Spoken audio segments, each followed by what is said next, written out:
Bah! Hello. Is that how we should start this? I don't know. Hi, good evening. Happy weekend, all.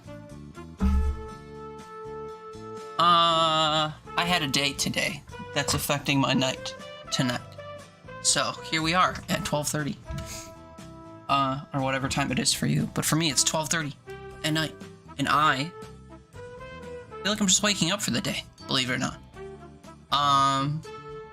So instead of, like, sleeping from... When did we end yesterday, or whatever? Instead of sleeping from, like, 8 a.m. until, like, noon or 2, I slept until 4:30, and then I got up, and I took a shower, and I ate some food. And then I slept again from, like... I don't know, couldn't have been too much later than 6:30, until about 11:30. So, I slept 13 hours today, I think is the total, through the day. So that's probably not good for me. So what I did not do is get up and go outside and do part 2 of my gardening lawn care stuff. And I also didn't stream all day. So, 0 for 2. Oops. That's what I get for playing Monaco 2 8 hours through the night yesterday. But yeah, so now I'm awake and it's time for bed. And I can't sleep all day tomorrow because I have to go to my family's for dinner at 6 o'clock for a faux Mother's Day gathering because I got family in town and they can only, I guess, go to my grandma's tomorrow instead of Sunday. I don't know. Got their own mom to go to or something on Sunday, I guess. But, anywho, so I have dinner plans tomorrow, smack dab in the middle of the evening, which... I don't know. Given my, like, preferred evening schedule or whatever, I don't really know when I'd prefer to have plans, if I have plans. I used to complain when I'd have plans at, like, 2 or 4 o'clock, because it's, like, right in the middle of the day, you know? But, I'm a nighttime gal, so, like, having events go from, like, 6 p.m. until 9 or 10 p.m. kind of sucks more than having something wrap up by, like, 6 or 7 o'clock, you know? But I don't know, I'm just the type to hate everything and complain, so I guess this is me hating and complaining. But anyway, yeah, so I kind of wasted today, if you consider sleep a waste, which I tend to. And that's coming from someone that plays video games like 18 hours a day. But yeah, so I'm all over the place sleep-wise. And I don't know how to, like, counter/fix it. So I'm up for now. And I'm trying to contemplate whether it would make more sense to just stay awake from 12:30 at night through 8 o'clock tomorrow night, which sounds like a lot because that's 20 hours. Or if I should, like, sleep somewhere in between. But if I sleep somewhere in between, it's going to ruin my sleep tomorrow night, if I actually sleep tomorrow night. So I don't really have a solution other than I've got time to kill right now and we're going to stream for a while. So that's been my day. I also desire to do yard work this weekend because the weather's good and I haven't been doing it, so I have some catching up to do. Yesterday, I mowed my lawn for the first time this year, which, as you can imagine, was necessary, to say the least. But I only cut it in the front, so my backyard is still a mini marsh. So I have to tend to that, which, you know, I don't care nearly as much about. But I also have to, like, trim a bunch of bushes that I let get overgrown last summer and I didn't take care of in the fall. Because I wanted to just take care of them in spring, and here it is, spring. And my garden beds are a mess. And I have to do more stuff to my lawn, actually. I wanted to run... I have a dethatching machine, which is basically just kind of like a lawnmower, but instead of having a spinning blade, it has these, like, tines on a cylinder that all come out, and then they'll, like, etch into your lawn, basically, and dig stuff up. So my great idea was to mow my lawn without a bag the other day so that all of the overgrown clippings would just be in the lawn, and then follow it up with the dethatcher to, one, do the dethatching or whatever the thatching I was gonna do, but also to like fully gather all the lawn clippings at once. We'll see if that's a good idea in practice, but in my brain it sounded like a good idea. The thing is with that tool though, it like naturally pulls up a lot of stuff because the way that it works, or the reason why it exists, is because it's supposed to dig out the thatch underneath your lawn, which is just a layer of like broken down and decaying grass material that kind of serves as a moisture bed for underneath your lawn. So normally, like, you want to have grass clippings and stuff to an extent in your grass so that they do turn into this thatch layer that helps retain moisture and nutrients and stuff. But that can get too thick and start smothering seedlings and stuff. So it's ideal to kind of get rid of it once a year, or maybe every 2 years, or every 6 months. I don't know, depending on how you clip your grass. I think it matters. Like, if you bag your clippings, you don't have to do it as often, but I usually don't bag my clippings just because, well, one, it's easier to not have to do that. I live on an outside corner property, so my grass out front is like 2.5 times the size of people's normal lawn. So if I were to bag my clippings, I'd get like 1 or 2 passes up my grass and have to stop and fill a bag. So I've always done either side discharge, or I just keep the thing shut so I can mulch. Which, you know, it just cuts the grass up more fine in order to layer into your thatch layer. But anyway, yeah, so I need to run my thatching machine. And usually when I do it, there's just so much stuff coming up naturally, but also because of how much I don't clip my baggings, or bag my clippings. That same idea as like using a lawnmower bag. It has a little like 3-sided and bottomed catch on the back. It's kind of like a basket more than it is an enclosed bag. And it shoots out a hatch onto this catching thing. And again, I'd make it like halfway up a pass of my lawn, and this catch thing would be full and like blocking the chute from shooting out. So normally what I do is I use the framework for the catch piece, because it's just like a bag that's wrapped around a metal frame. So I put the metal frame in there to open up the back hatch, and then I run it with no bag. So then when I run this tool across my grass, it digs everything up and then throws it into the frame, and it doesn't catch it, it just leaves it on top of the grass behind it. So normally what I'll do with that is I'll just do that across the whole lawn, and it will kind of take the lower layer and just kind of toss it on top of the grass.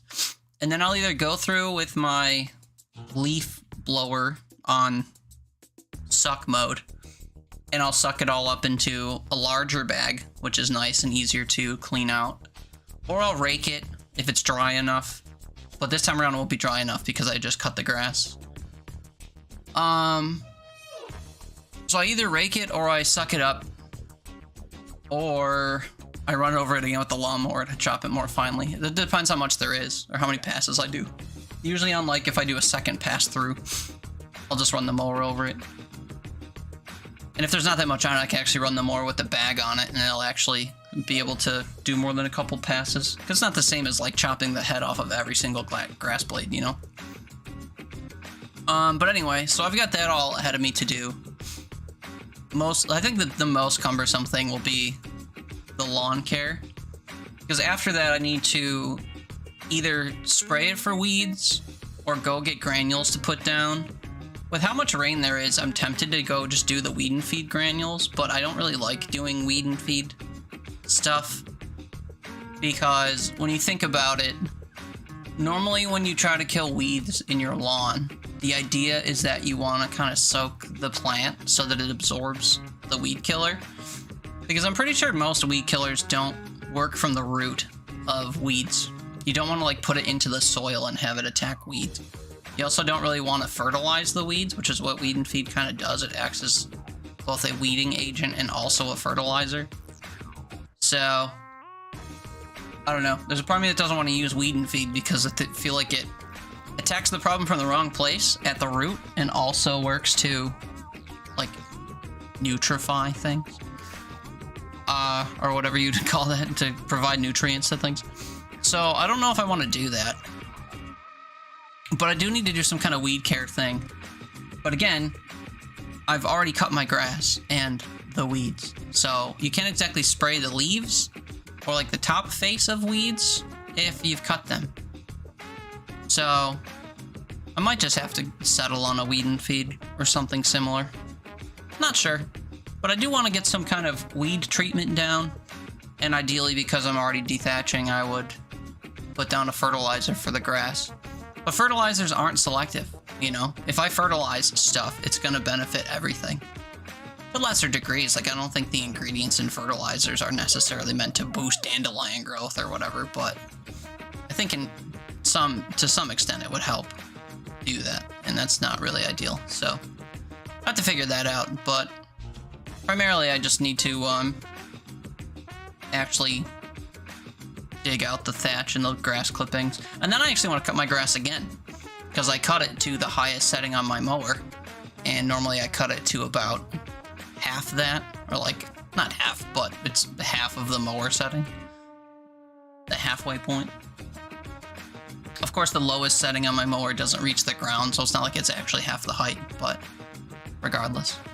So I want to do another pass where I actually cut it down another like inch or so. Oh, hi, Giggly. Thanks for the chicken. Thanks for being thirdest. But yeah, so I got like yard stuff to do that I wish I would have done today, but alas, I was sleeping until 11 p.m. apparently. And then I also have like garden care stuff to do, and what else? I don't know. Other outsidely stuff. And I want to do it now because the weather's still like manageable. It's only in the mid 60s, I think, out as of right now. Give it like 2 weeks and it's gonna be like 89 with a 90% humidity and no cloud coverage. So I'm not gonna want to be outside ever, breathing in liquid while my skin burns off of me. So I got a lot to do that I'm gonna do now, and then I hope to do stuff that makes it so that during the summer I can have like minimal maintenance stuff. StreamerBot's YouTube quota has been exceeded. Why does this happen? The quota resets daily, so unfortunately YouTube will be unusable until the nightly reset, which typically occurs at midnight Pacific. Ah! Why?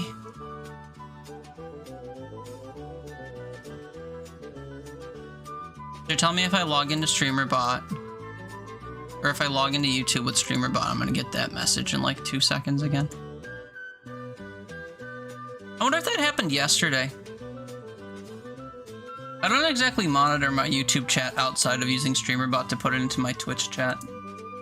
We had 17 viewers last night on YouTube when I ended. 17. That has never happened in the history of ever. And I don't know why. I'm appreciative of it, of course, but it was weird to see that.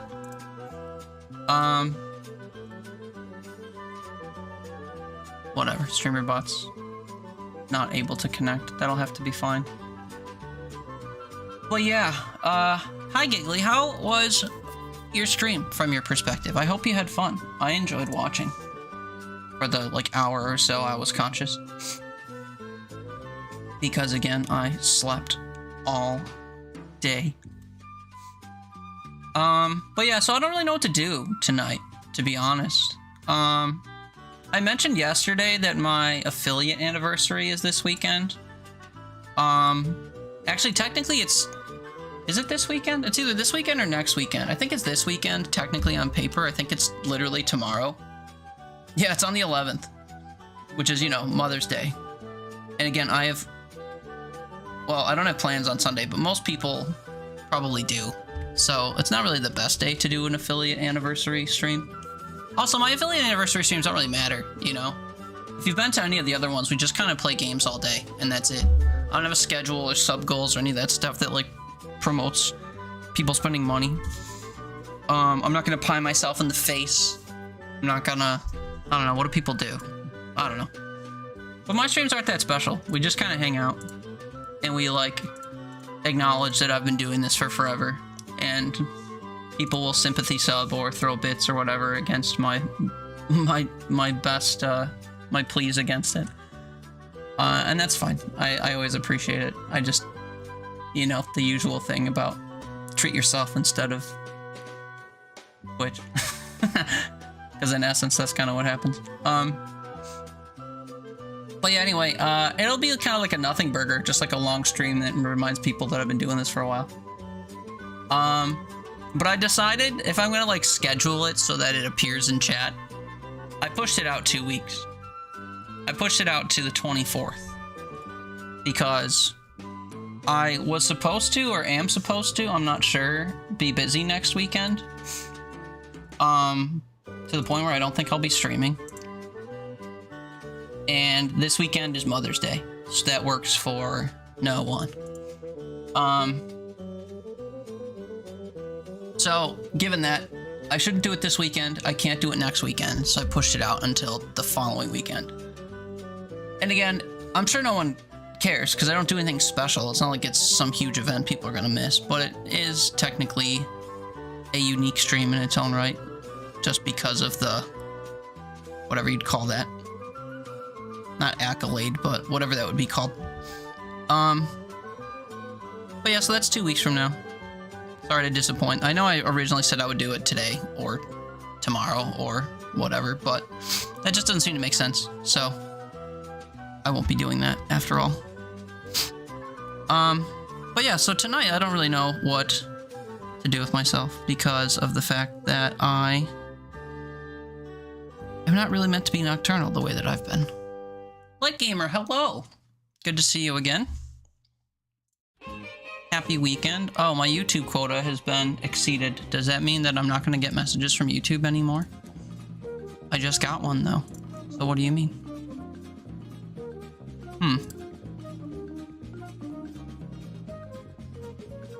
I really do hate that that happens. I also should probably find a way to monitor my YouTube chat outside of StreamerBot, since it hates me at midnight. Get shareable link, huh? Oh, hey, I found it. Cool. I wish I could pop out the YouTube chat the way that you can. Oh, you can pop out the YouTube chat. Oh. More you know. Well, that's nifty. We'll just keep that over there. To see you again, too. Thanks, man. Hope you're doing well. Yeah, unfortunately, the service I use to keep me in the know of what people are saying on YouTube is not working, but that's gonna have to be fine. Anyway, we don't really have a plan for tonight. I'm just gonna kind of vibe. So, if there's any types of things people want to see or whatever, we can just do whatever, or I can pick random stuff. People the other day said, Rocket League, which I thought was funny. I don't want to stream Rocket League, if I'm perfectly honest. Too much self-respect. Repo? See what I mean? We talked about that the other day. My adoration for Repo has been stunted. You haven't gotten a hello? What do you mean? Well, I didn't specifically say hi, Haley. Hi, Haley. Hi, Trothgard. Hi, Giggly. Hi, Light Gamer. Hi, everyone. Pretty sure I said hi, everyone, but, you know. Probably playing Overwatch or some shit and not listening. But yeah, I now have like a collective sigh. A collective is the wrong word, but I always just feel, whenever people say repo now, I'm just like, I miss when it was good. Also, yeah, Haley, you DM'd, I was sleeping, but you DM'd me the thing about them making adjustments based on the feedback to the beta. They literally only changed overcharge for people that reach levels higher than 10. So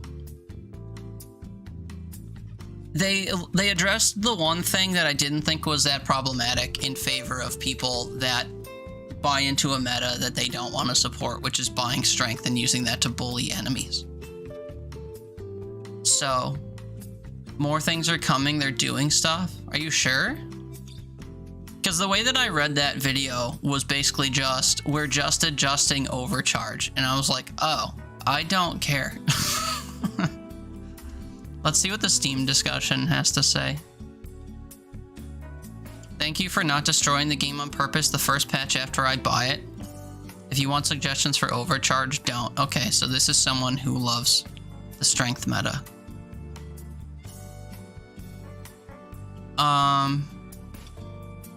Although some of these are bots, I guess.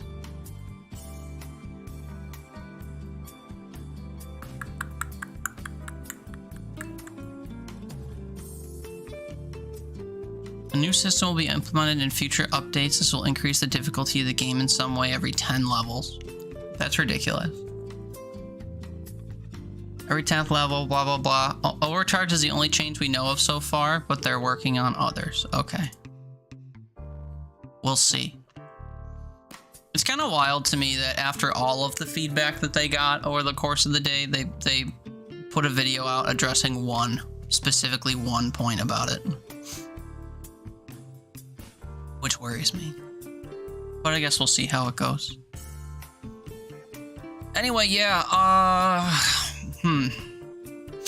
bought a, Fanatical bundle the other day, and then proceeded to not download any of the games, but like tonight would be a great day, or a great night to play the games from that bundle if I downloaded them. I also bought this month's Humble Choice because it contained a bunch of games I don't care about that all seemed somewhat interesting to me. And then one game, or two games that I actually wanted. There's a Metroidvania called Ultros that's in there, and the remaster or whatever re-release of Star Wars Bounty Hunter, which I am shocked, now that it's in my library, I'm shocked to see that it's a 10 gigabyte install because it's a fucking GameCube game. So, what? I don't understand. Also a game called Euden Chronicle 100 Heroes, which I'm pretty sure is a tactics game. A game called Shadow Gambit The Cursed Crew, which is by the people that made Shadow Tactics, Blades of the Shogun, which is a game like Commandos from back in the day. So that was exciting to see. And then there's a weird demonic slash Western game where you play as a cowboy called Evil West. There's an Amnesia game, and then a really interesting looking game I had never heard of called the Thaumaturge, however you pronounce it, which is a CRPG, but it kind of looks, I don't want to say it because it's not accurate, but in some ways it reminds me of Clair Obscur, Expedition 33, at least with the way that like the character designs and stuff are. And I think the combat's kind of like that. Like, okay, let me show you the trailer, and you tell me how off base I am by saying that. Here's the trailer for the game. A little bit cut off by me, but get over it. This doesn't look like it. It's a top-down CRPG walk around style, whatever. But the character designs and the combat remind me of that new game that everyone's clamoring about. And I'm poor, so I'm not gonna get the new game.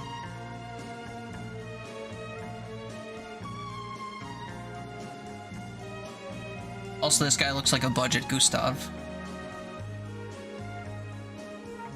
But it's got that weird, like, 3D turn-based shit that Persona and that new game have, which is interesting. I know nothing about this game other than it looks kind of cool.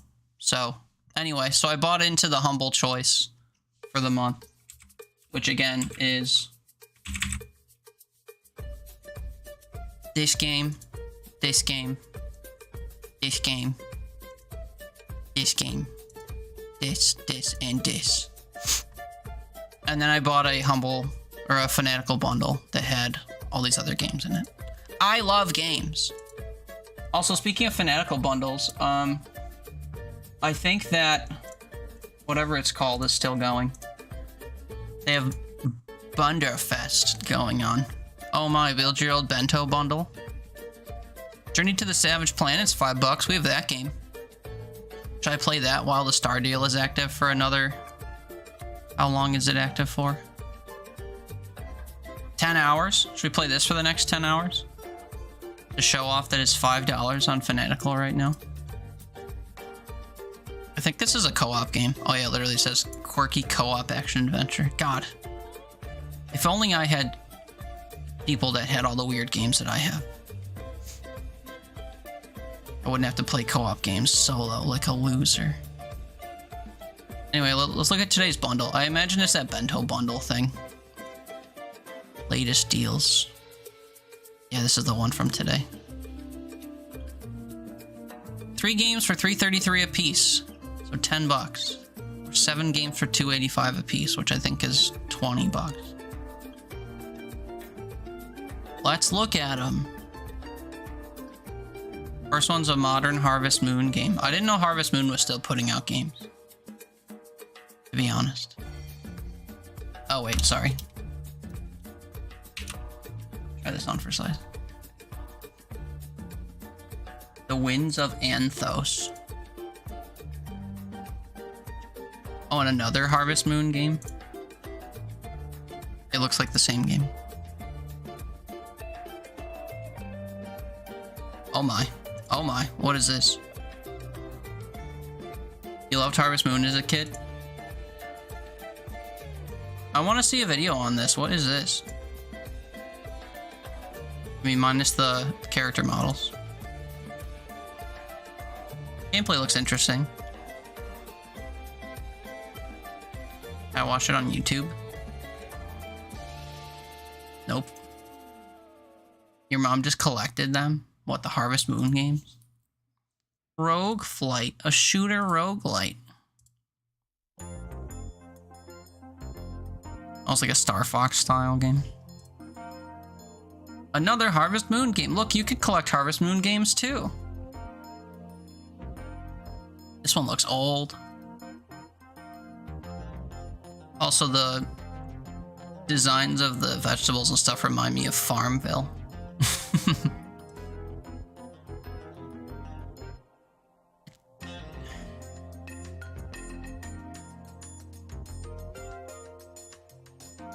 A beat 'em up where you play as busty anthropomorphic anime girls. You ironically have Journey to the Savage Planet got for something ridiculous like $5 a while back. It's $5 right now. Isn't that crazy? I've never played it though. I like the bright visuals in it. I like how saturated it is. It's also, funny enough, why I like that Ultros game that's in the Humble Choice thing. It's just very colorful. Sorry, I didn't pay attention at all to what this rabbit girl game is about. Oh, it's a platformer. An action platformer. Metroidvania Bullet Hell, is it? Oh, I guess it is.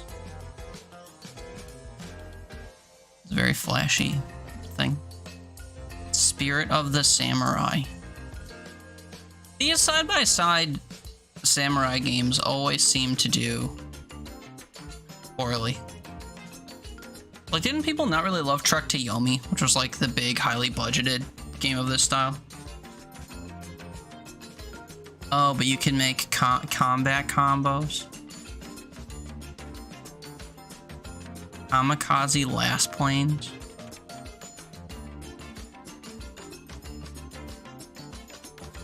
Luftwaffe. With anime girls. Why is everything anime just based on busty women? I know why. I'm saying that more like critically than I am rhetorically. Somna Buster. What is this? Ooh. I like the movement in that. 2D platformer. Is that all it is? Looks interesting enough. You like platformers like I do. Love Esquire, the RPG dating sim visual novel. I'm sorry.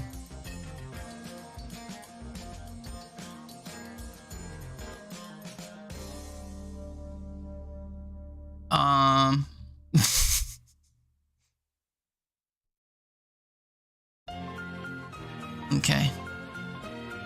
You say so, if you insist. Anyway, I don't think I'm gonna buy into this specific bundle. This isn't really my niche or whatever. That was we'll say it's a person of age that was mooning. Good question. Visual novel with puzzles. My confounding cat is criminally cute. That's a mouthful. This is also a visual novel. Anthropomorphic cat person.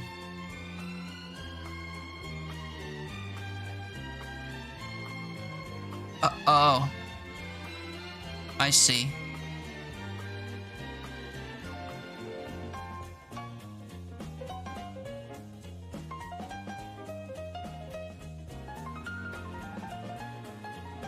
Story told in 4 pictures.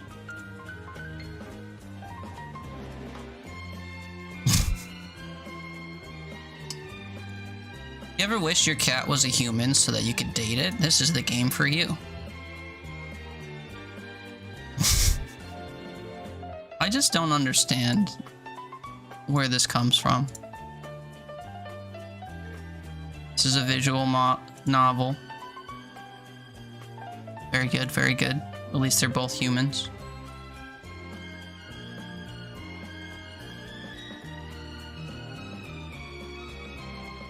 I'm seeing a theme.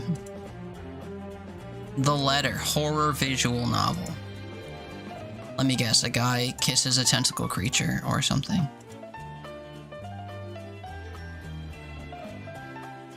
Don't know. And then another visual novel. Okay, so this is just chock full of visual novels. I don't really like playing visual novels personally, just because I don't like my computer running a book. You know what I mean? But this was today's bundle. There'll be a new one in like 6 hours.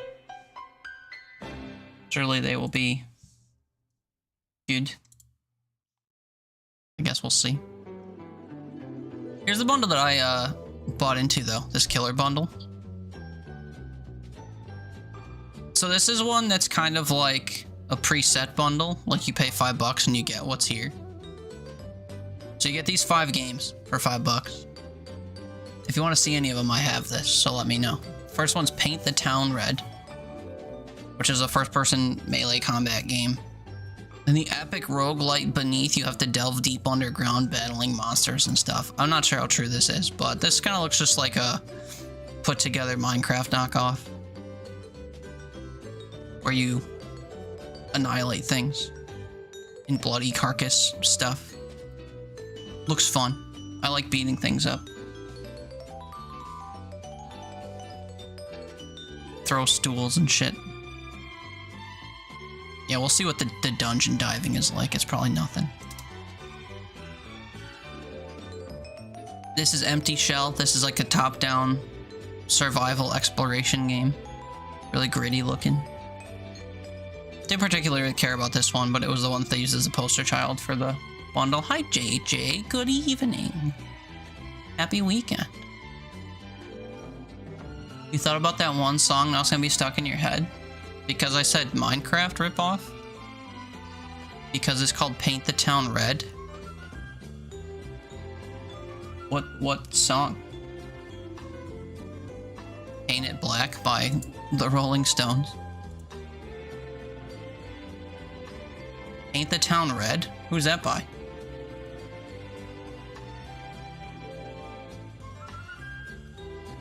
Paint It Red? Huh? What? Huh?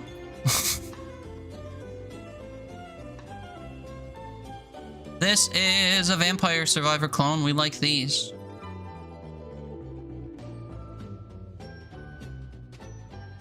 This was the main reason I got the bundle though, because this has been on my wish list forever, this Dandy Ace game. This is a dungeon crawler roguelike.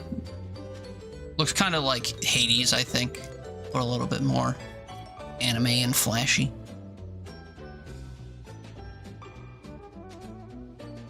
Doja Cat Paint the Town Red. I love Doja Cat and I can't place that song.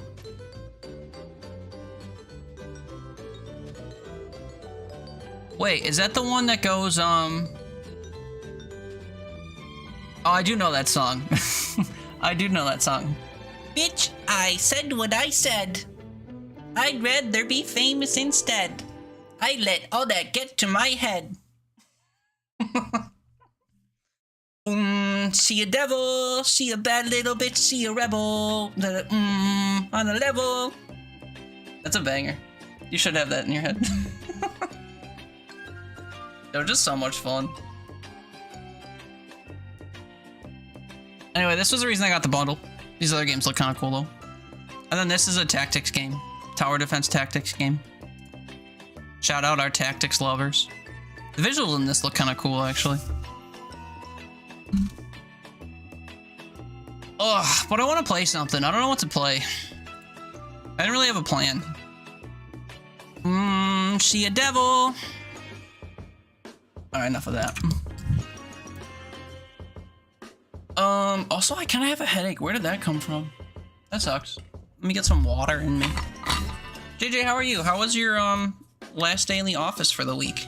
What a way to phrase that.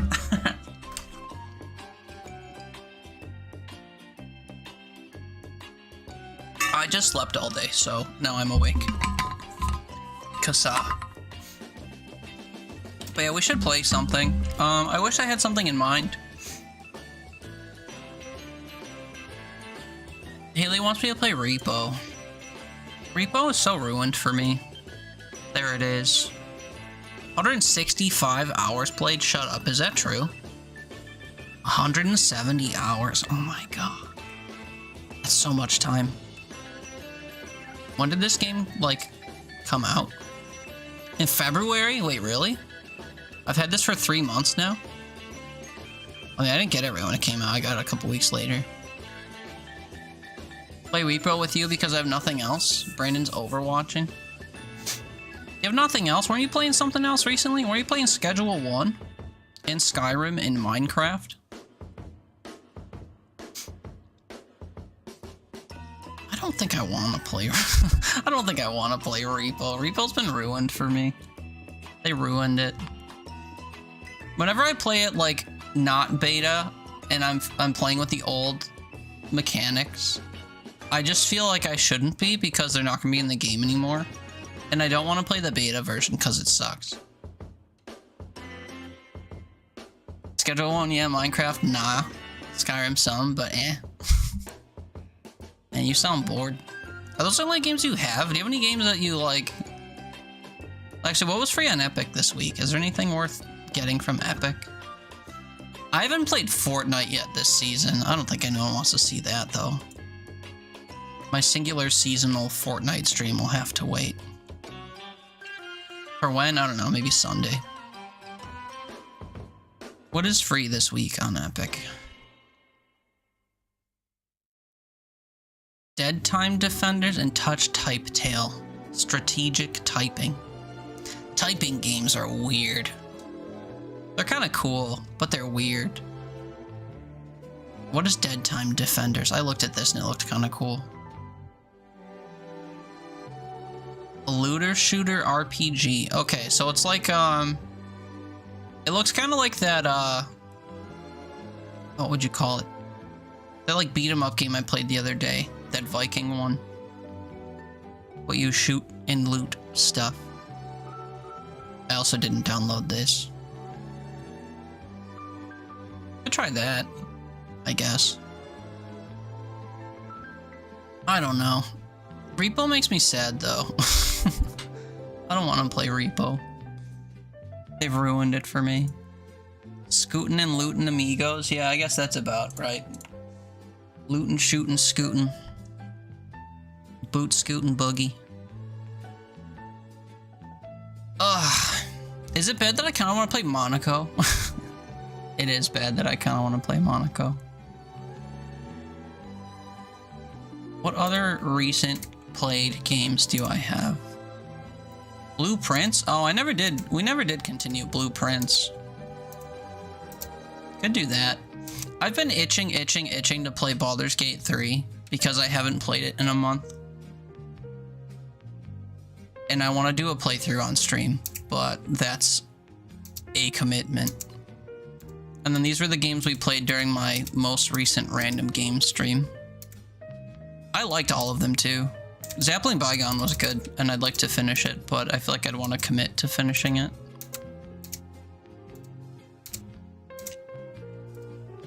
One arm to cook. I forgot about that.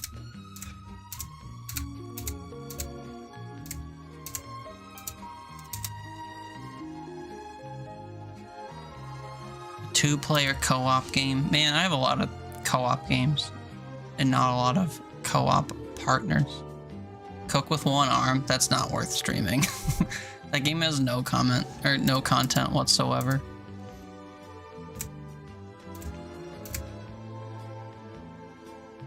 Bop bop bop.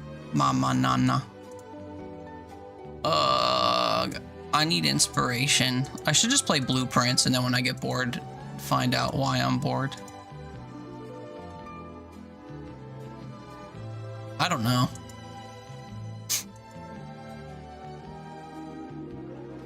I don't like when I go to stream and I don't know what to play. That almost never happens, and when it does happen, it's the worst. I have a library of 2,000 games, but nothing to play. I have a closet of clothes, but nothing to wear. You're bored? Yeah, I don't think I'm gonna fix that for you, unfortunately. Especially because a lot of the multiplayer games that you're suggesting, I 100% do not feel in the mood to play.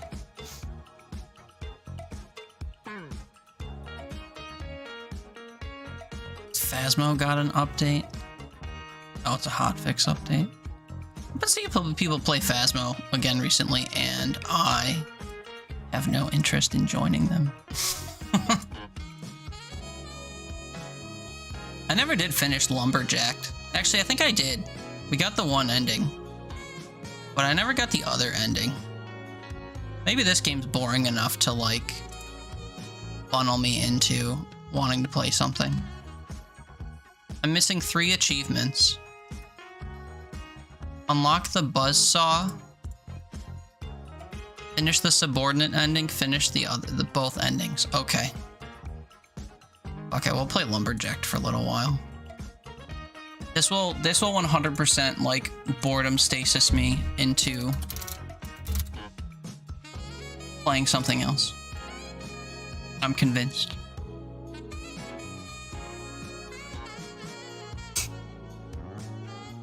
I really wish I wasn't bored and also didn't have a slight headache.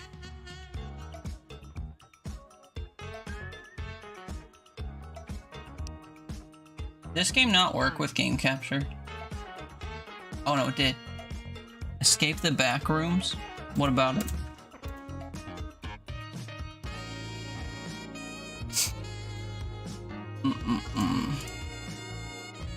Okay. Where was I in this? I think I started... Oh, I did start a second playthrough of this. I didn't get very far, though. So, I gotta use this map to get to the Elder Tree. Oh, and you know what? I found a Steam community map that actually shows a map of the game, which is super helpful. In your library, for some reason, you don't think you've ever played? I've also never played that. I do have it, though. This will be the map that we follow, right here. There it is. Although I don't need this top part to be visible. Oh, I can't get rid of it. That's a shame. Whatever, good enough. So, there are trees in the top path. Oh wait, I was getting the drone parts, I think. How do I know how many drone parts I've found? Oh wait, I think I actually built a drone.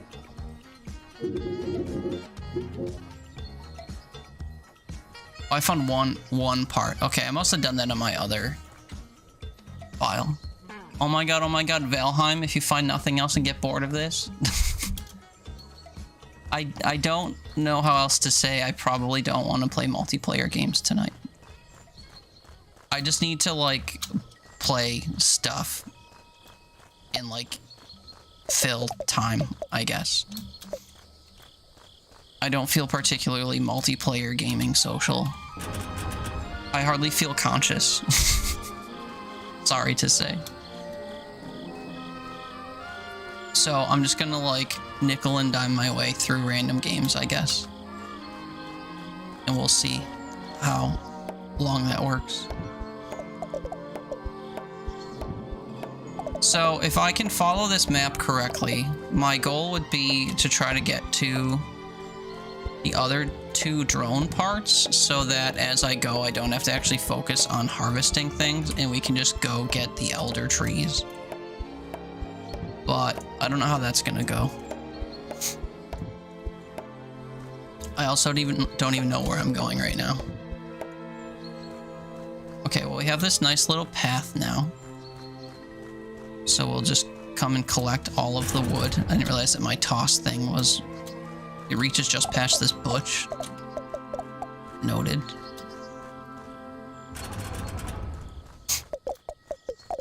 I think this is gonna bore me into a stasis, which is good. That's what we're after.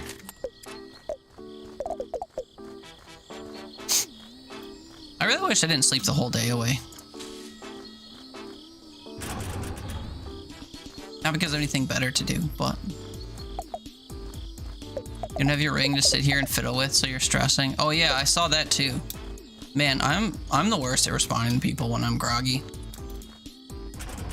That was pretty gnarly to see, though, that your ring snapped open like that. You could probably get a fuse back at a jeweler, though. They can do all kinds of stuff.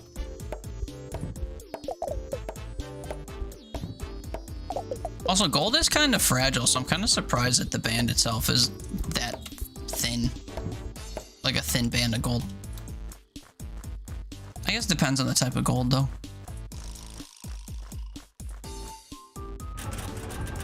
It's where it got resized? Oh. How did you get it resized? Did you get it bigger?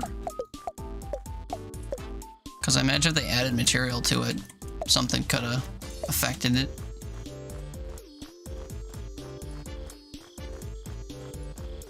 Oh, it's dark. We have to go home.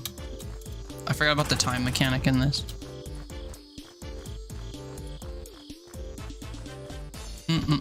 How much money did I make? 500 bucks? Is that a lot? Is that a lot? I can sharpen my axe for 1,000, so I'd say that is a lot. It's way too big. Now, you got it up from a 7.5 to a 9. Now you need a 6.5. But you got it, when you got it resized, you increased the size? Why? If it was already too big.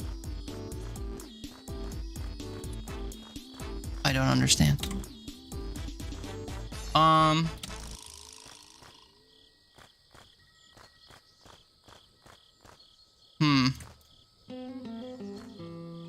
think I need to navigate over to the right. I'm trying to follow this map. I'm trying to get to this green circle that's right here. I also don't know what that X is. Oh my goodness. Hi, Ginger. In distant cities. Good evening, friends. Good late at night, friends. How goes it?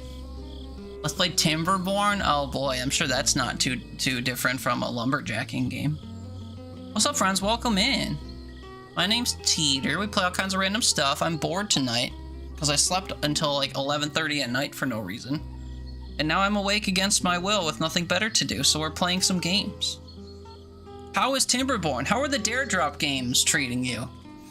I saw you were playing Lost Skies the other day, which I have to play this week before the stuff ends, and you're playing Timberborn, which is on there too. I don't think I'm going to opt into Timberborn because I have, I think 3 other games now that I need to play in the next month.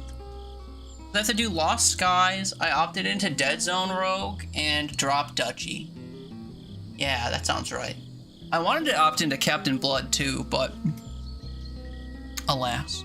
Lost Skies is better multiplayer. Yeah, I mean, so would Monaco too, which I just finished playing yesterday, and I did that solo. Also, JR was in here yesterday being like, you want to play Lost Skies together? And I was like, maybe, probably. Could do. What's up, Coffee? What's up, Manatee? What's up, Grimskin? Thank you for coming by with a raid. Did I miss anyone? Ginger, of course. Thank you so much for the raid. You won one of your codes. Yeah, he was saying he only has it because of you, which is super cool. But yeah, welcome in, friends. We're playing a game. This is an incremental game, if you've ever seen those. The most popular recent incremental game was a game about digging a hole. If you've ever seen that, this is kind of in the same vein, but we're chopping down trees as a gnome helper. This is my second jaunt through the game. Not what's up, man? Good to see you. As my second jaunt through the game. First time around, we did the kind of good ending where we led a fairy uprising. We rescued some fairies, and then we dismantled the gnome patriarchy. And we kind of like blew up this whole area and saved the forest by blowing up the whole forest. It's really something. But now we're gonna do the gnome capitalist bootlicker run, where we go and harvest the elder trees that this calls us to go harvest, and we destroy the forest in favor of profit. So not my usual gist, but it's what the game requires, so here we are. You also won Gingerly Stream. It was exhilarating. Congrats on your win. Did you also win Lost Skies, or did you win a different game? That's fun. That's exciting. I've managed to snipe a couple raffles in my day too, and I always feel bad. I forget what I did most recently. Oh, you know what it was? I won a gift card in someone's stream because they were giving away either Apex bucks or they were giving away a Steam gift card.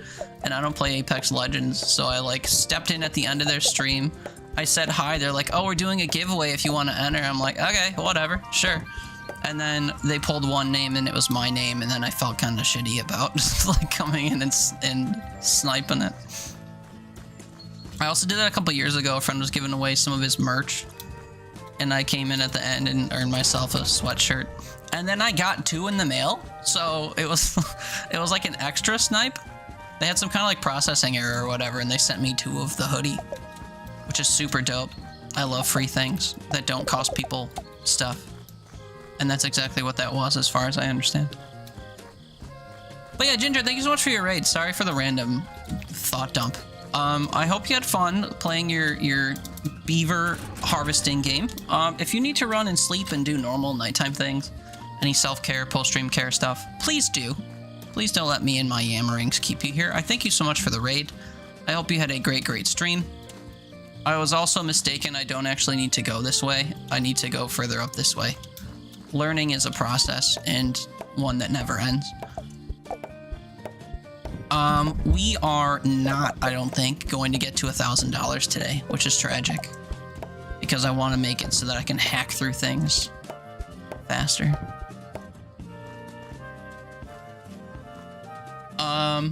Step 1, steal underwear. Step 2, question mark. Step 3, profit. Or you, yeah, I guess I could be one of the underwear gnomes in this game. Oh, now it's dark and I don't know where I was going. Let's go along the rock. Surely that's the right answer. Sound effect in this game is nice. Yeah, so these incremental games tend to have really cool sound profiles. The idea is that you kind of start as a character that's weak and like incapable of doing things. And then you do repetitive tasks over time so that you can improve yourself. So for example, I'll just show this. I don't actually want to do it necessarily. But I can come to this workout bench and I can improve the different things that I do. So we can walk faster, we can sprint for longer, we can just do things throughout the day for longer. I can hit things harder, I can carry more logs, or I can throw them farther, or like from farther away. Normally you want to increase your throw distance or carry capacity. Carry capacity so that when you walk out of your throw range, you can carry more back to your throw range. And throw range, of course, so that you don't have to walk as far in order to feed back into the machine. But I'm trying to get to $1,000 so that I can kind of increase my chop strength a different way outside of what's available in the workbench. Ginger, you're washing your face. Sorry. Don't be sorry about personal hygiene. I don't find a problem with that. But yeah, you're looking for beds, you get ready to pass out. Okay, well, this game is very chill and boring. So, maybe not boring, but it's very one note. You do what you do. So, it will be, you know, if repetition puts you to sleep, you've come to the right place. You'll be sorry if you wanna. Oh, sorry, did I say don't be sorry? What I meant to say was there's no need to be sorry. But, you know, you can dance if you want, or you can leave your friends behind. Something, something, that one club song. You'd pay 1,000 to improve your chop strength. Also, yeah, that's what we're about to do, actually. We're gonna do it right at this wheel that's right here. So what this actually does, what the axe sharpening does, is it allows you to hit higher quality trees that even with like the max strength you couldn't do without sharpening your axe. This also inherently gives you better chop strength, so you can still hit trees in fewer swings, which is nice. So now that we've done that, and now that the next upgrade is basically unattainable, I'm gonna work on improving my throw distance. Mostly because I want to throw farther. Now, I have a map up, which I now recognize is kind of behind my camera. Which, actually, now that I said that, I'm gonna adjust it so that it is smaller and above my camera. Even though I can't really see the symbols. Streaming is hard. Okay, whatever. Good enough. This is a community-made map, which mirrors the only map that's in the game, which is on this guy's little mushroom stand back there. Except this doesn't show nearly as much detail as the one that's above me. And actually, now that I say that, I should probably make this... Oh god, I closed it. I want to make it a little bit more visible. Okay, there we go. 80% is probably good. Anyway, so we're trying to go. There's a tiny little green circle. You can't see my cursor, but there's a tiny little green circle, like, to the path that swoops to the right and doesn't really go anywhere. I'm trying to get over there because we can find a drone that will collect all of my dropped logs for me, even if I am in or outside of the range of where I can throw from. Not time for sleep. Good luck, have fun. Good night, chat. Good night, Not. Thanks for coming by with the raid. I appreciate you, buddy. Hope you've been well and hope you have a good sleep and a good start to your weekend. Love you. Good night. Oh god, I passed out. I guess we're going to bed too. It's fine. It's morning now. The only effect that happens when you pass out from exhaustion is you drop your logs. And not like, it's not a poop reference. That just means that you have to go pick up what you had again. I thought I was somewhere in here, but I don't actually see the logs that I dropped. Oh, yes, I do. It's this little bundle right here. Boot, doo-doo-doo-doo, boot, doot. So ideally, I would find this drone, which requires that I find 3 drone parts and then give this guy a bunch of mushrooms. I don't have many mushrooms. I have a whopping 8 mushrooms. They can be found on the ground, or they can be found in caves and clusters. It's better to get them from caves than plucking them from the ground for 2 reasons. Firstly, if you pluck them from the ground, you can't see them on the ground anymore, and they're kind of pretty. And the second thing is, when you find them in caves, you know, you find like 20 and 30 at a time, as opposed to 1 at a time. So me personally, I kind of prefer to just go find mushroom caves and go from there. We have $264, which means I can improve my throw distance. I think that'll be what I have to do, because we're getting so far away that I can't really reach the thing from very close. Like, there it is. It's right there, and I can't throw to it. That is bad. Especially because I don't have a cut through this way. Man, if I could cut one more tree, we could fit through here. Oh well, we'll go around. But yeah, so the nature of this game is essentially just you cut trees and you throw wood, you throw logs or wood, and you get money to improve your ability to cut trees and throw wood. Now, if you were playing this in a normal way, you'd kind of just clear out the trees as you go in kind of like a sweeping pattern so that you just get rid of what's closest and then venture out. It's much more efficient when upgrading your character, but I'm trying to get these drone parts quickly so that I don't really have to focus on the menial task of doing some of this. So I have $334, which is exactly the number that I need, -2, to upgrade twice. So I have to go find literally one more log and get enough money to upgrade something else. So I upgraded my throw distance. Next I'll do maybe my carry capacity. That way when I carry stuff within range, I can carry twice as much back. So there we go. Now I can carry 21 logs instead of 14, and we can throw from farther away. So again, I'm trying to navigate up this one path to where I think that drone will be. I don't know what the little X's on the map are. Oh, yes, I do. Those are fairies. Interesting. So if I look to the sky, I should see beams of light that show where fairies are. And actually, I'm going to cut a little sequit path right here for us to get back through. But we're venturing out pretty far. She was a fairy. Is that a reference to something? Is that from that Doja Cat song? I know that it's not. Toss. Okay, so we can still not really toss from that far away. We can toss from right here, though, which is nice. So this is kind of, if I do what I'm doing now, this is kind of how the game is intended to be played, where you kind of clear out sections within the range and just get money so that you can improve yourself. I might do that for a little while just so that we can improve, like, my stamina, for example. Although it is nighttime, so we could just go sleep. You can also come here and for $50 a piece, you can buy drinks that will add to your stamina, but I find that that's kind of ineffective early on. Just because they don't fill your stamina bar, and also the $50 that you spend to get there isn't that effective. No, it's just from TikTok. You couldn't tell me where TikTok got it from.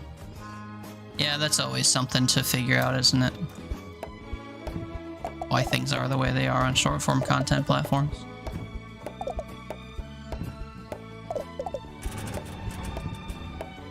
So yeah, if I just clear out this little area of these trees that have wood that's worth $5 a piece, we'll rack up a lot of money and be able to upgrade ourselves a lot.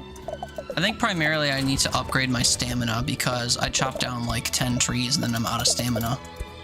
The main goal of the game, I think there's an achievement for chopping down every single tree. But essentially we want to get the elder trees, which are trees that have golden bands around their base that are indicated on the map by the big yellow circles. There's just little clusters of them, 3 clusters of trees. They're also all in your teleporters, so if you find the teleporter locations, you just teleport basically right to the trees and have yourself a quick and fun time. Good evening, Lacey. How are you? It's good to see you. I hope you're doing well. We're gonna increase our throw distance and then take a rest. The rest just makes you sleep for like 4 or 6 hours and then gives you full stamina. And then we'll go right back at it and throw more things. I want to upgrade my carry capacity and my throw distance again, and then I want to increase stamina because we keep running out of stamina. We're still kind of close enough to the base area where it doesn't really matter that I'm running out of stamina because we can just go and rest. But it does take time to do that, especially if we start venturing out further. Oop from work? When did you get off of work? I don't actually know what your like work schedule or whatever is, but if you work nights, welcome home from work. And if you got off work like 8 hours ago and you're still tired, then boo work. Well, kind of universally boo work, but like especially boo work if you've been tired for like an entire shift after your shift.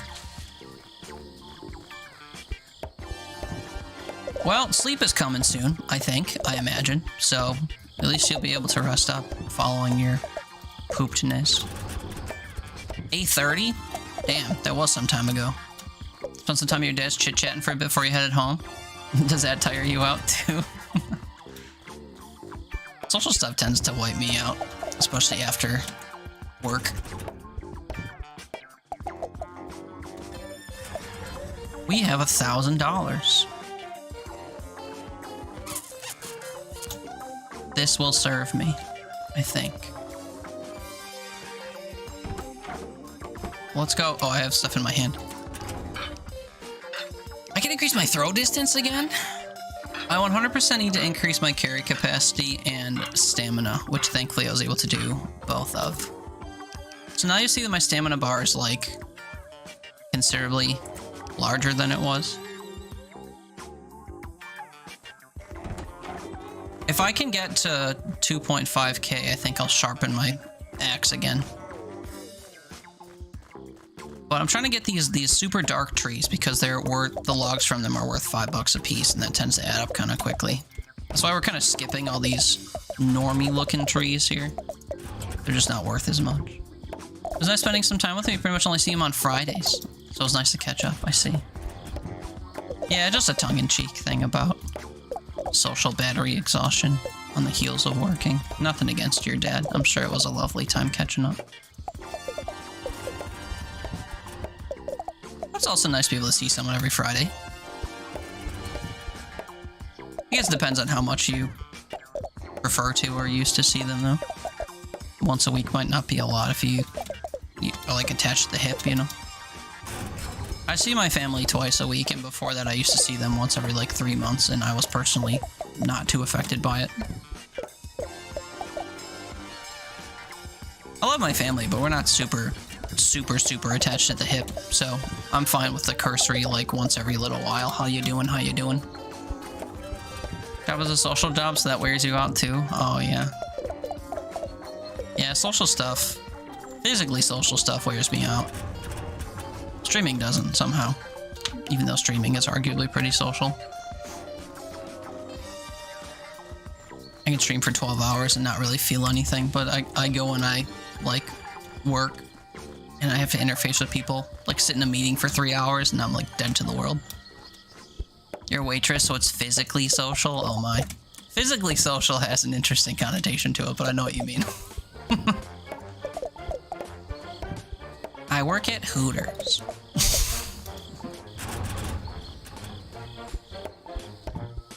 Yeah, but no, that's definitely like an all day on your feet type of almost like a retail job, because that's the one kind of thing about retail that's exhausting, is the fact that it's always like on your feet running around a whole store. And I guess dealing with customers if you're in that kind of portion. But food is its entirely other beast. Oh no, I hate when I do that. I hate when I leave a stump because I'm exhausted. 1.4. I think I need to increase my stamina more. I know what I said. I know I said I was going to upgrade my axe, but I need stamina. My swing power is only level 3 also. Prove that. Oh wait, this is going to wake me up in the middle of the night. Yeah, okay, I lied. I'm going to do what I did today. I'm going to sleep and wake up for a little bit, and then we'll sleep again. Except this time it's until morning and not until 11 p.m. Most servers have 5 tables in a section. That's the norm. You have 22? I don't know about you, but that's a lot. Are they at least nearby one another, or do you just have like a giant winding section that you have to, whatever, run around? I don't think I'd appreciate that, having just like a large area to physically cover. Especially from how much waitresses and waiters have to like ping pong between tables and stuff. A lot of back and forth involved. One big huge room. Gross. I'm picturing the way that the seating is in the latter half of that one game that we played some time ago, where we were all gnome people serving goblins that would call for the waiter, like, waiter. The hell was that called? Oh man, I'm not gonna remember. I think it was named after someone. So-and-so's. Oh, Bronzebeard's Tavern. I did remember. Damn, if only I could remember things that were important. That's crazy. Anyway. Like cafeteria seating? Oh, so you're serving like the Harry Potter Grand Hall or whatever? Floating candles and all. A rickety old man sat in a table. Or sat in a throne at the head of the table. That's crazy. You're back. Peanut got up. He's finally back to sleep. Welcome back.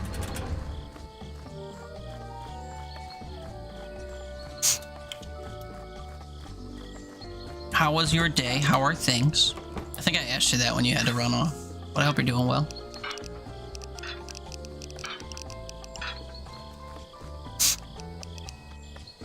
Oh, this is going to take us right until nighttime again, but it's fine. We'll get some trees cut anyway.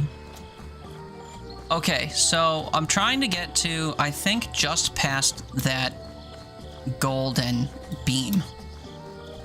There's 2 endings in this game. I already mentioned this. We did the one already where you save and serve the fairies, which are these things that are trapped in these beams of light. Or the things that are trapped in emitting the beam of light, I guess. But we already did that. The other ending you can do is be subservient to the gnomes and be part of their destructive forest capitalism by harvesting the elder trees that the fairies wanted you to not harvest and save. So we're doing that. My current objective is to try to get a drone that will help me be able to chop trees and harvest their goods without me having to actually harvest it. Even if it is very slow, it's kind of like a passive income thing. And nothing says capitalism quite like passive income and exploitation. So we're kind of speccing into that. Things are good. You still didn't get your test results. Now you have to go into the weekend wondering, but you're confident you did all right. Thankful it's the weekend. Yeah, always thankful that it's the weekend. Sucks you didn't hear back though. Especially it's something that you did so late in the week.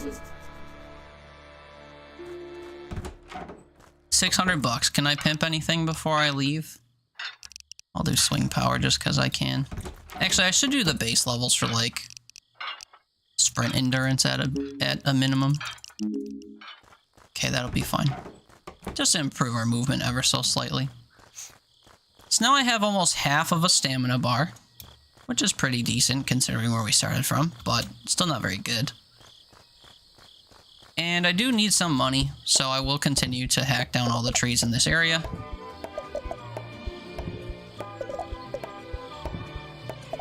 We're kind of just playing this game so I can get the last 2 achievements in it and never touch it again, but also I was kind of in a brain funk when deciding what to play, and what better than to just do something that doesn't make you think all that hard. I had half a mind to continue Blueprints, but we're into super late game.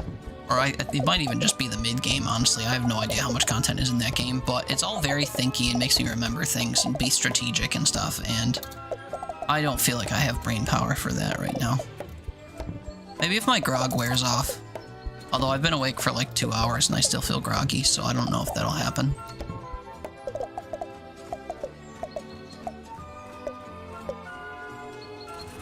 $600. Okay, where's my beam of light? It's in this specific direction. I'm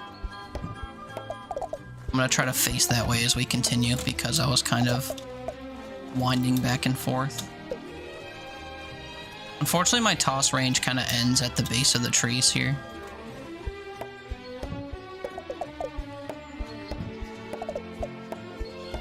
Maybe if I carve like a deliberate path through here, future me will realize it and come back through this way. Oh yeah, there's the ferry. Okay, so the drone part should be just behind the ferry.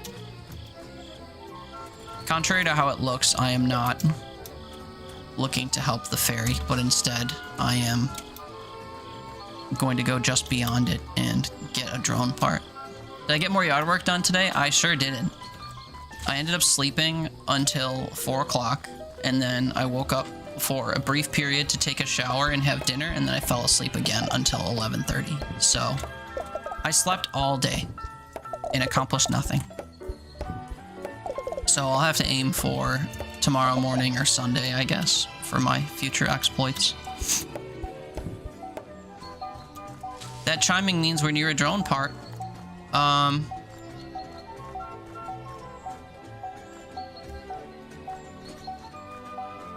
don't know exactly where it is, though. Normally you can see, like, a little smoldering rock that it's in.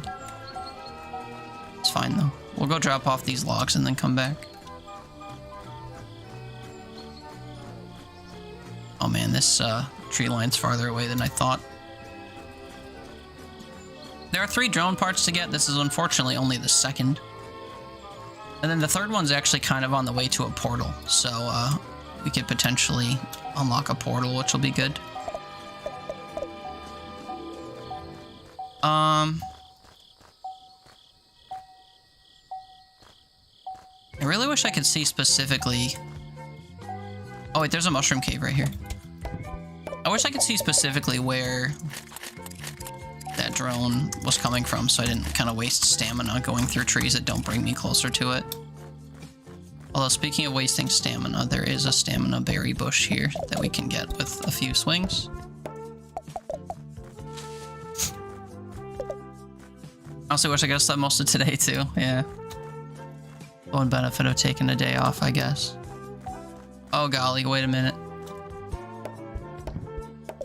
It's sleep time. I'm gonna, drop everything I'm carrying if I don't get within range. Get me closer. No! Get me close enough to throw. No!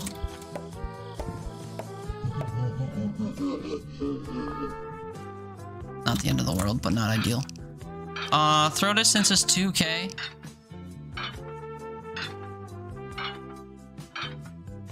I guess I'll do carry capacity so I can carry more logs within range.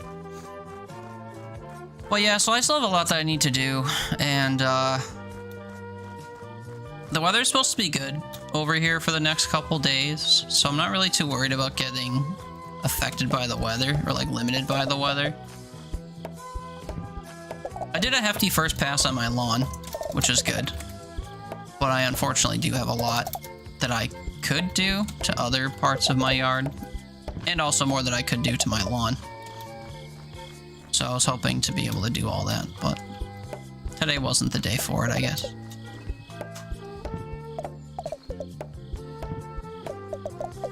I wish I knew where I passed out. I thought it was over here, but... Wait, maybe it was over here? Or this was the... No, this was the initial path I took up. Dang.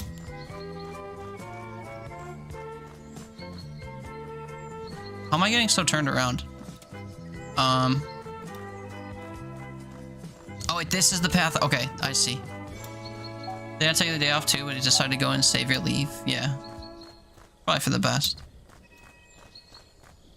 My company now is getting weird about people's time off, and they're saying stuff like that they're mad that people haven't been taking a certain amount off before a certain period. Not mad, but there have been comments. There have been murmurs about people needing to, you know, use a certain amount of their PTOs so that by the end of the year they're not taking it all off at once. But it's like, one, I don't personally have a reason to take time off outside of like if I have to do yard work, or if I have to see people that are in town or whatever. It doesn't happen too often, but it has happened once or twice. And yeah, if I'm not doing anything particularly like social at hours that conflict with my workday or whatever, or I don't have crazy home projects to do or have to help my family or whatever, then I won't be taking time off. It's just kind of how it goes for me. I hate what's happening. I'm gonna cut a path through here so that I can figure out what I'm doing with my life. But yeah, so I took off today specifically because I needed to do my lawn care, and I haven't been able to because of all the rain and stuff on the times when I can normally do it. And I have enough stuff to do that it seemed advantageous to take an extra day and try to get ahead of it. But then I did it I did part of it last night, which tuckered me out, I guess, to the point where I didn't do anything today. And I don't really feel like I forfeited the day just because I didn't expect to do anything after work yesterday, which is what I ended up doing. So a day of like quasi recovery from being exhausted from being outside is, I guess, fine.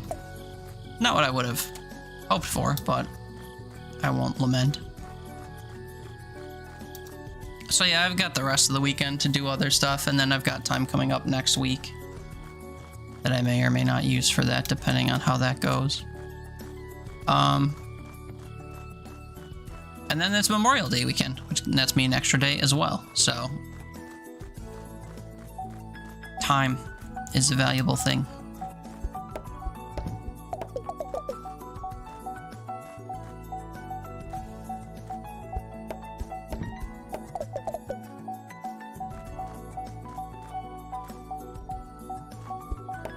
I can't figure out, am I getting closer or not?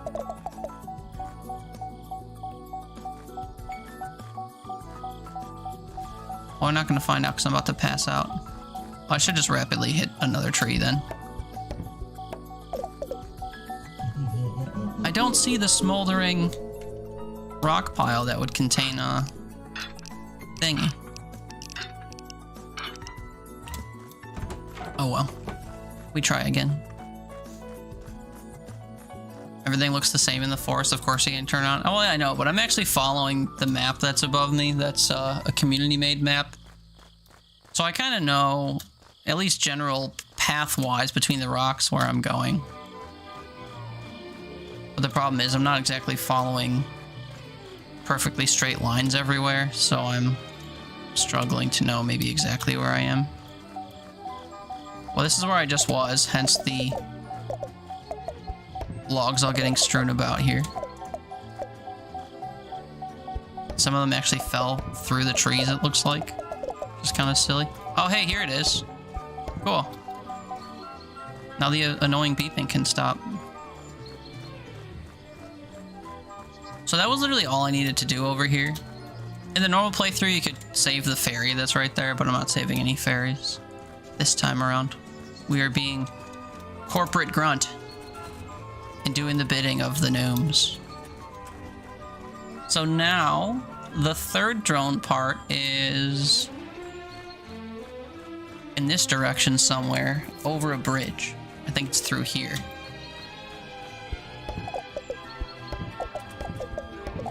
So these basic trees I can hit one hit at a time are not worth a lot, so I haven't really been focusing on them.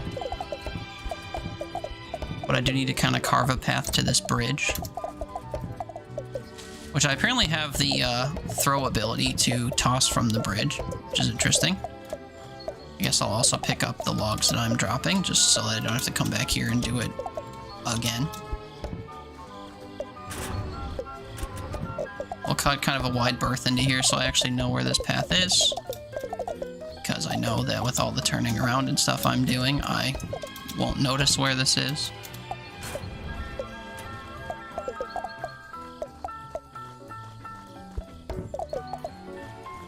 Okay, that should be good enough even for me.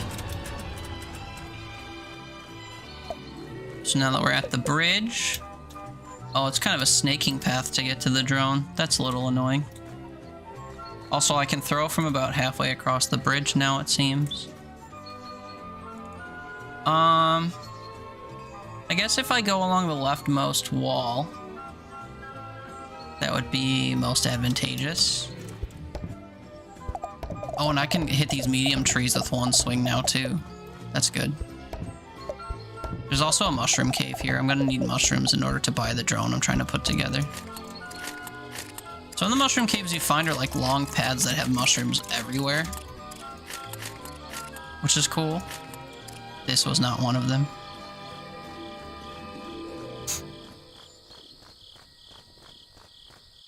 If I get up to 2 grand, I can increase my throw distance, and maybe that would be beneficial given how I'm just outside of it, kind of. So I guess I'll clear this area of the trees and then throw all the wood from the trees back home. Especially because we're felling all these trees in one swing now. If I get 4 grand, which is not likely, but if I do get 4 grand, we can also increase the sharpness on our axe, which will make it so we just hit things harder and also can hit higher quality trees if we're not sharp enough to do that yet. Time will tell, though. Also, it's nighttime, so whatever I do, I have to do quickly before sleep takes me. Which means I should probably get back to that bridge that I have lost. Oh, no, I haven't. It's right here. Ugh, Hail Mary throw. Now sleep will take us, which is fine.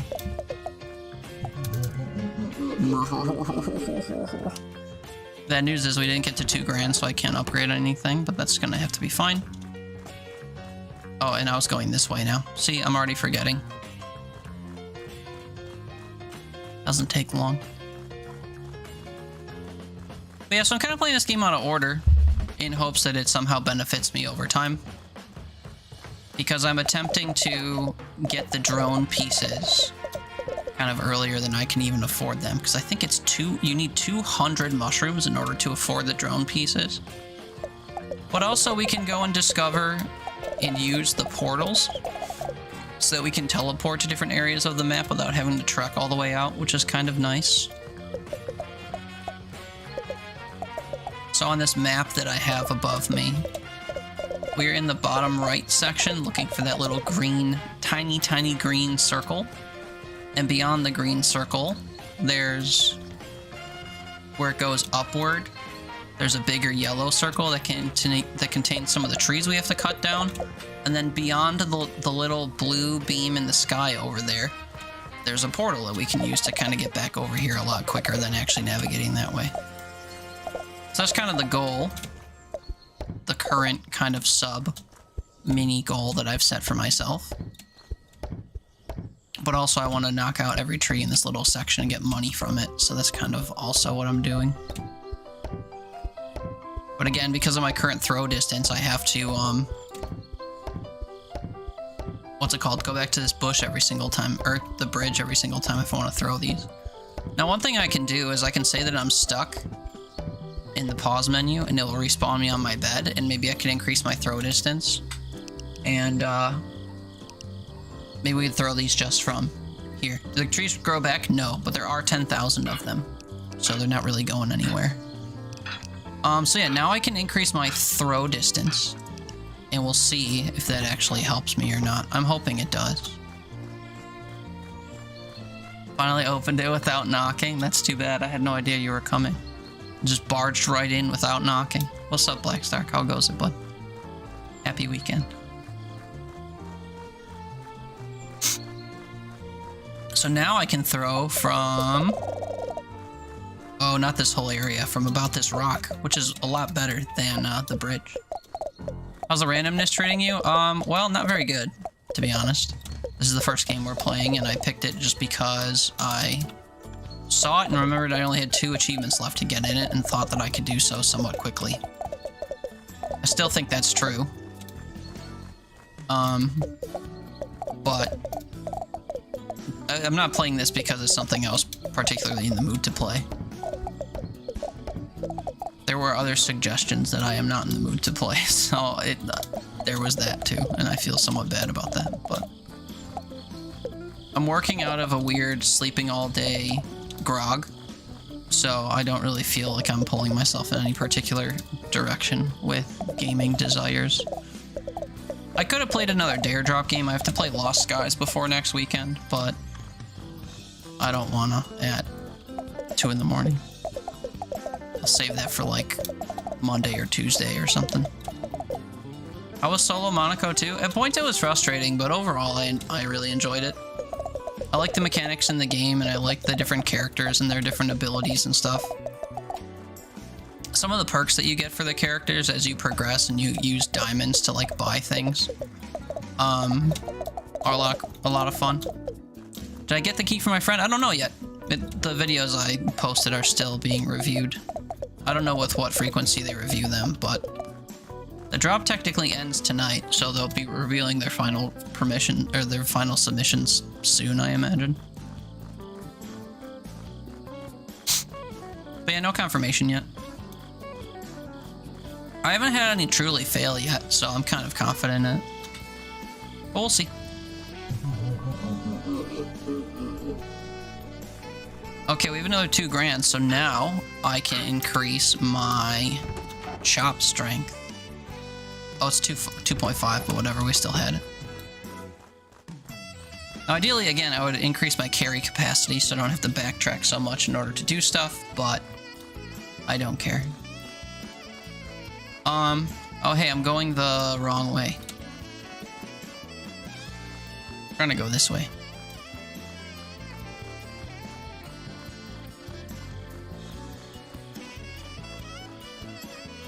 So if I chop along the wall, we can get to the fork that leads to the elder trees and also the first portal, which is very useful.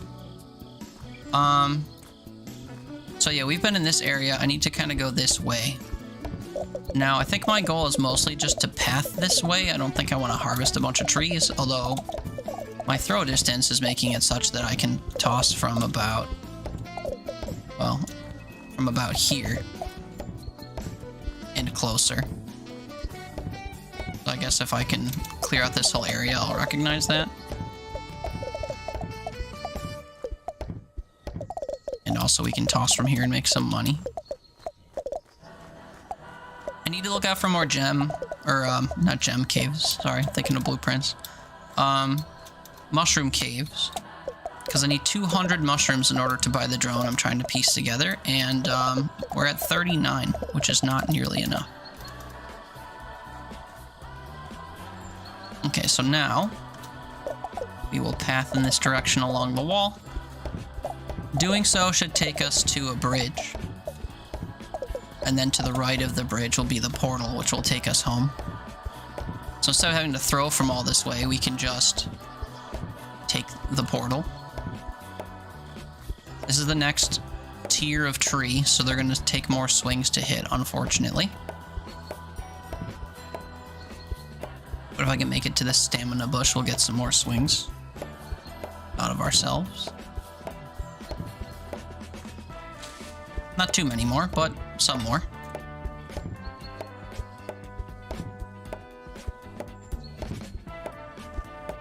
Not really sure what to do after I run out of stamina here. I guess I could just go back and start tossing things until nightfall. We're actually in range of the next drone piece, which will be to the right, actually. I guess we can try to start hacking our way that way. So if I run back and forth for a little while and then we throw all of these pieces back, I should... Wait, why can't I toss? Why can't I toss from here? I was able to... Oh yeah, from... I guess along the walls the closest. But anyway, if we can get all the drone pieces and get the drone, then I can leave a lot of stuff like this on the ground and it will automatically harvest it, which is really nice. Most ideally, I would just start harvesting things near portals, because if you unlock a portal, you can start teleporting straight to the higher quality and more expensive or more worthwhile trees and just start getting logs from those trees. Which, speaking of, I'm going to try to get some of these logs before we go back. The fogs are going to close in and make me drop stuff, so as long as I can get this armful thrown in, I'll feel content. And there we go. So you'll see it's saying plus 10 on those newer logs, which is very good. If I keep chopping in this direction, we should be able to get toward that portal, and then we can actually get the first batch of elder trees, which are each worth 25 apiece, I think, or something like that. I guess I will nearly double my carry capacity. 49 to 70 is a pretty hefty chunk. Well, it's like a 1.5x increase, I guess. Still pretty good, though. That way I can carry more stuff back to our throw line. Make more money that way.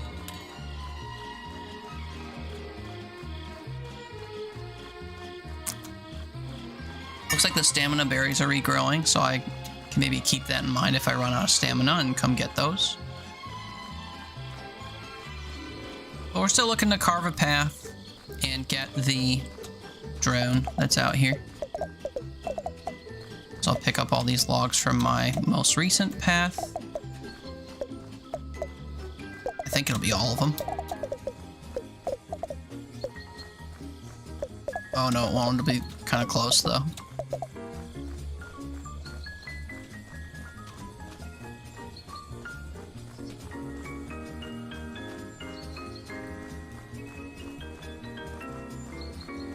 But yeah, so I'm trying to do progression stuff earlier than kind of makes sense to do. Because ideally I would just keep increasing my character's doing stuff potential and, you know, have an easier time doing all of this. Like if I could move more efficiently without running out of stamina, or I could chop more trees without my stamina bar emptying, that sort of thing, then I guess we'd be moving more efficiently that way. But I'm fine with trying to just unlock portals and stuff and kind of speed things along. And also we have, oh, this is one of the sprawling mushroom caves. Okay, so this is going to get us a whole bunch of mushrooms. I want to get to 200 before we make the drone, if that's possible. But only finding like 10 or 20 at a time is not going to get us there all that quickly, unfortunately.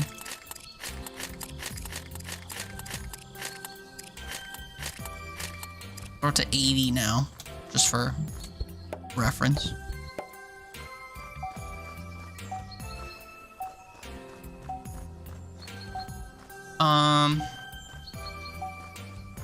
I think the drone is down this path that's over here somewhere. So I'm gonna start going this way.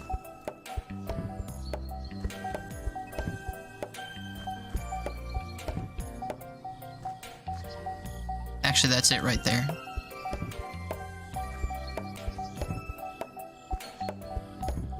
The range on this finder is pretty far.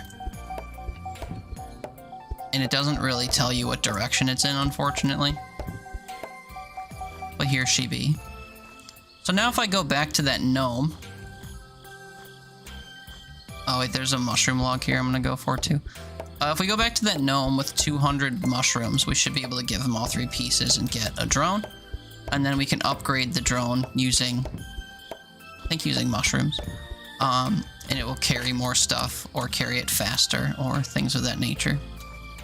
But the main thing I wanted to do was unlock it, because it's a bit of a task to even do that. And now I want to continue going this way along the wall. Eventually it will hook to the left and allow us to cross a bridge.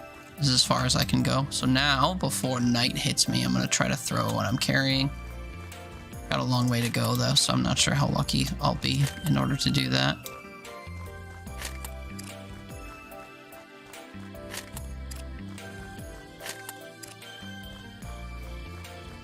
Oh, I'm here, I'm here, I'm here.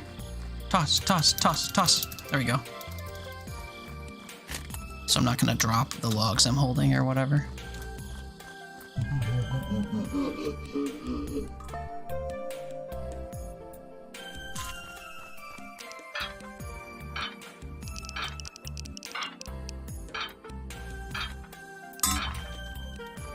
Might as well improve my movement a little bit, I guess, because of how much I'm moving.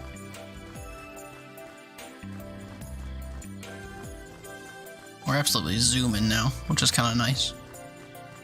Make it easier to get back to this throw spot that I have. And it's good to get back to the throw spot because we'll make a lot of money doing that. Especially from these trees, they're all worth 10 apiece. If I can increase my throw distance further, then we won't have to worry about coming all the way back.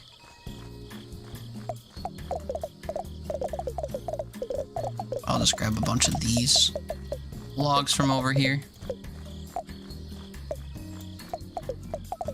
Then we'll throw all these back. So we're at 361 right now. I've got 70 logs that all are worth $10 a piece. So that'll get us to over 1,000. Videos highlighted, dares submitted, teeth brushed. Very good. Congrats on getting some of your dares done today. What were you tasked with for your dares, if I may ask? And how long would you say it took you to do them? Was it as long as you expected, or not? Oh, never mind. Yeah, don't let me keep you with my inquiry. I'm glad that you accomplished things, though. And I hope you sleep well. I appreciate you again for raiding. This game is not too similar to what you were playing, but hopefully it wasn't too dissimilar. But I appreciate you. Forehead kisses, love you, good night. Sleep tight. Have a good start to your weekend. And I will attempt to sleep eventually, too. How eventually, I'm not sure, but eventually.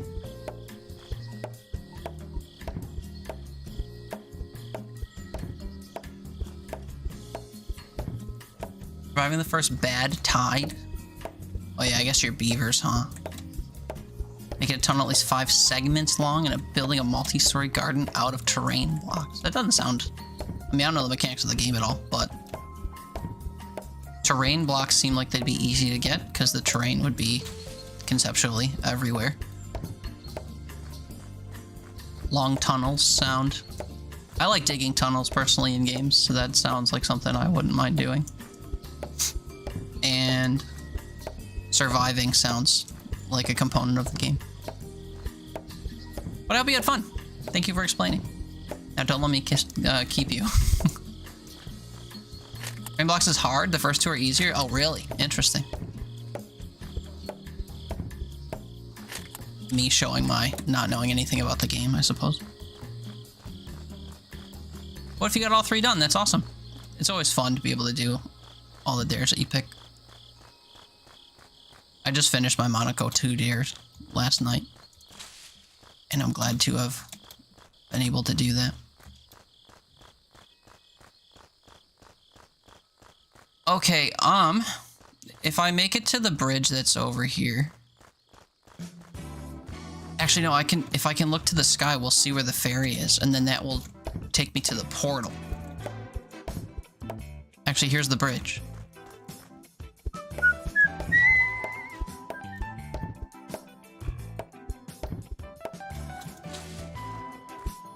So yeah, now that we're at the base of the bridge, if I cut across it and toward where the ferry is, which I can actually see from the bridge, which is huge, we can go beyond the ferry into a portal, which means that we can get here kind of... Oh, here's the ferry. We can get here kind of automatically, which is cool. Unfortunately, we won't do it tonight, but... or before sleep takes me. But that is a huge, huge milestone for progress. I'll do more sprint endurance, I guess, because we do be sprinting. So this portal we can actually use to just teleport out where we've been, which is huge, because then I don't have to sprint all this way, and we can just walk into the teleporter instead of having to throw all this way. Or toss all this way. So, even though it's kind of ineffective for gaining money from the stuff I'm picking up, we are going to still try to go to the portal. One thing this game doesn't have, as far as I know, is a drop feature where you could like bring clusters of stuff closer to places. I'd love to be able to like carve through a path and then bring it to a portal and drop it on the ground and then just like pop into and out of the portal over and over to get stuff. I don't think this game's being regularly updated or anything though. It's just kind of a quick thrown together incremental something or other that lets you do a menial task over and over again for fun. But if it was getting updated, that's something that I wouldn't mind seeing. It's a simple drop function without the need to, you know, teleport home to drop stuff.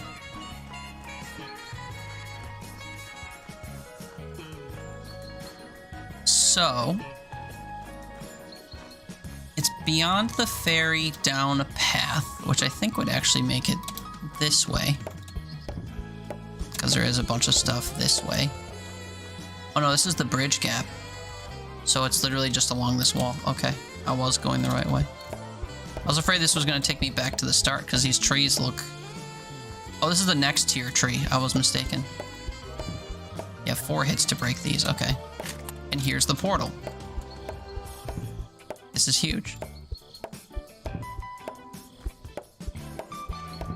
And just beyond those bridges, or just beyond that bridge is the first elder tree. So now if we do this, I can just throw everything I'm carrying back home.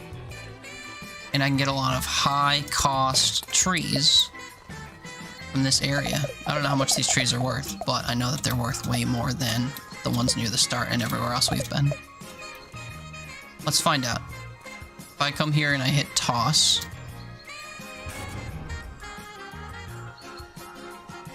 $25 and $100. I don't know what the hundreds were.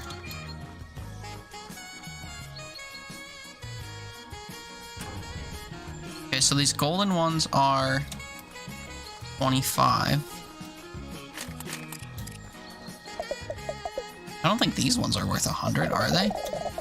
Maybe it was the log that I hit with the mushrooms on it that was worth 100?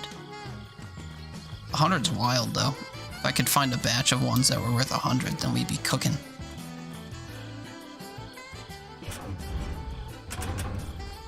Those are all worth 25 and 10. Yeah, I wonder what the 100 was then. Oh well. I will chop a bunch of these just to get more money then, just because 25 is still very good.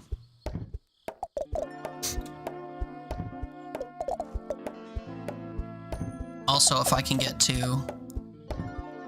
$400 or $4,000, which I don't know how likely that is, but if I can get to $4,000 before I pass out, we'll be able to afford more upgrades. And actually, I think 5,000 is my axe sharpening distance. We can also kind of clear the fog when we come home, so if I teleport to here, we can kind of reset the night condition. Not by much, but a little bit. Did I have more things that I cut and didn't throw? I don't think so. You can just go to sleep.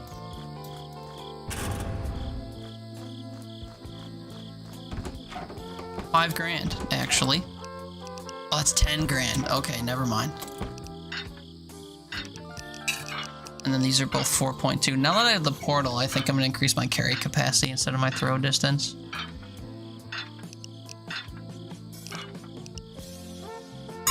If I had just a little bit more, I can increase my swing damage too. But that's what the portal's for. Literally come through here, cut down like 2 trees, get to $2,000, and then top off my swing damage.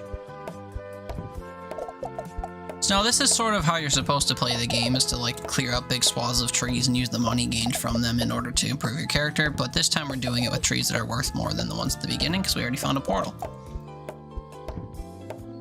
And then once my swing damage is more, I'm gonna navigate to and start getting the elder trees right away, which will be very good indeed. Up to 116 mushrooms, so I guess I'll harvest pretty much every mushroom I can find, even though they add to the game visually. And then we can actually unlock the drone from this dude, because I'm pretty sure they cost 200. Let me just double check that fact. Interested in a drone? I can build you one that automatically go out and harvest any missed logs for you. We'll need to charge you a few mushrooms to build it. It is 200 and I'm at 122, so we'll be back. Swing power is the way to go, and since I'm home, I guess I'll rest. This will refill my stamina bar.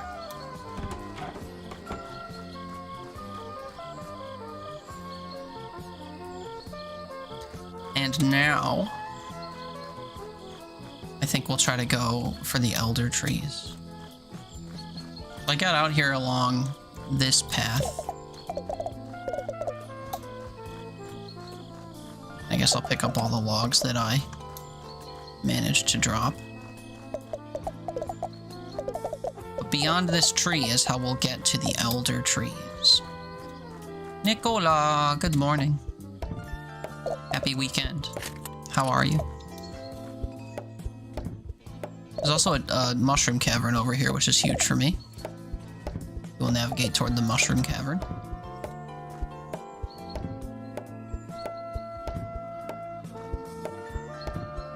It's only about 15 mushrooms, but gets us ever so slightly closer to 200, which is good. Oh, and there's a mushroom log right here. Feeling kind of hungover, question mark? Are you asking me? No. I haven't been drinking. Oh, you're questioning whether you're feeling hungover? I see. You're not really hungover, but you half are. I see. Well, sorry about that. Interesting way to start a weekend for sure. I had like 2 pints. That doesn't seem like that much. What did you have? Did you have 2 pints of liquor? Because I guess that would do it.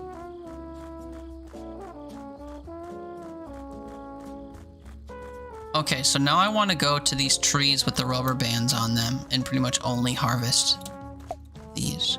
Requires X level 5. Oh shit. Okay, never mind.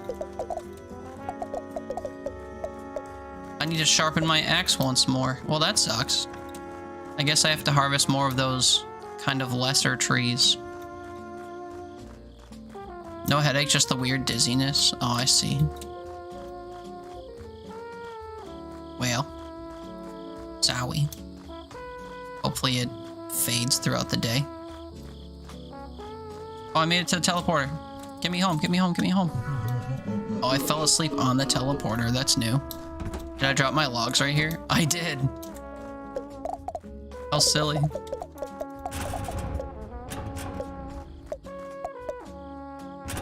Okay, well. We gotta get to 10 grand. So I guess I'll hack down these orange trees.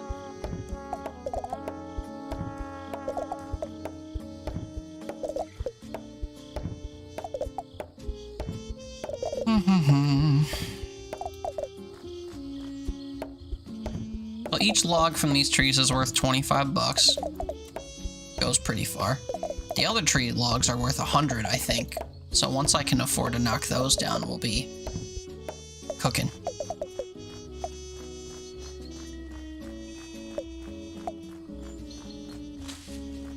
Still early enough in the day to use the stamina bushes, I suppose. 4.7k. Now these I think are only worth 10 apiece, but I can at least knock them down kind of quickly, I guess, is the trade-off. Still costs a lot to travel and put them back, though.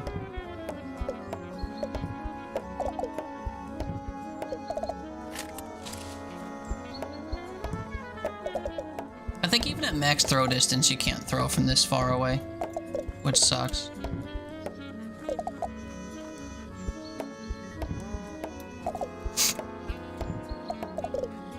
Okay, we have a path back to this bridge. Oh, this log's worth 100. No! I filled up just before I got to it. 162 mushrooms. I don't really like picking the ones off of the ground, but if I picked up every single one I've seen off of the ground, we'd be able to afford a drone already. Simple and honest truth. I just like them on the ground. They're just visually pleasing to see.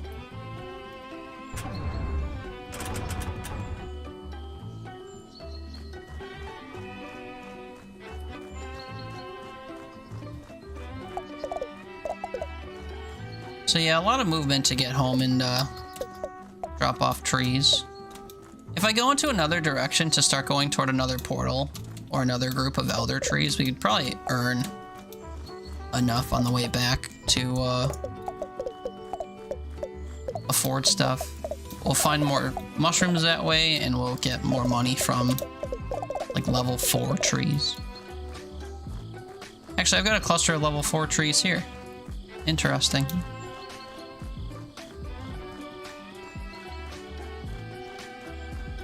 I'm going the wrong way, though. We're pretty much going back home.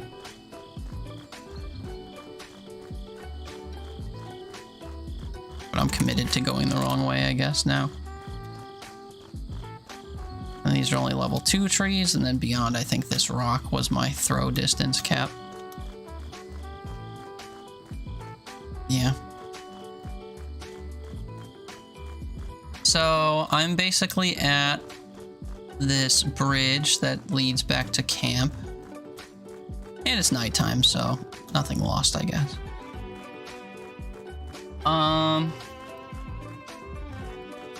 Of the other 2 paths, I think I'd want to go to the portal that's above me, because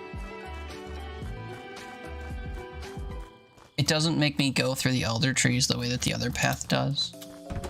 I need to save my money until we get to 10k, so we can sharpen our axe. Although, how much does it cost me to upgrade certain things? My walk speed is about 1,000.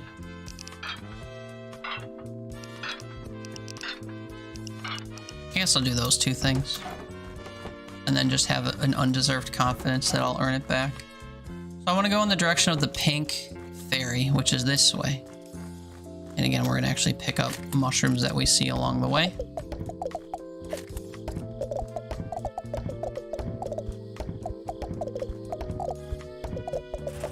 And I can actually toss from here, which is good.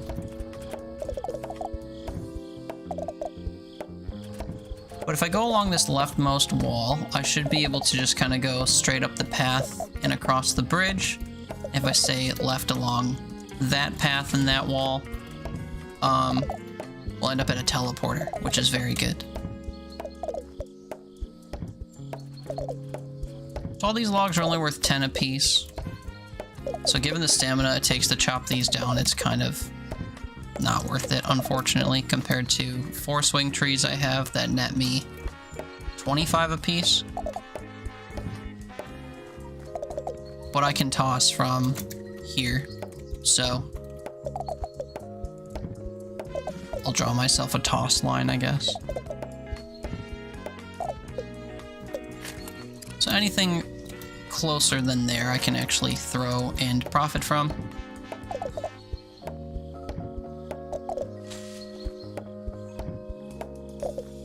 Pick these logs up on the way back.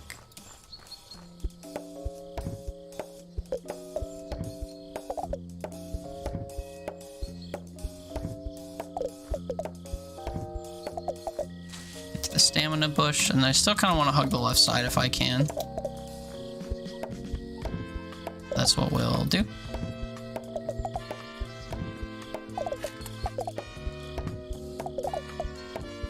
It is a pretty long way along this wall to get to the teleporter, especially if we get hit or stuck on trees that are really not that close to the wall.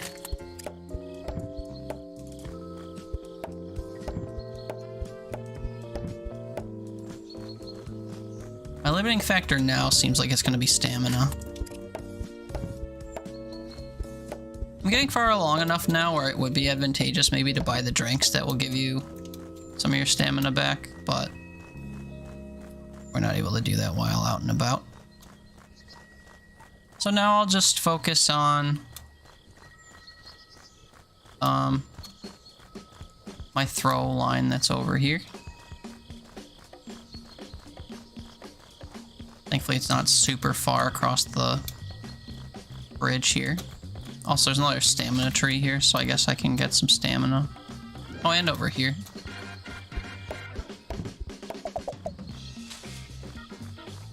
So come the end of the day, I can just continue the path. But for now, I guess I'll harvest some of the logs that I've already gotten and bring them back.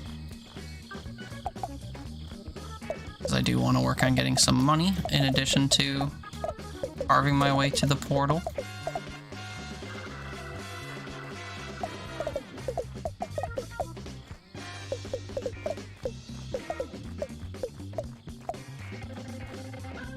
Wait, is this as far as I got? My hands aren't even full yet. Okay, now they are.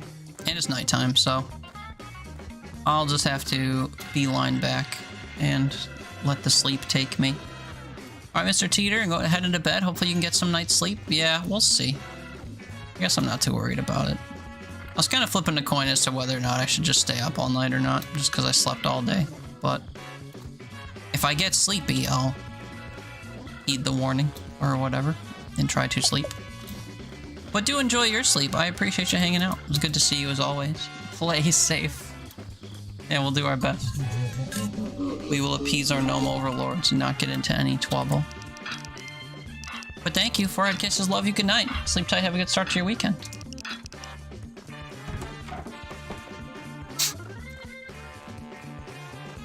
Where was I going?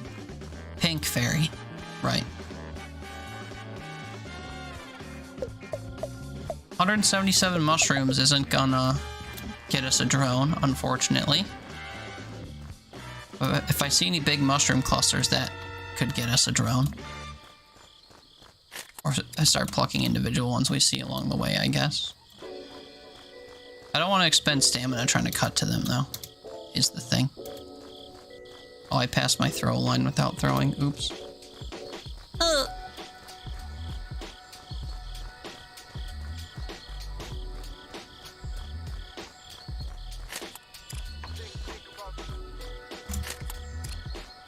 Okay, so I think with the stamina I have, there's a chance I could cut to the portal, which would be a marvelous accomplishment on this day.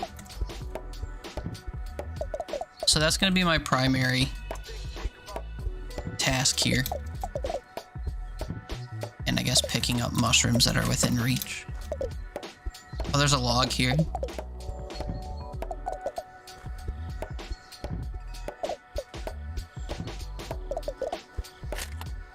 The logs are also worth 100. We're at 190 now. 200's the magic number just to get the drone. And then more mushrooms will let us upgrade the drone.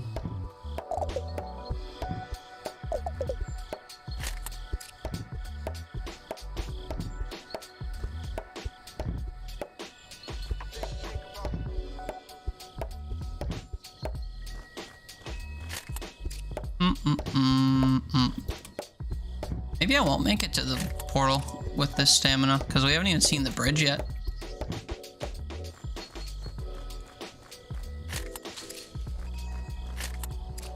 $195.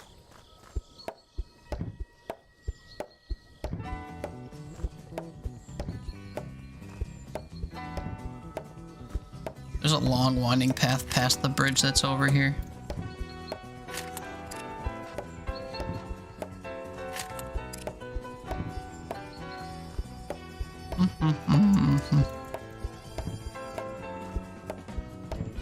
We're 198 and I see 2 mushrooms here.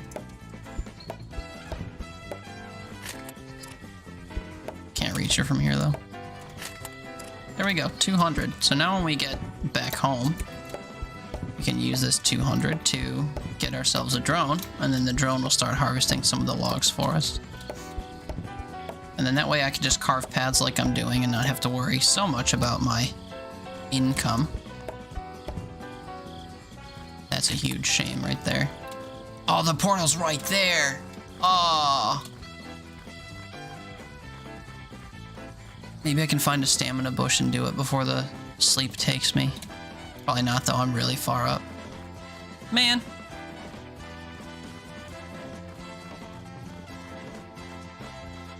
Oh well. First order of business tomorrow then. But before night takes us...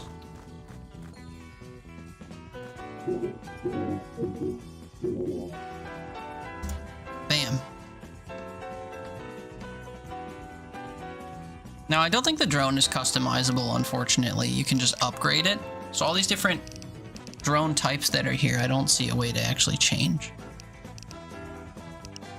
But the drone will go off on its own and go harvest logs for me, so we'll passively gain money. I don't know if I rest until morning, if he'll passively gain throughout the night. Looks like that wasn't the case. But whatever. So, You can actually see him flying above the trees gathering stuff. I never noticed that before because I didn't really use the drone before. Anyway, what direction was I going in? Was it this way? Yeah. Pink fairy beam. I didn't realize that we passed the drone. Oh, I didn't pass the drone to go this way. How the hell did I go this way? Oh, this way. I see now. So now, if I can hack my way toward that portal, we can do what we were doing earlier, where I just kind of poke out the portal in order to have easy tossing of trees.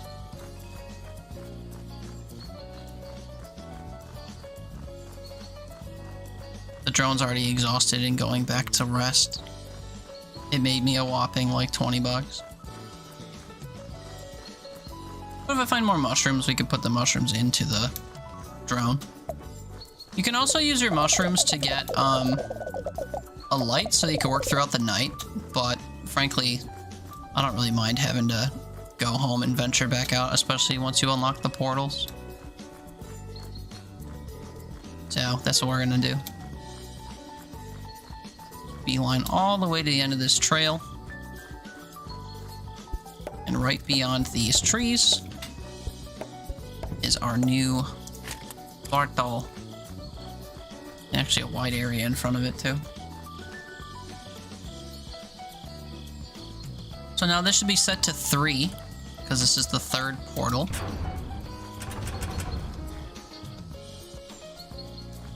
And the elder trees I'm going to need are right beyond that fairy. So if I just make my way this way, I'm going to try to get a lot of money along the way, so I am going to try to carve kind of a wide path this way, because if I get there and I don't have an upgraded axe, then it's not really going to help me out. Although I guess if I navigated to the other portal, then we'd earn even more money that way.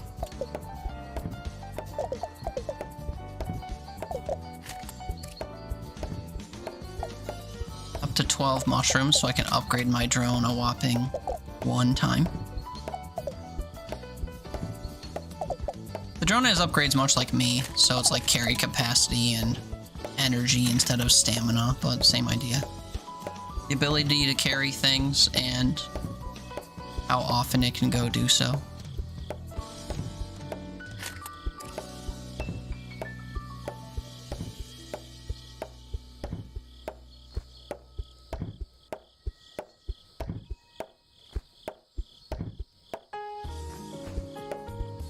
See a stamina bush here that I think I'm going to take because I'm swinging 3 times on each of these trees to hit them.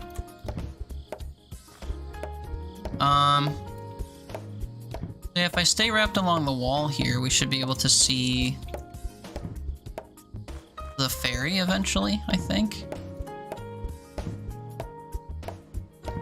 Although it might be too deep within the trees to actually see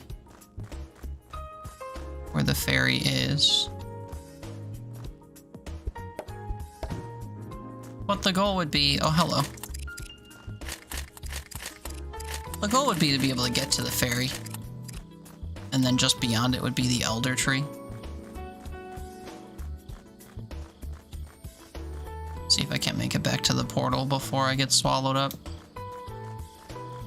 Although I don't even see it if it's in front of me. Boo. 2 grand. Not really worth upgrading. I guess I'll put some upgrades into my drone while I'm home.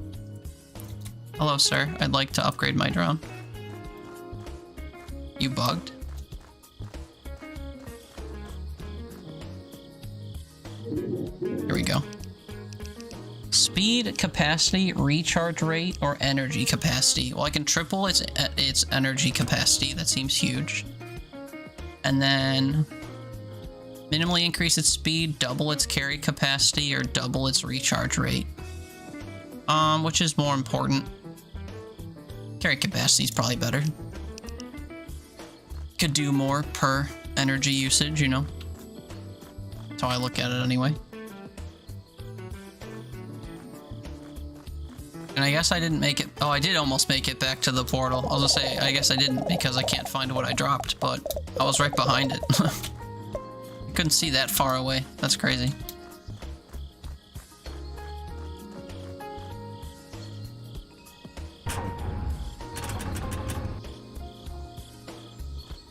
$3.7K.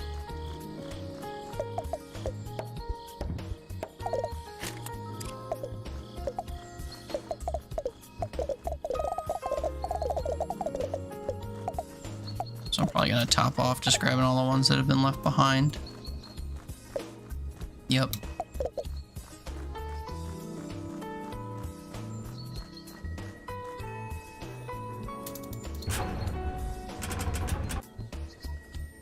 Each full-armed toss of these trees gets me about 1,000, so I'd have to fill up 5 more times and then some in order to hit 10K.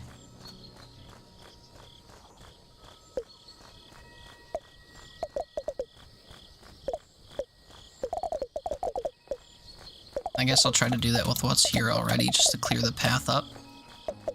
My goal later will be to carry a bunch of elder tree wood through this path. And if it's filled with other logs, then I'm gonna kind of fill up my arms with unwanted logs on my way to the trees, which would be by it.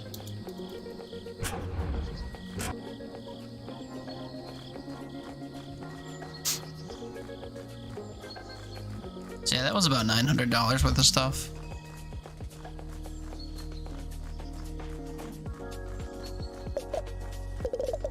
Which is a bit measly considering we need about 5K, but that's fine. We will continue toward where I think the elder tree will be. Keeping our eye out for the fairy enclosure.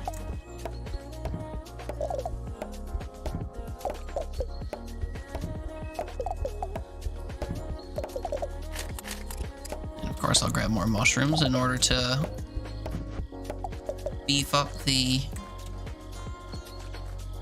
drone.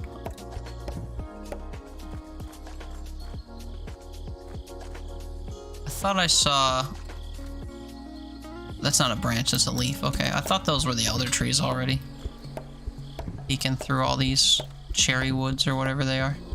I guess not. Approaching nighttime, so I'll probably just pass out here. We'll just chop our path and pass out.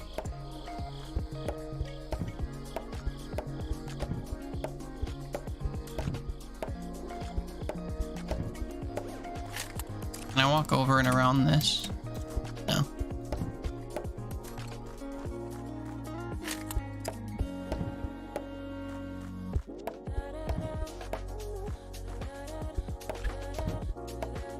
I can't reach that. Boo.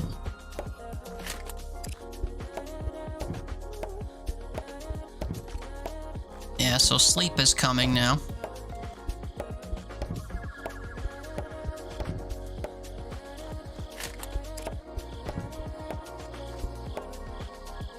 It's fine, I just ran out of stamina anyway.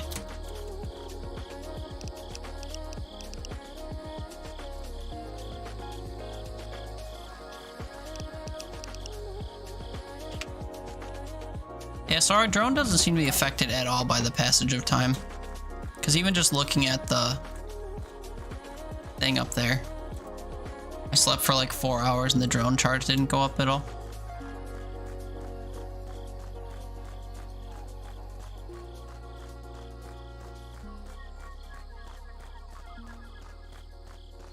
It's unfortunate that I can't see the sky at all from in here.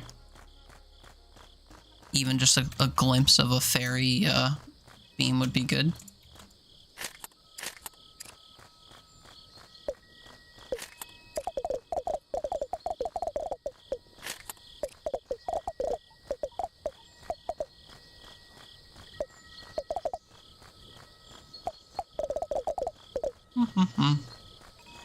This is where I dropped everything last time. Oh, I made it to the jail. That means that the elder trees are like in here somewhere. Ah, they're right there. I see them beyond this.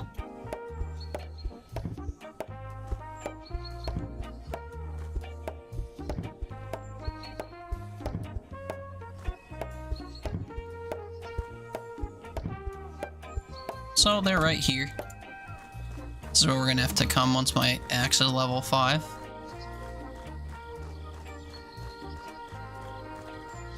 We'll make our way back to the teleporter, and then I guess I'll try to make my way to the last teleporter. And then in that time I should have enough money to upgrade my axe and then like specifically come get all these.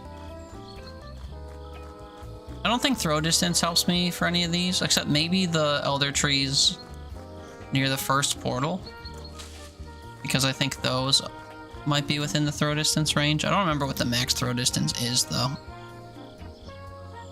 I also don't know how much we need in order to increase it.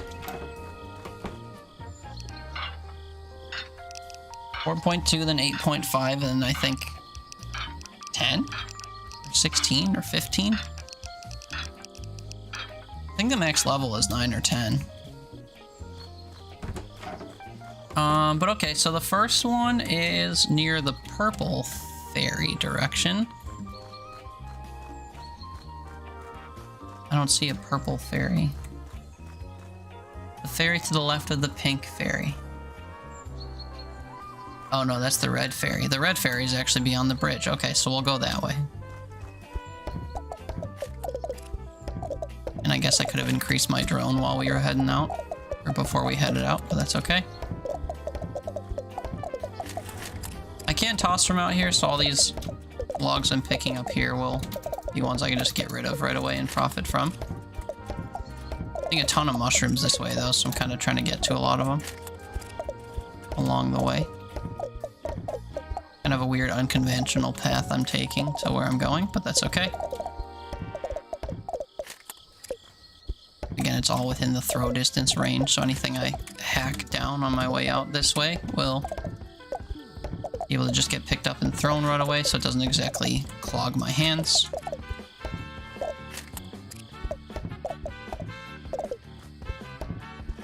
I think I see a mushroom log. Oh, no, I am outside of the range of the throw distance.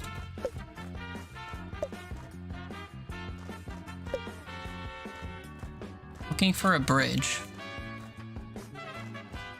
I've also lost the fairy beam already.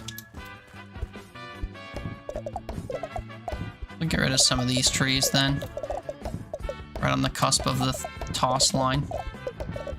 And maybe if I make a clearing we can see the sky. I am at risk of passing out though, so I'm just gonna try to gather a lot of this and throw it.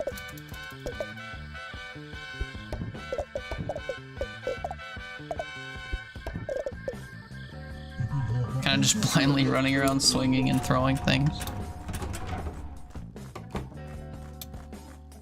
We venture out toward the red again. Actually, no, I'm gonna upgrade my drum. I have 46, so I guess I'll double the recharge rate twice. And improve the speed, because why not? So now when it empties out, it'll be filling back up quicker, which is good.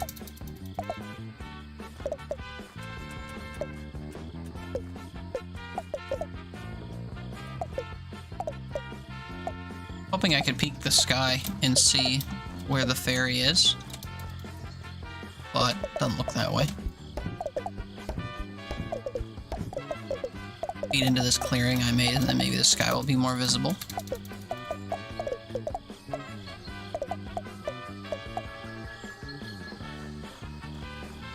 Yellow. Oh, it's still along this wall. Okay. Noted.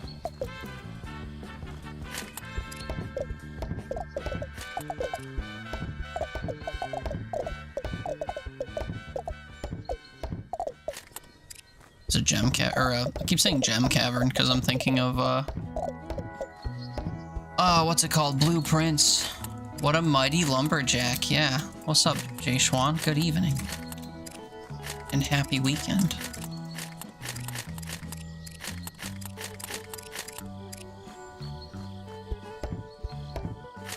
Chopping trees, the one fell swoop. That is so true.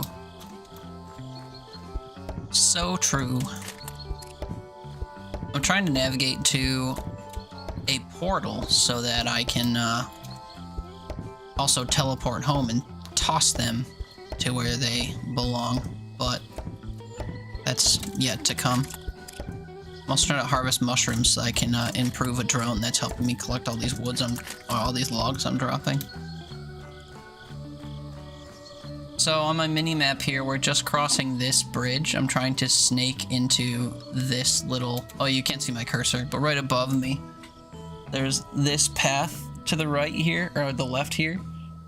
My right, doing it backwards. So I'm just at the bridge that has the little X near it, toward the, like, main fork in the path away from the middle.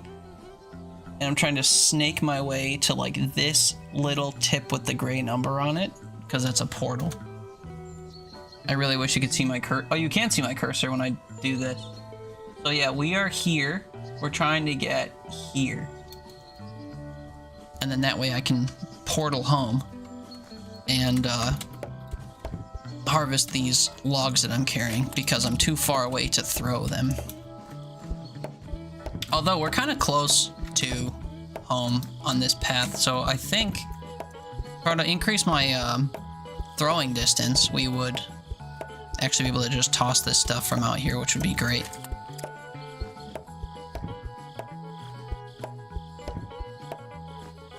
But I don't want to follow the path to the left because that's going to take me to just a boiler.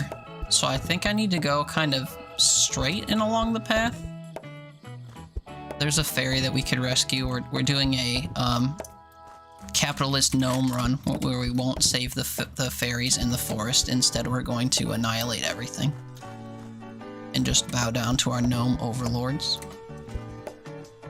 Unfortunately, this is, I think, the direction... Oh, and there's a mushroom log there. This is the direction I'd like to go in, but I'm out of stamina. So we'll head back beyond the bridge and we'll just toss what I've already gotten. Although I can just get some stamina here, but sleep is going to overtake me anyway. So as long as I can get back enough to throw this stuff... I don't think I can, though. We'll just have to let sleep take me and I'll drop all my logs. Throw distance is only 4.2k and it maxes it out to 75. I think this is worth doing. We didn't upgrade this to level 5, did we? No. But having a better throw distance will make it so I can make more money more quickly, so it will be a worthy investment. Also, I have 38, soon to be 40. Oh, soon to be more than 40 mushrooms, so we can upgrade the drone a couple more times.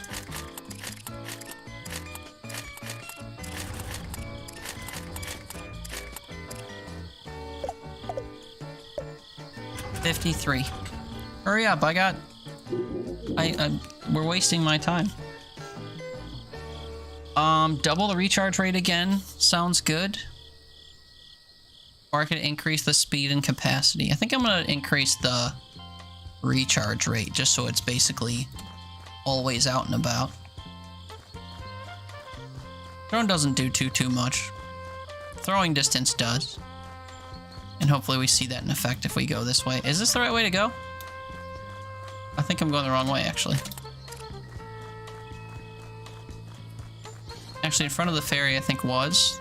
Oh no, it's this way. I was going the wrong way.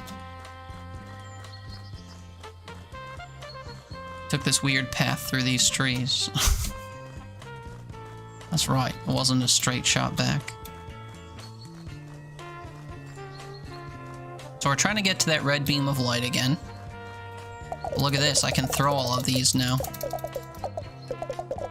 From right here. Those are only 60-some meters away, and that my throw distance should be 70-something, but that's okay. collect most of these. Toss them back.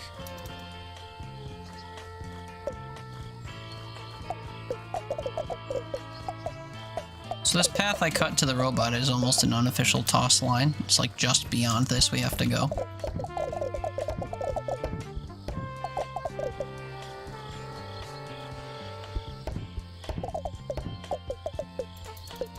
Unfortunately, these trees are only worth, I think, $5 a piece, or like the logs from them are only worth 5 a piece, so they're not exactly raking it in, but that's okay. The ones we'll get from farther on will be good. And technically, if I go along this wall, I think we'll be closer than where we are right now. So I'll maybe actually get within throw distance. But I don't know. I might need even more throw distance to accomplish that along this wall.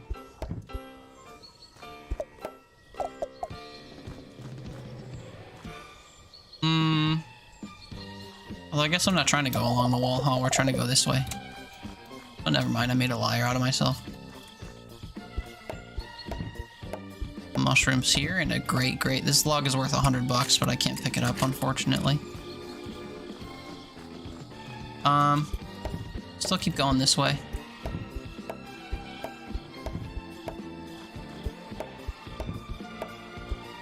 The lack of money is a little annoying. Oh, but there's a gem cave here. I mean, a mushroom cave here. I keep doing that. I subconsciously want to play Blueprints. What game is this? This is called Lumberjacking. I don't know how long ago you said that. I'm sorry if that was ages ago. I should see if the YouTube quota resets at midnight, and then I'll see my messages come through. This is called Lumberjacking. It's an incremental game where you play as a lumberjack, and basically the more logs that you harvest, you get money, and you can invest that money into yourself to make it easier to hit things, or carry things, or throw things. But I'm playing it in an unconventional way where I'm trying to do late game stuff early to make my life easier, because you could spend hours and hours chopping things down and then just kind of very slowly boost yourself. But I beat this once. This game has 2 endings, one of which in which you try to help and save the fairies of the forest, and another in which you just bow down to your gnome overlords and chop a bunch of trees. We did the fairy ending first because I'm a good-natured person. But now, just for achievement's sake, we're trying to do the other ending. And one of the things you can do is you can unlock these portals throughout the map that make it easier to teleport home and throw stuff from great distances.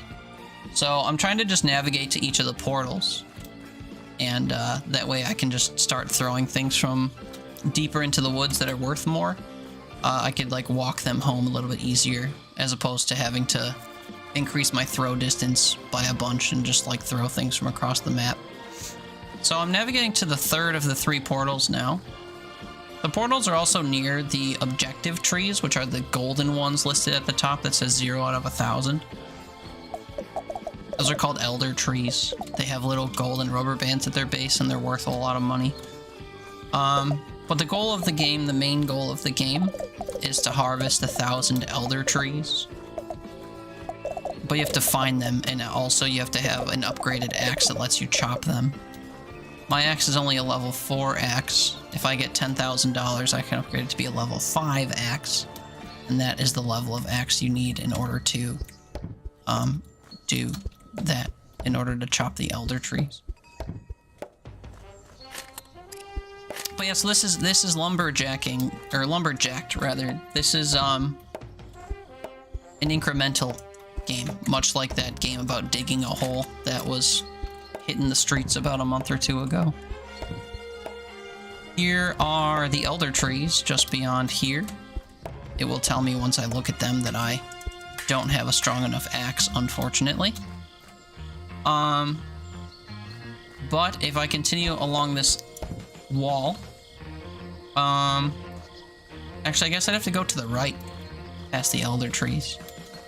I'm actually going the wrong way. But if I path around these guys and go to the right, we should find the next portal.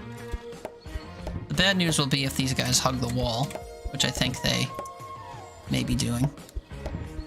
So I can't actually get through here. We'll have to go around the other way then. We'll just kind of trace a path along the elder trees.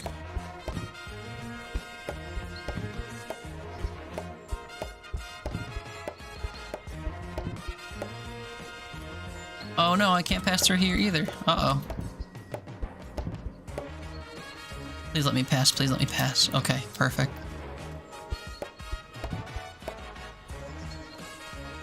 So I think I'm a little bit turned around, but if I could see the sky, I don't want to approach a purple beam. Which I guess I can't see from down here. I'm trying to snake my way over to this teleporter that's over here. So we're about in this area. I'm trying to go this way, which should be to the the right, tracing a right wall behind the trees.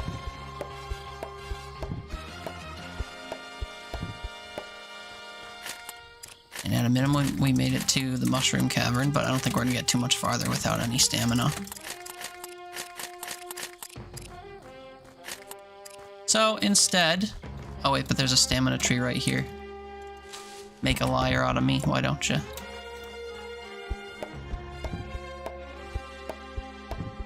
So my biggest goal is to try to get to the third teleporter, because then I can come back and collect all of these logs I've been felling.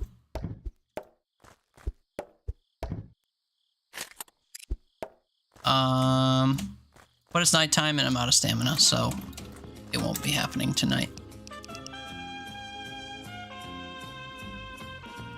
So we'll sleep until morning. Nighttime makes you pass out if you don't have a lantern. I do not have a lantern. So, it's better to just unstick yourself and go home. Nearly double the recharge rate, or increase the speed and capacity and other stuff.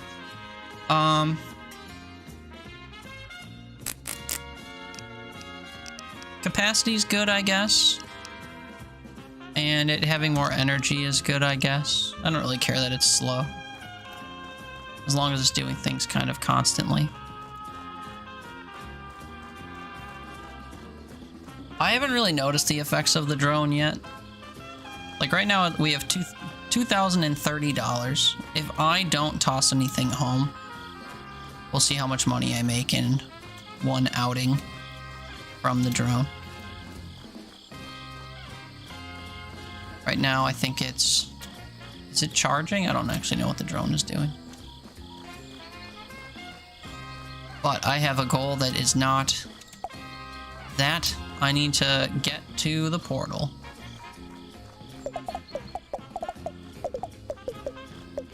And I hope that I was going the right way, because it's pretty hard to tell. This is as far as I came back. Hiya!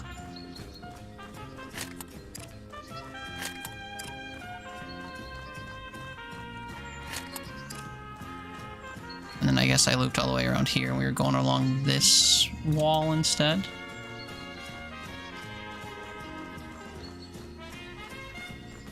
Let's hope this was right. I can't really see beyond here to know if there's a portal this way. Portal is good, Purple Fairy is not good.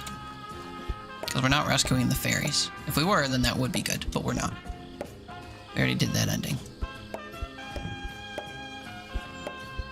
So we're doing the tree slaughtering gnome ending.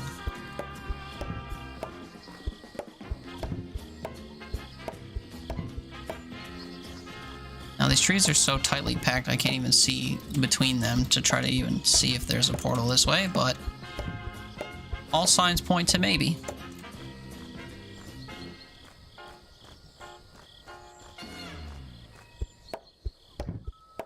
There's a mushroom log here, which is good.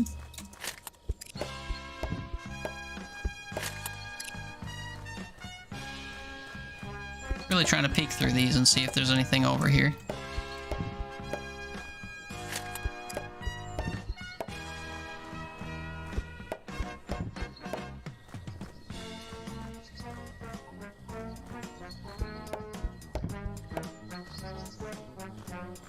big and gray and hard to miss if we are at it. I guess now I could try to back up and look for a ferry if I am going the wrong way. Or we just keep trudging along this wall and see what we find. It is kind of a long path to the portal if we are on the right path.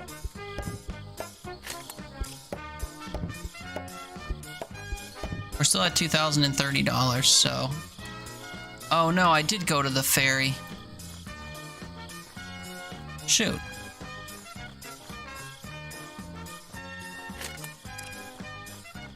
No wonder this felt so long. So then, if I'm on the left wall going away from the ferry, it hooks to the left at some point and brings us back toward the elder trees. I guess this is the hook. And then if I follow further to the left, it would take us to the portal.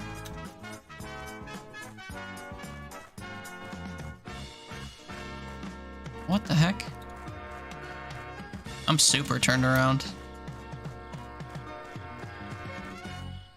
I just want the last portal to be unlocked so that we can make more money. Alright, well.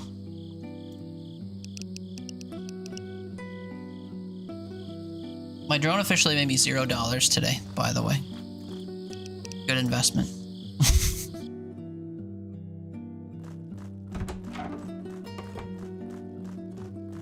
Okay, so we'll try one more time. If I can find the portal, we'll be raking in money, and then I'll pretty much like beeline straight to the end game.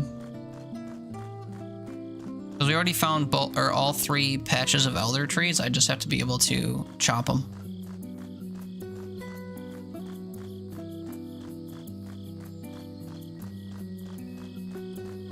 So red fairy is our first stop, and then purple fairy we don't want to reach.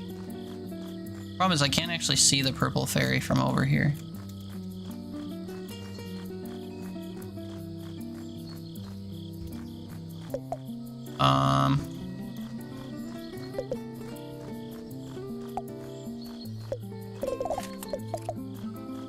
This log that's worth $100 into our inventory.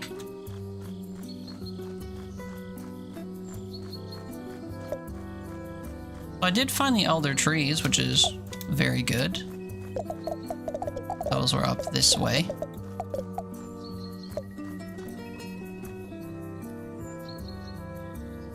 And then I somehow managed to go toward...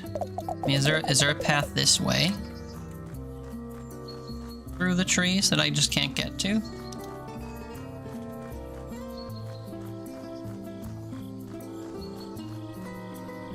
That's essentially where I went.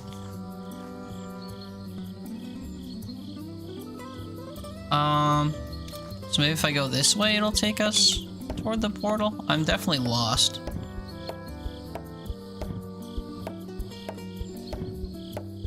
But any path that leads away from these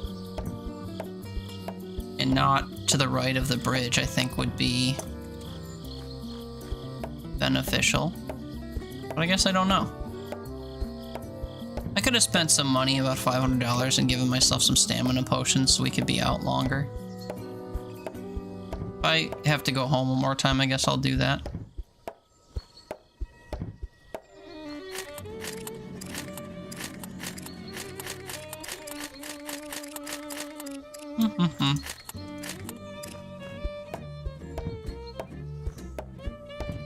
I guess we will see what's over here eventually.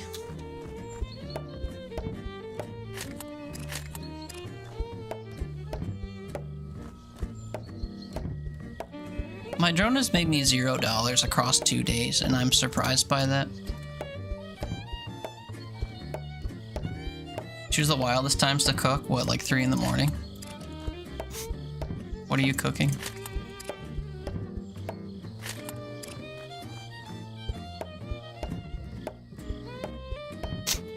Lately, when I've been getting hungry, I've been making myself pizzadillas, where I just chop up some jalapeno slices.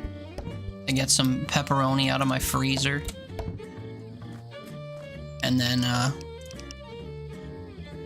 put it in a tortilla with cheese and sauce and stuff. Muy delicioso. Okay, so I now have 10 stamina drinks. We'll sleep until morning, and then the next time I go out and about, we will thrive. Also, it's 3:07.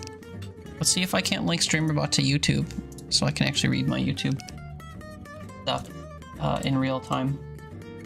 Don't tell me the quota is still exceeded. Test. Yay! Also, I haven't had my phone on to see chat, which is bad. Or Twitch chat. You're making broccoli cheddar pasta. One of the Knorr packets, you're adding sausage to it. Mmm. Sounds good. I don't mind a Knorr packet. I had some Knorr broccoli cheddar rice, and I didn't understand how it was very broccoli, but it had like tiny minced up broccoli florets in it. It mostly just tasted like sticky, cheesy rice, but I loves me some rice. Okay, we are at the bridge, and then along this wall we got to the You ferry. answered the letter. Now you are a part of Well, this what's up? place. Welcome in. Thank you for the follow. Where did I go wrong? Exactly. We came to the left of the ferry, and then we eventually converge at... Well, maybe that's why I went wrong. Is I immediately booked left, and then we cut right, and then found the elder tree. Well, no, because I literally came along the wall. Man, I really don't know. I don't know, but I desperately want to find the portal.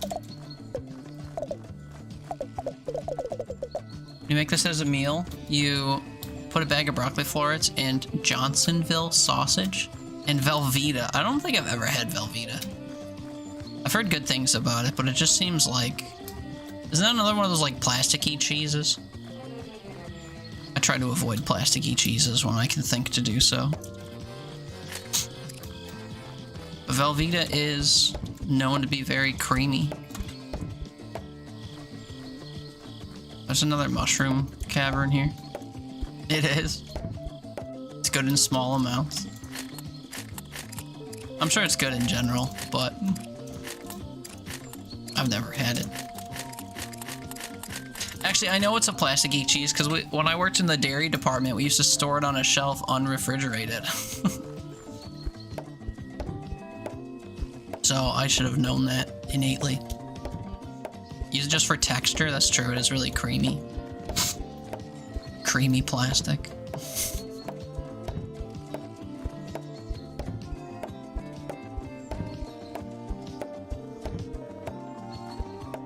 I see elder trees this way. What have I done wrong? I went in a circle? I'm so confused.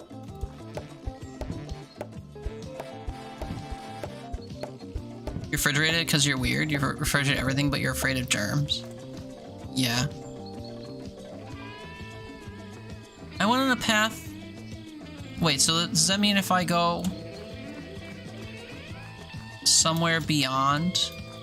along one of the walls, it'll take me somewhere? Does this continue in this direction, this way? Oh, I see a lot of trees this way. Maybe it does. Okay, fine. We'll try going this way. But I want to get this stamina bush. Although it is already 8 o'clock at night, so we're probably not going to go very far. But I don't care. I need to get this portal. And then we'll rake in money. I'm sure of it.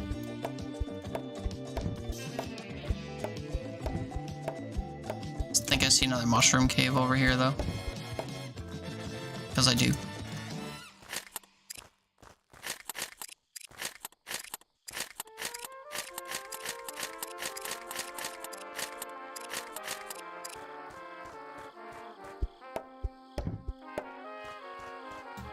Wait, I've been here before, too. What is happening? Purple fairy. Dude, I'm so confused. Wait, this isn't the purple fairy. What? This is the red fairy. I'm so confused. Why is it so impossible for me to get to... I'm trying to get here. I'm trying to just come across this bridge, basically go straight and then turn right, and it's not happening. I guess I have to just go straight past the... We'll try going straight through and past the red fairy. Maybe that's where I'm going wrong. Maybe I'm hugging around the other walls too much and I'm just like going on either side of that path. I don't know. Thank goodness for the community made map though, because without it I'd be twice as lost, if that much is even possible. Damn, now you got me hungry. I only had some pork chops for dinner. Pork chops and a can of green peas. These are good though. It wasn't nearly enough food for the day. I might have to make an emergency pizzadilla. Okay, where the hell is the bridge? Right through here? Yes, I see it. Okay, so we will go beyond the ferry. Surely this is the answer.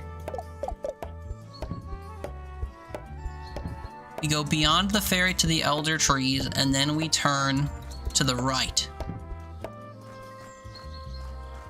Go beyond the ferry to the elder trees.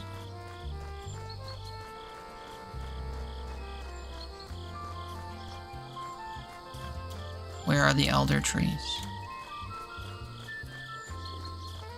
Here, and then we turn right. Somehow. Turn right before the elder tree, I guess. Is that a path to the right? Well, now my left? Oh! It's here! I hope. I'm getting so sick of turning around and not finding the damn portal.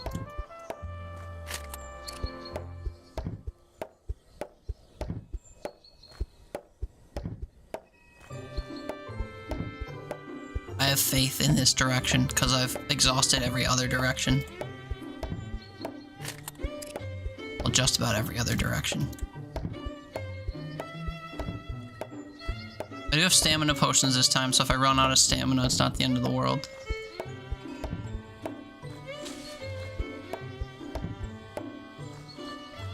We also have another large mushroom cave.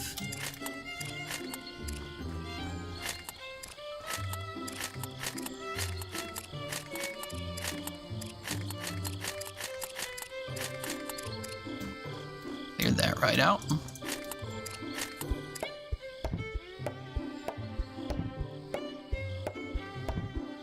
Show me a portal clearing.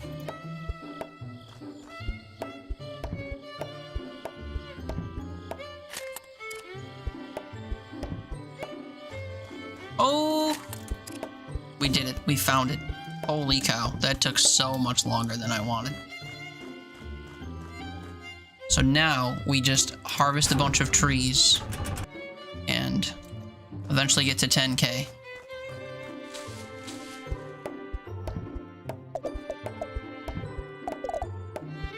And even though it's nighttime, I think I can work through most of the night because you can kind of reset the fog on yourself if you reach the wood chipper thing. So I just need to make sure I get back to the portal and then approach the wood chipper like this, and it clears the status. Problem is I still can't venture too far because I have to get back to the portal. I have to kind of remember my pacing toward. I mean, I could just sleep through the night, I guess.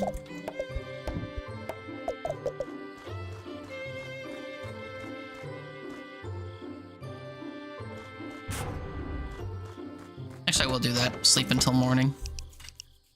Refill my stamina.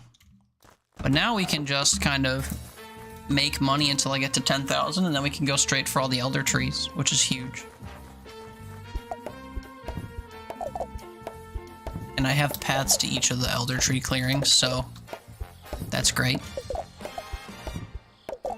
Although now that I say that, I should probably just go up and down the paths I already have cut and pick up all the logs so that I don't fill my pockets with logs I don't want instead of the elder tree logs. Yeah.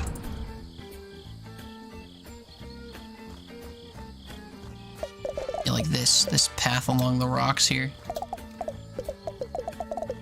When I'm carrying stuff later, I don't want to pick up any of these cheapo things if I don't have to.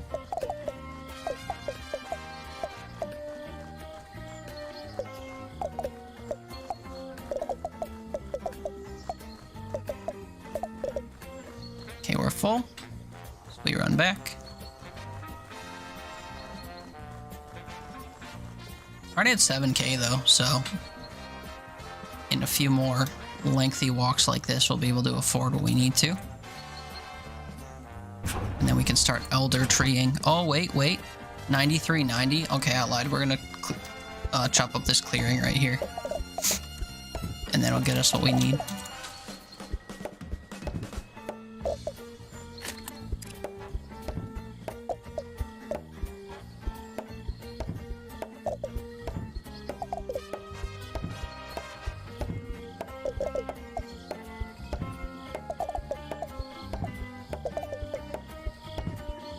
I haven't been paying attention to how much these are worth, but hopefully what I've done is enough. I also have to go to the bathroom like crazy, so once we go through here and I toss this, we'll see how much they're worth.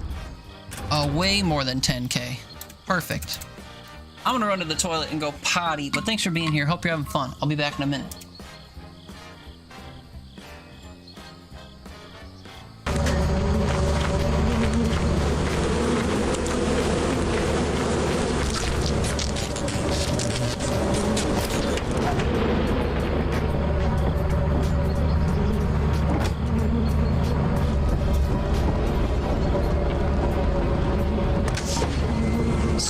That's what I do. People just quote me back to me, like, "Hi, you said a silly thing, you goofball."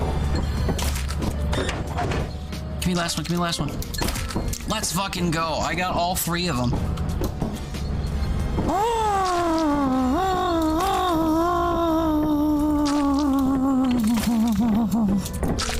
That's some MVP sh.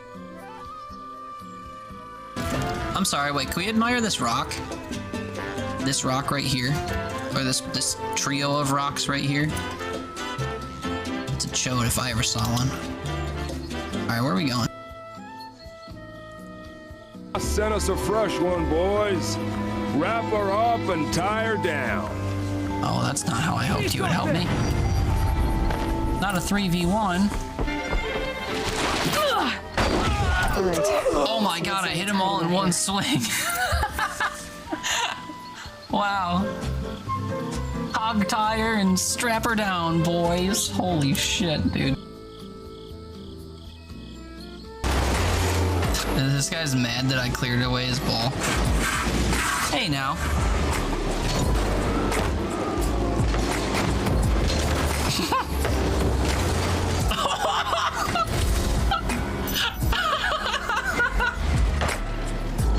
Oh my god. That shouldn't have happened. Oh my god.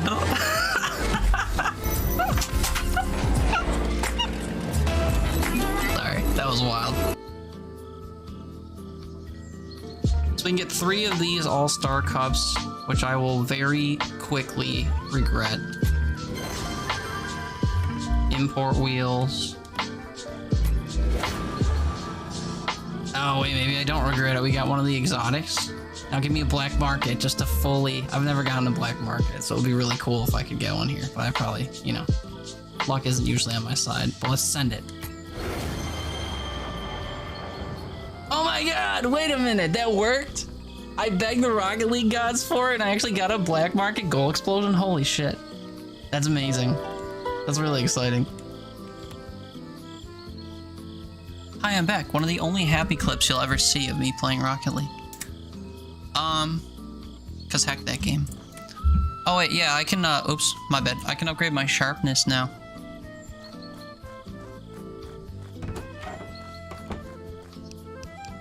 Why am I resting? Oh, I'm forgetting what I'm doing. Autopilot.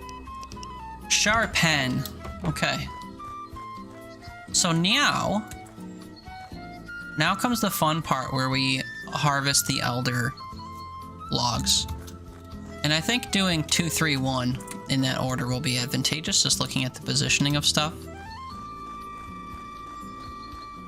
So here we just follow this wall to the bridge, take it to the bridge, and then past the bridge is Elder Tree City. These are worth a lot. I also don't know how many times I'll have to come out here to get them all, but at least in one trip, I think I can chop them all. Although nighttime, it's coming. Nighttime approacheth.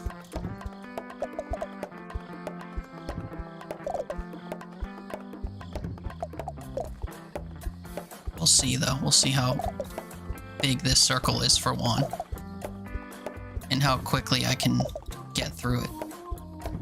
I'm surprised that I'm still picking up the logs. I mean, granted, I haven't been grabbing every one from the trees as I've been hitting them, but I thought I would have filled up by then.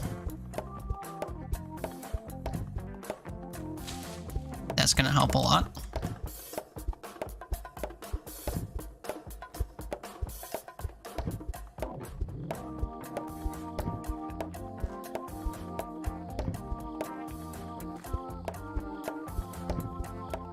Oh wait, I kind of wasted that one drink because I'm gonna fall asleep before I'm even close to using it.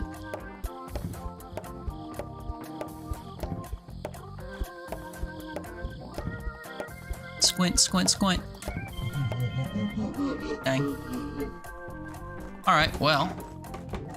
Nothing lost, really. Other than about $50.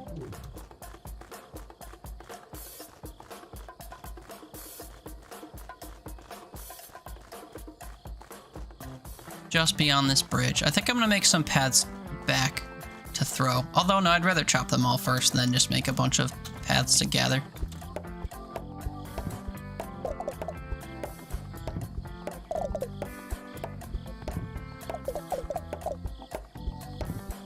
There are quite a few trees here, though.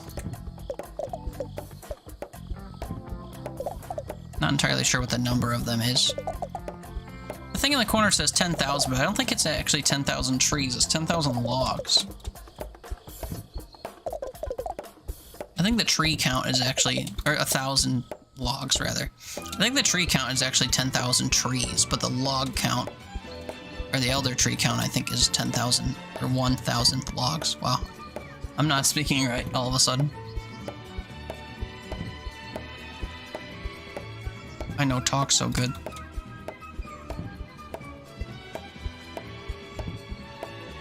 Okay, this is a third of the elder trees. So now we just cart them all back and then profit. And the money that we make for them, I think I can actually invest in myself. They're worth 50 apiece. Sprint endurance is what I specifically want, because I'm sprinting a lot.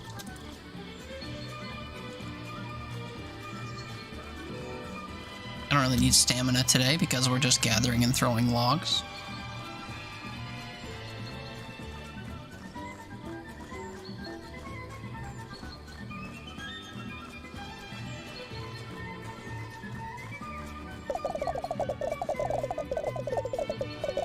It'll look like carry capacity will be a good investment next.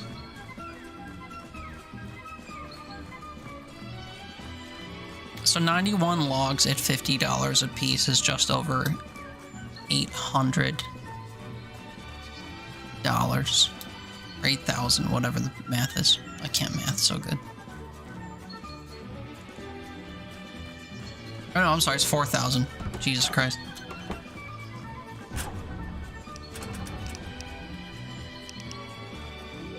A lot more than 800. Yeah, it's 5,000. Sorry, I was mathing wrong and not carrying a zero. So I want to invest in carry capacity next. I don't have to make another trip to do that. I think I can do that before I fall asleep in the game, but maybe not. Yeah, I was doing it backwards. I was doing what I was trying to think of it is that 50 is half of 100, so it takes 2 or twice the amount or whatever to get to each 100. But essentially it's just half of 90 times whatever, 100. 4 a.m. math. Wouldn't suggest doing math at 4 in the morning. Or 3:30, whatever, rounding up.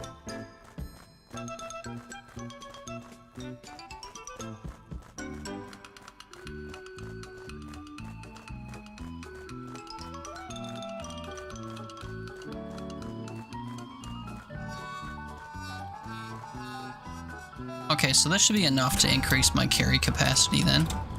Then we'll rest until morning.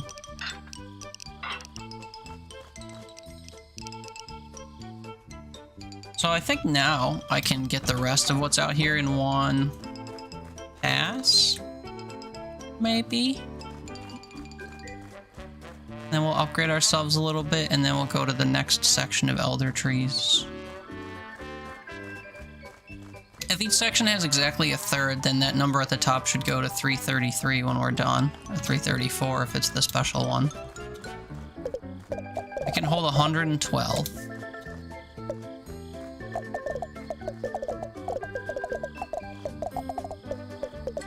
It says 78.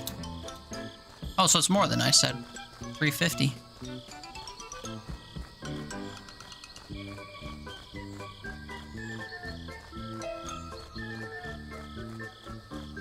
So after Portal 2, which is where we're at, do Portal 3 next. Then we'll do Portal 1.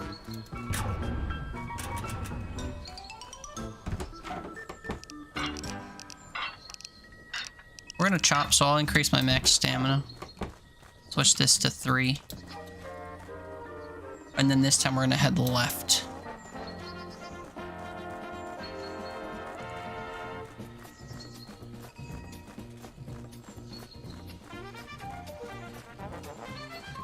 I can't tell if my stamina regains faster if I completely exhaust it or if I don't.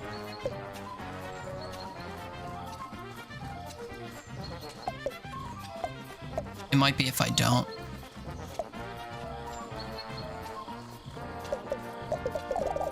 Oh no, I'm picking up a bunch of logs I don't want. It's okay. My goal isn't to bring the logs back right now, it's to chop all the trees down.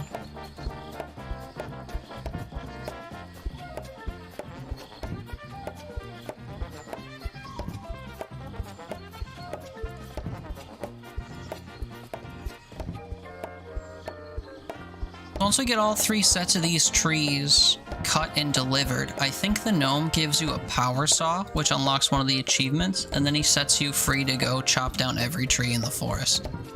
Which is a lot of trees, but with a saw, I imagine it goes much quicker. We'll see. If it's too menial, we'll switch to a different game, but I mostly want to see what happens when you do the main objective of this, which is getting all of these special trees.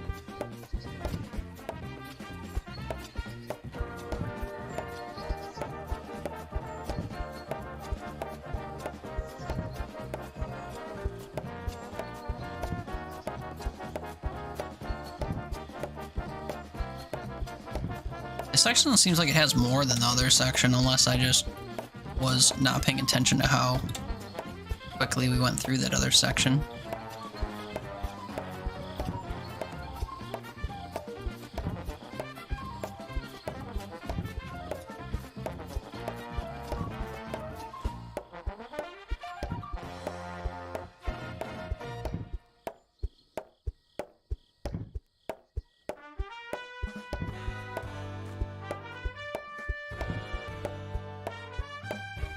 Pop a drink, keep going. Nighttime is on the way though, so we're probably gonna start closing our eyes or whatever. If that's the case, I'm gonna try to run off in a direction and drop what I have. They're not very broccoli heavy. You didn't add any this time. Yeah, you can definitely notice how not broccoli they are if you don't add it yourself.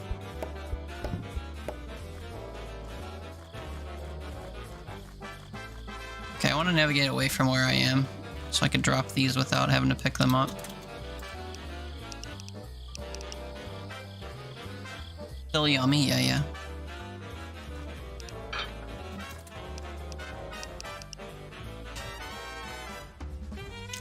Okay. 25,000 to sharpen again. I'll try to harvest all of what I can out of this. And if it gets me to 25,000, then it'll make chopping these a bit easier. You just saw peak Twitch chat. Why are you watching a large streamer? A bunch of brain dead people in it.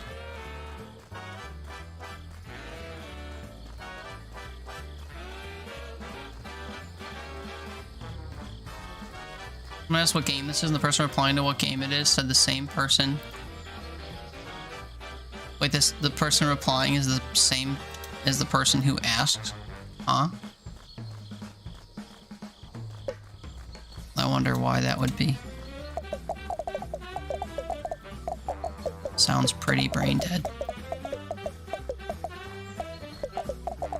Peak Twitch chat, yeah, I guess so.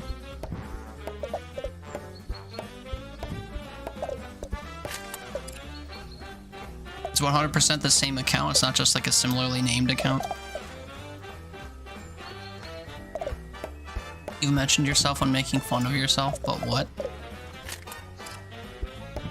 Yeah, I don't know. Beats me. Oh shit, I didn't want to do that. I was trying to pick that up. Oh well. Alright, well now I'm just gonna chop all these down, I guess. Although I could make 2 trips back today. Same name, same emblems thing. Neat. Well, maybe they looked it up and answered themselves so that if people saw the question, they'd see the answer. Or something. I don't know. I shouldn't try to put logic into things where there isn't any. It tends to be problematic.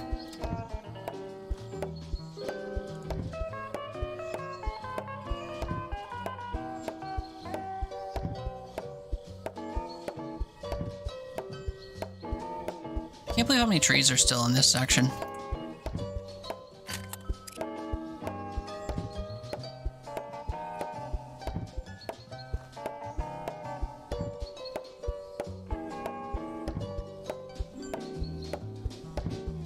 If they can get through the last 3 without needing extra energy.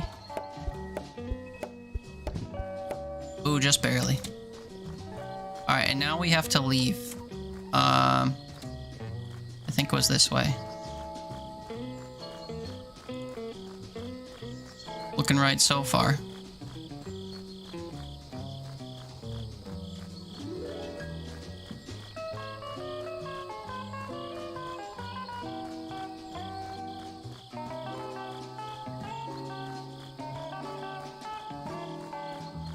It's a long journey back.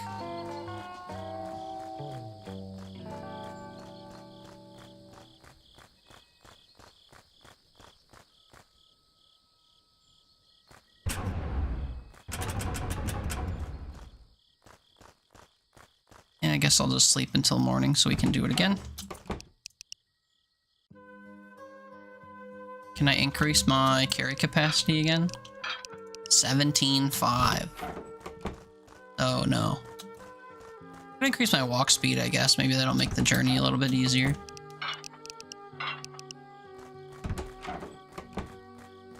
Can't really tell how much more I'm zooming.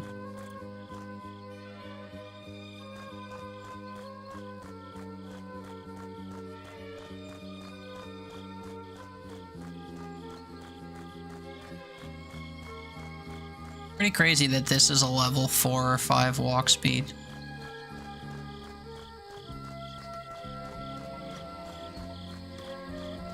be too much by the sprint speed upgrades in repo, I guess.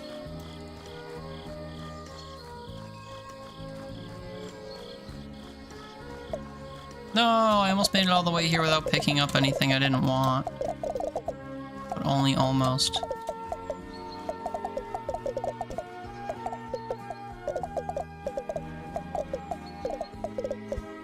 No! I keep doing that, or I keep trying to pick up stuff that's beyond a tree and then I get filled up and I hit the tree instead. That sucks.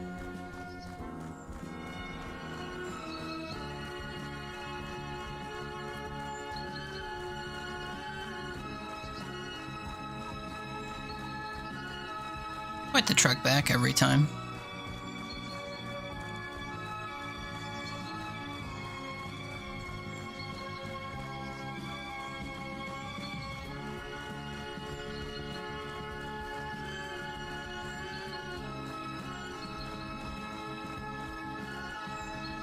Okay, I'll try to not spend any of this money, and then I'll be able to upgrade my sharpness before we do the last bit of trees. And then once we do that, we will be able to chop them all down quicker, I guess, and then use their money to get me more sprint speed. Or carry capacity. I don't think throw distance lets you throw from the elder tree places, but I don't remember from my first time around.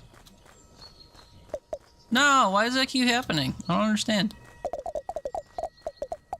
I've been through that path several times without doing that.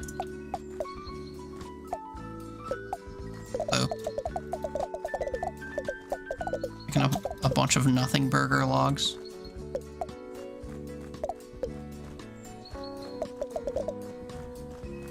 I do at least a third path through here. Probably gonna be 4 because of the fact that I keep picking up other stuff I don't want.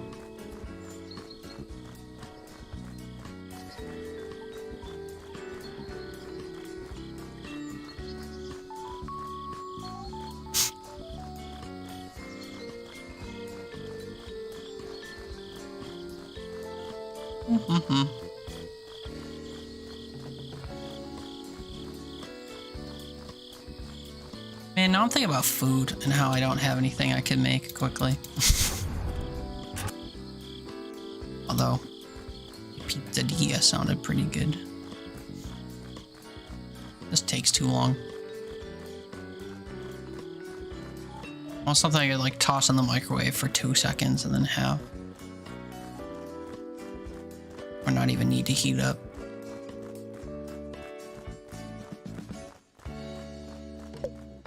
Oh my god, why? Why am I constantly picking up stuff?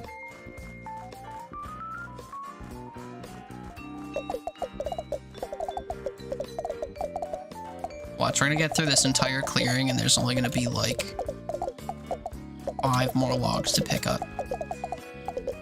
Oh no, I lied, it's way more than 5. Also, I'm pretty sure I'm not making it back without dropping these, which sucks.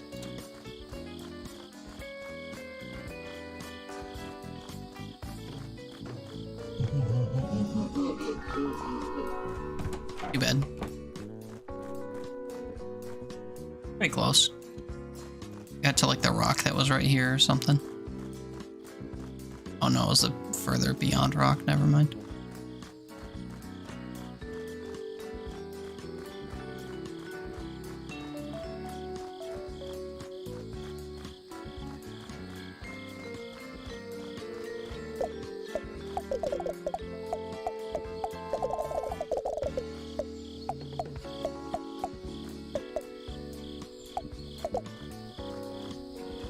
That was only 16 out of 112. What do you mean? I had so many undesirable things that I... Huh? What happened to the other ones?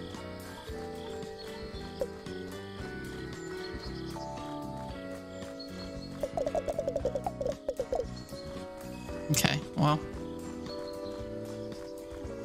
Color me confused. Unless I dropped some, like among the trees, which would suck. Like in here somewhere that I can't see. Because then I'm gonna have to like dig and try to find them. Hopefully I didn't only have 65 elder trees on me though. Or maybe hopefully I did so that I don't have to find them.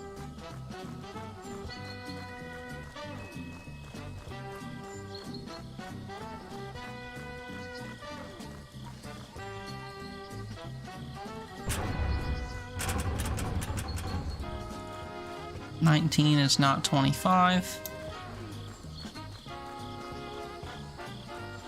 It's 70 or 771 of 1,000. So the last bundle of trees is either gonna be small, or we didn't need to get every single one. But this section was bigger than the other section I did. A little bit surprised by that, if I'm honest.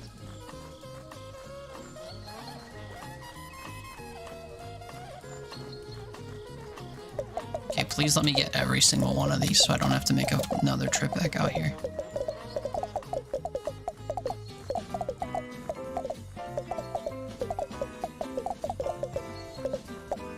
Holy cow, that's close. Did I get them all?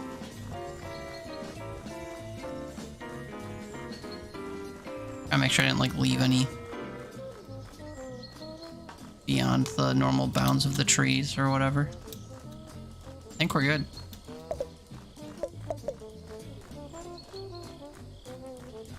We just run back, we sharpen our blade, we sleep, and we go get the third batch out of Portal 1. And that should just be straight ahead out of the portal. Don't have to go over any bridges or hug curving walls like this. Just kind of go when we're there.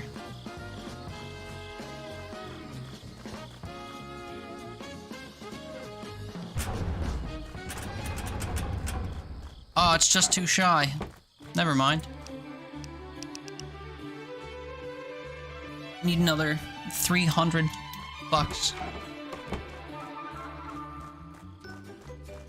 Guess I'll go get some.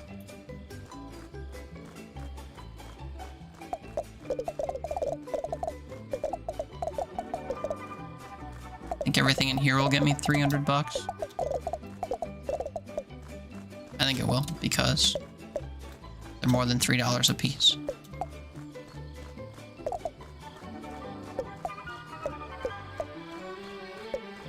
Close enough.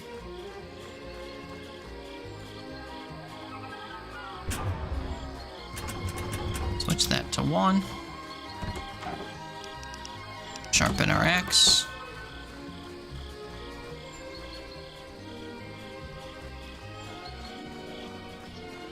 Now this should just be a straight path right there. I think.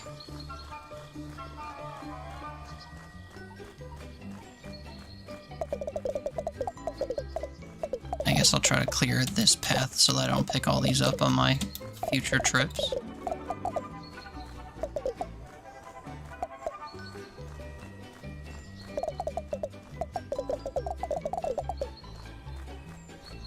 Uh-oh. Oh, they're over here.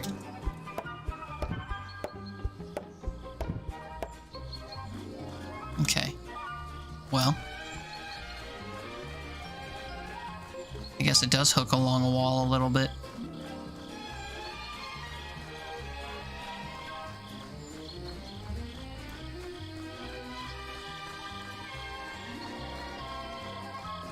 About the same distance from the last one, it seems. On foot.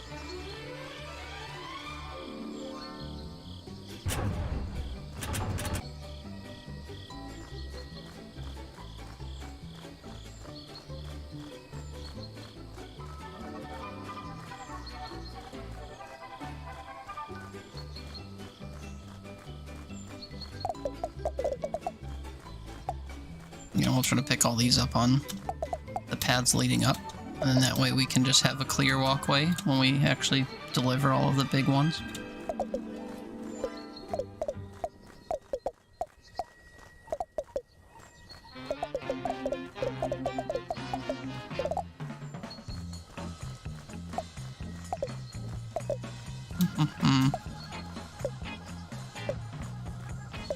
We got some of these logs like tucked in here.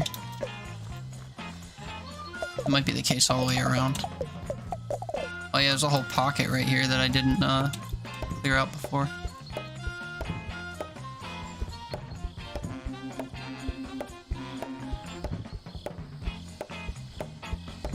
So many of these we can clear on the way. Oh yeah, I also haven't been investing my gems into my drone. That kind of sucks. I keep saying gems, mushrooms. My mushrooms into my drone. Whatever. Semantics.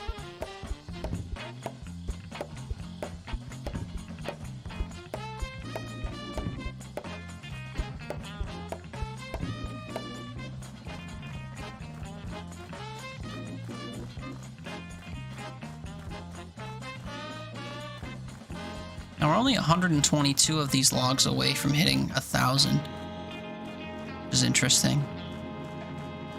Because there's way more than 122, or like more than my carrying capacity there.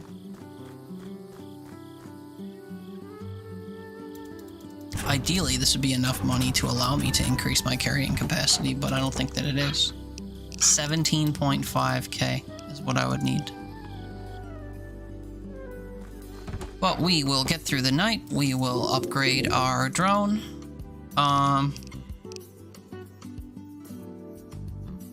Boy, 65 and 40 really doesn't go all that far. We'll just do capacity and speed, I guess.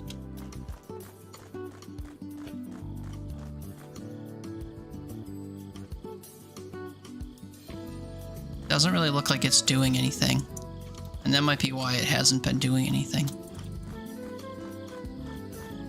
Oh well.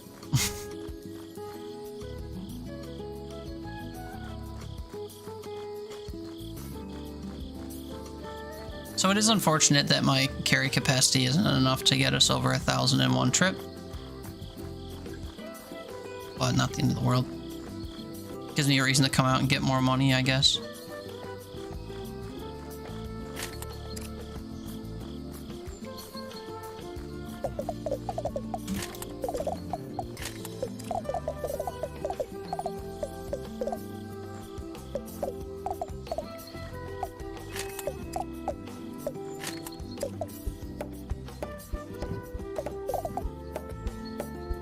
I guess I'll just chop trees until I'm about full. I'll mostly just cut a path back here. And actually doing so will fill me up.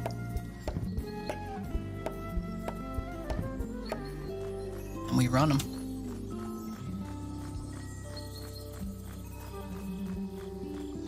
I think I can do 2 drop-offs before the end of the day, and then we'll go back to the gnome guy and see if he gives us the saw or whatever. See how that works.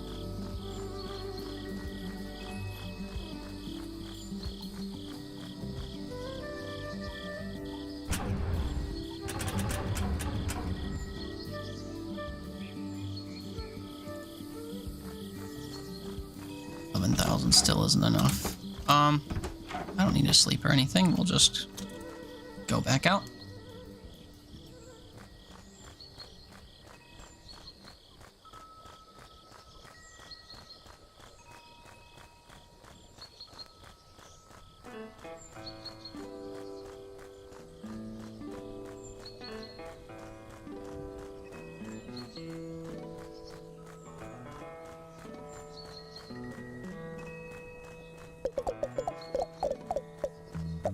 So yeah, this much is gonna get us over 1,000, but see how many more we can get while we're out here.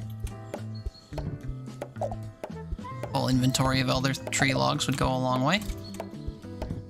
Just because they're worth a lot.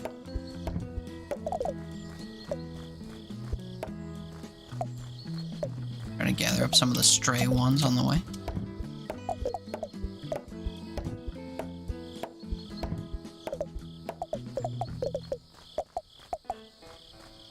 Try to avoid that section if I can help it, so I don't pick up any unwanted ones.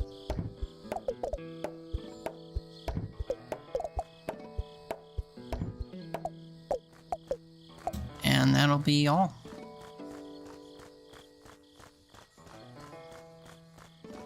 Now we can see what the gnome does for us once we bring him 1,000 elder tree logs. Pretty sure you get the power saw though. And I don't know if that hits every tree in one hit or you just have like a dramatically improved ability to cut trees.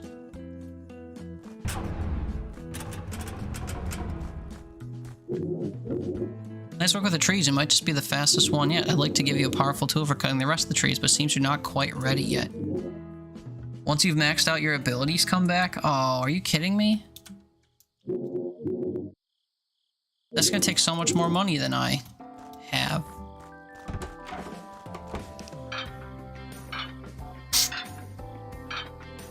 Well, I guess now it's time to improve my throw distance.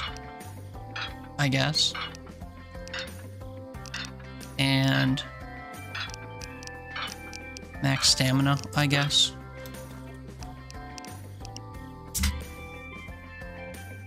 So I still have to hack a bunch of trees manually? That's stupid. I'm still gonna save these closest ones for later.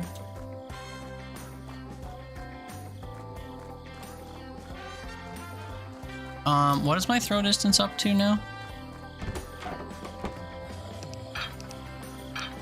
103. Do any of these portals take me closer than 103? 211.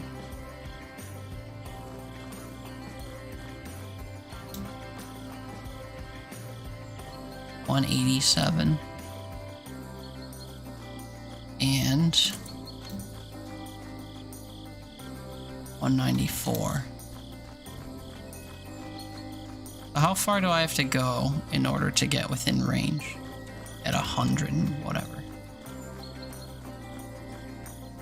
Because if I can find areas of trees to cut that I can just throw from like the late game areas, then obviously they'll be worth more and we'll be better off.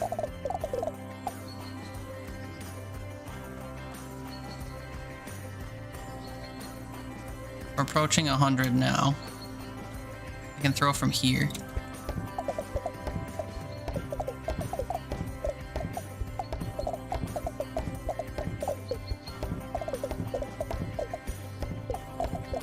Logs from these trees are only worth 10 apiece, so it's going to take a lot of them to get to 1,000 or whatever, but I don't know if I can get to an area where they're worth 25. Oh, I'm beyond the toss range already. Oops.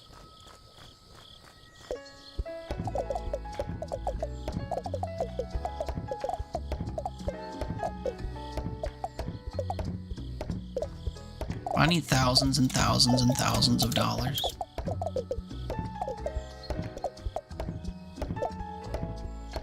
And the drone is unfortunately not going to help me achieve that.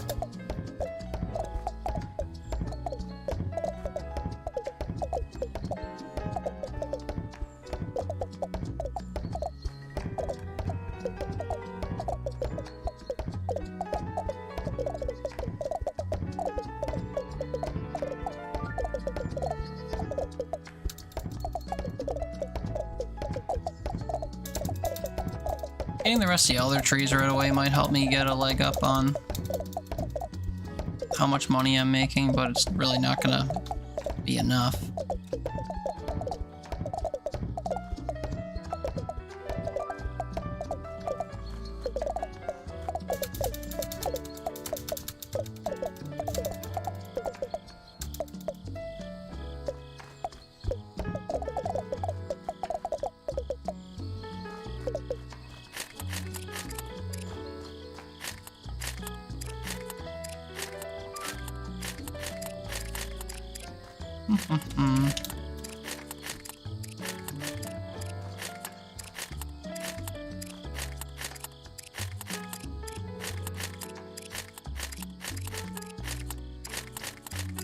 Oh, this is a lot of mushrooms.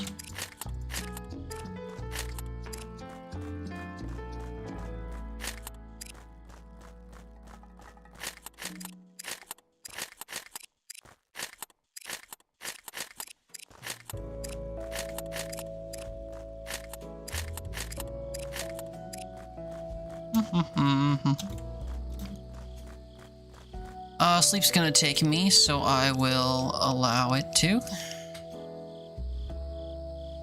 Unstick myself and bring myself back home and sleep until morning. And then we'll go back through portal 1. And I'll just go get the rest of the elder trees, I guess. Oh, oops. This way. Forgot. Now, I do wonder if any of these portals, the trees in front of them are worth more. Like, these might be worth 25 apiece. So maybe I can just harvest from in front of this portal for a while.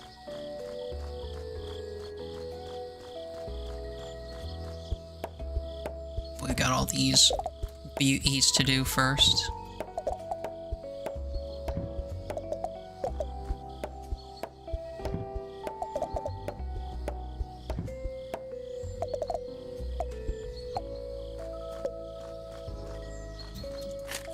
Gotta make sure I grab all the ones that fall into the other trees or other logs without walking into them. So I don't accidentally suck up logs I don't care for among these ones.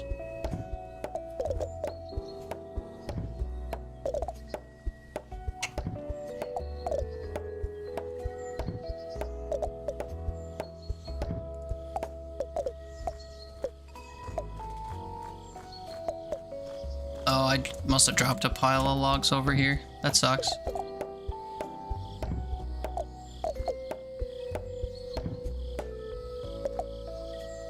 I'm full up anyway.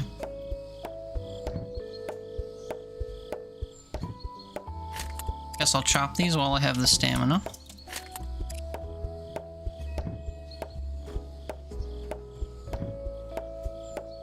Even though I'll have to walk through the portal in order to do stuff, I think I'm going to increase my... Well, actually, if I increase my throw distance, I'll be able to throw from out here, I guess. 100 to 150 is a huge jump. I think that's what the next upgrade or the max upgrade is. And if that's true, I won't have to worry so much about, like, picking these out apart from one another.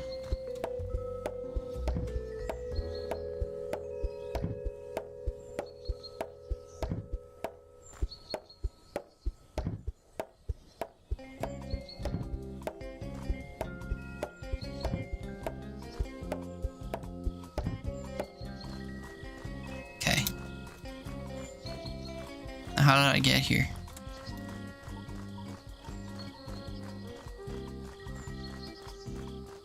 I don't think this was the path I took, or I would have picked all these up.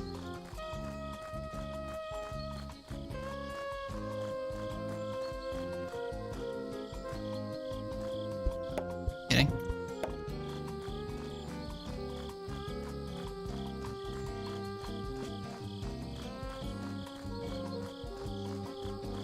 Not sure if this was it either.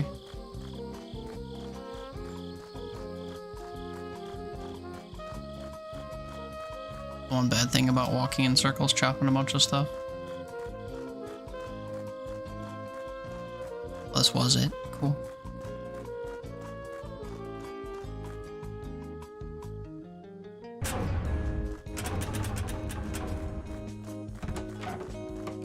Fortunately, 13k doesn't get me to 17.5 or whatever it is. So I gotta go again. Or chop all these. I think this is what we're doing next, is chopping all these. But I want to increase my throw distance so I can throw them all. Although we're 180 some away out here, so I can't even do that. I'd have to chop from up in here.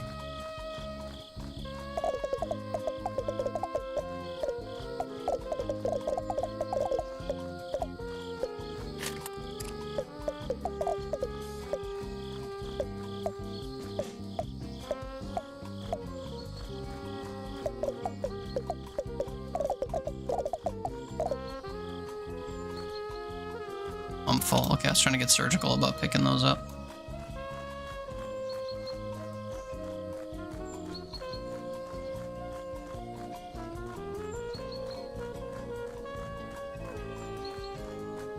So now after this pass, I should be able to increase my throw distance and then theoretically go back into that little patch we were in and throw from there.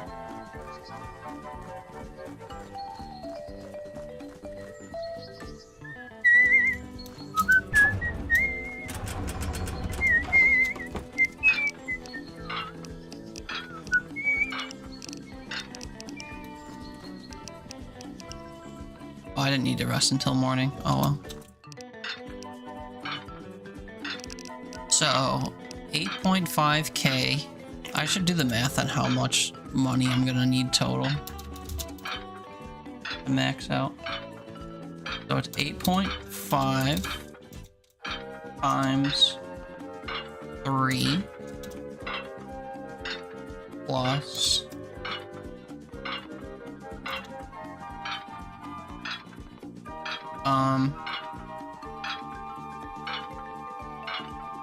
17.5 times 5.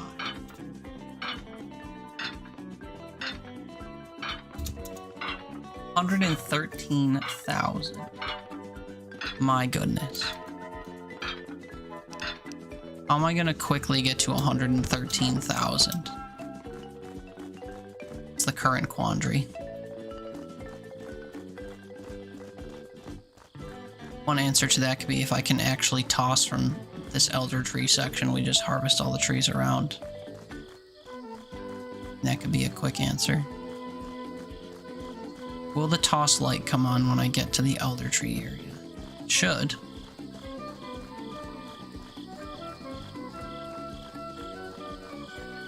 It doesn't.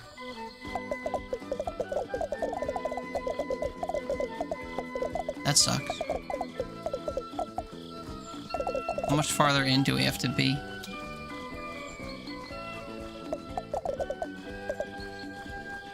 $47, $145, $144, $142. Oh, here.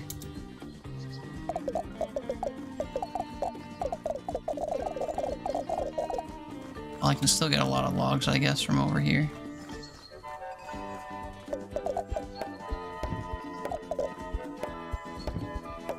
Now, these are all worth 25 apiece, so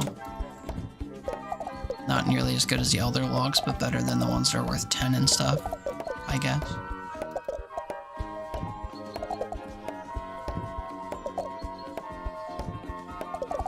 I think next we upgrade our swing damage so that we can just kind of chop these without them taking 4 hits apiece or 3 hits apiece.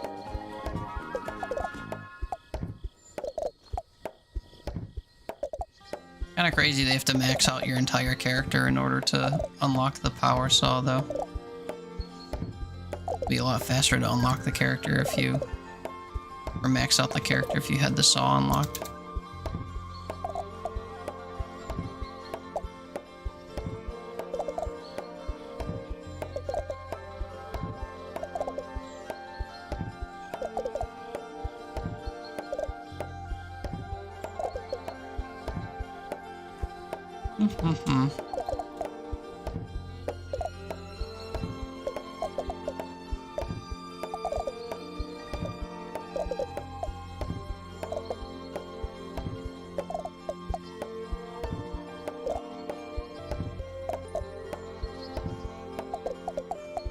So I think I need to get to 18,000 again before I go back.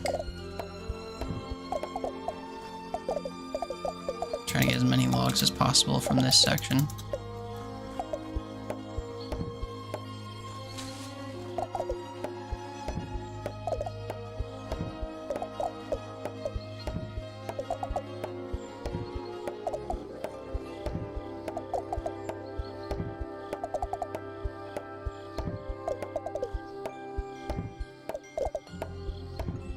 At 16 and some change now.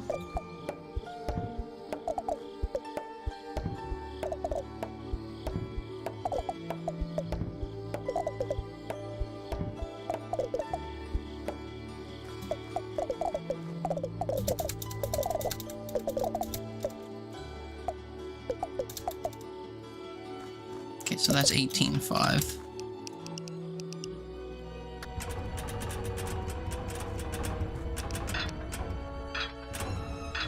Oh, swing power is only at 8.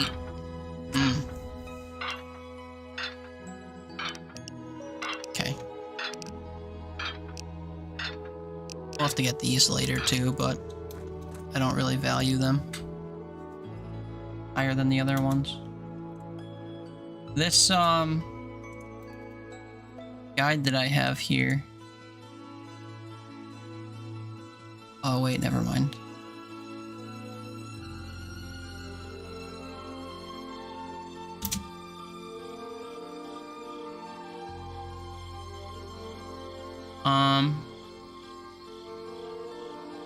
The guide that I was following, yeah, this one, has a log overview.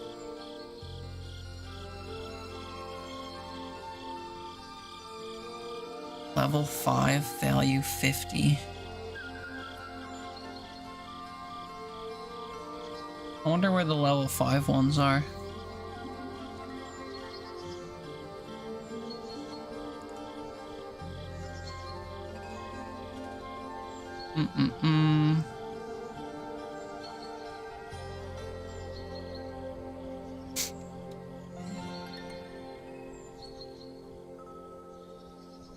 Well, if there's a higher value than 4, then hopefully I can find it, but otherwise, we'll just keep doing what we're doing, I guess.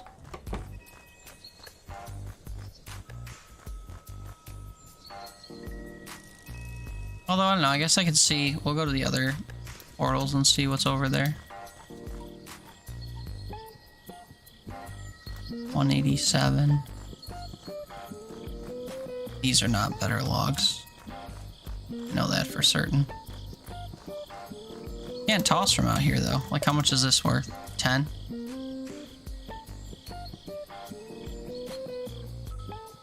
I'll get there eventually and show us.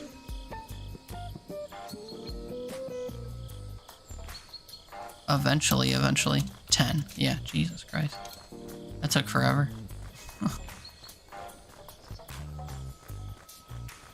So I won't put all my eggs in this basket then.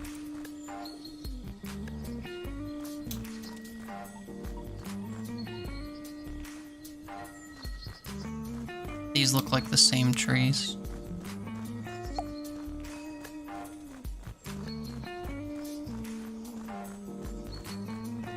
Travel along them until it says I can toss. Should be not too far away.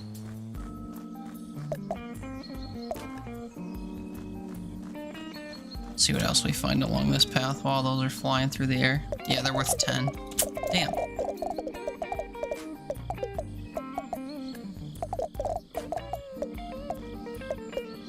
Wonder where I would find level 5 trees. Other than the elder trees.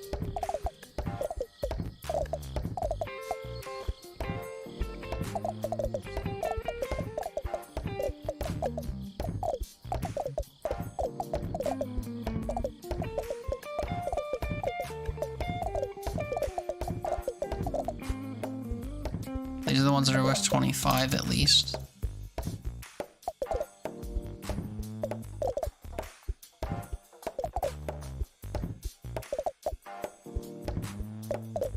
Still well within the toss limit though.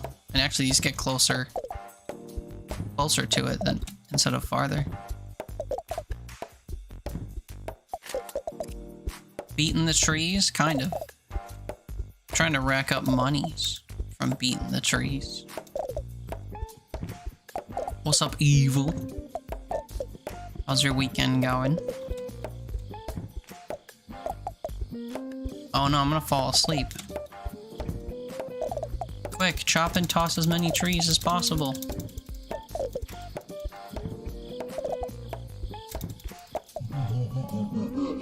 Oh, sleep has taken me. Get to 17.5 before you stop. Get to 17.5. Let's go. Playing Monster Train. How's that treating you?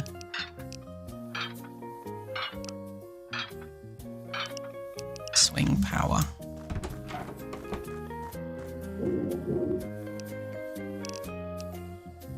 Oh, I just bought something. I don't know what I bought. I guess I bought drone speed. Oops. So far, not too badly. That's good. Why did you send a crying emoji to Haley? Wah.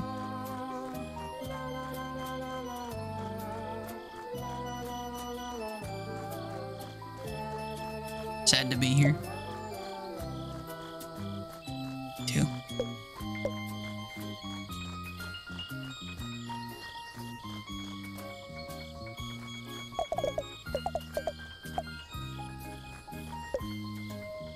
She loves to get tears from others. What? What gave you that idea? Because she likes to drink ranch juice packets. She collects the tears from others.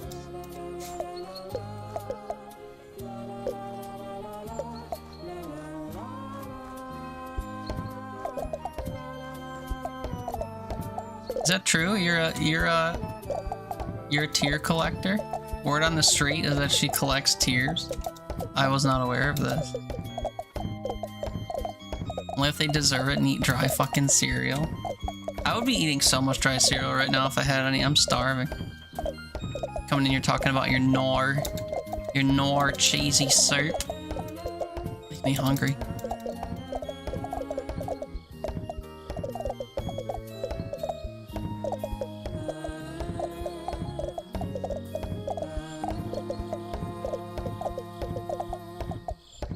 Well, we do be slaughtering these trees. It's just much slower than I'd like. But if I keep killing these level 4 trees in this area that I can toss right away, then we'll be better off, I guess. You say eat, but you'd make fun of me. I don't have dry cereal though. Is the thing. I'd have to like go make rice or something. I don't even have anything like in the fridge, pre-made. I ate all my leftovers the last couple days. And I'm worse off for it.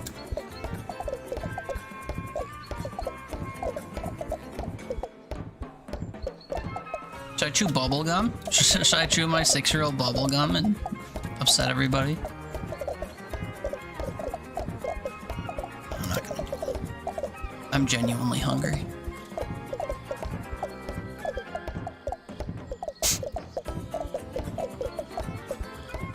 I have Monster Train and I've never played it.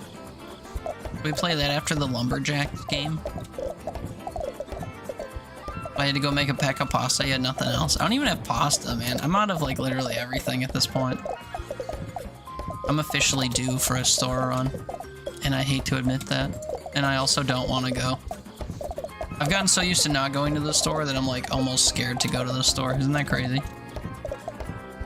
I haven't gone to grocery shopping in like 8 months at this point. 7 months. And now it just seems like foreign and terrifying to me. Especially because of how fucking expensive everything is. I think that's the thing that scares me. It's not like people and whatever else. It's literally just... I don't want to have to hemorrhage a week's paycheck just to fill my fridge once. And that's about where we're at.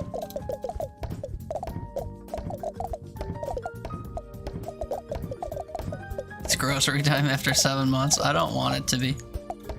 I can't accept that truth.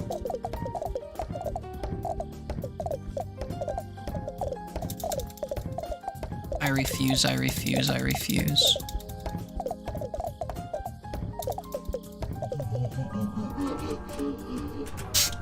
$30K. Okay, this is like achievable then. This is sort of within reach. I need food, I need food, I need food. I know, but is it so urgent that I have to actually go to the store? Maybe. Max stamina for sure. And walk speed for sure. Were some of these still green? Oh yeah, because they're maxed. That makes sense. Look at how much I'm absolutely zooming now.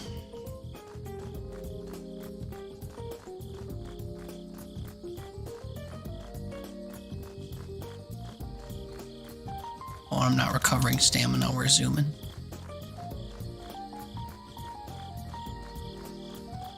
Just bump food off of your mom because you live with her? Yeah, I bump food off of my mom and grandma every Tuesday and Wednesday when I go visit. Go have dinner and watch baseball. And then I bring home leftovers. So I'm like double mooching. Double bumming.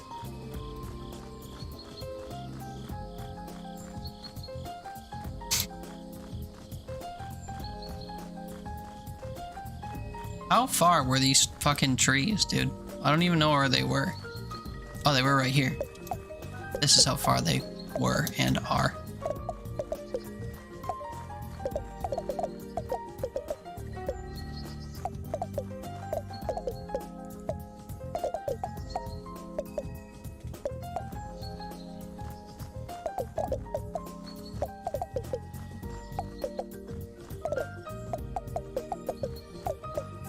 You're excited for the eventual release of GTA 6? Yeah. Good thing they delayed it from this year to another year from now or more. Your excitement will probably take the path of Half-Life 3 or Silksong excitement. I saw somebody ambitiously put together a list of games that are coming out this year to show how stacked the year is gonna be. And they put GTA 6 on it before it got delayed because they were excited about it. They showed like Expedition 33 and a few other like big hitting games that have come out this year. They showed that Borderlands 4 is coming out this year. And they also had the audacity to put Silksong on there. Hollow Knight Silksong. And I was just like, based on what? You might as well put Half-Life 3 on there. You crazy. You're not spending $200 because you buy it twice. I'm not paying $100.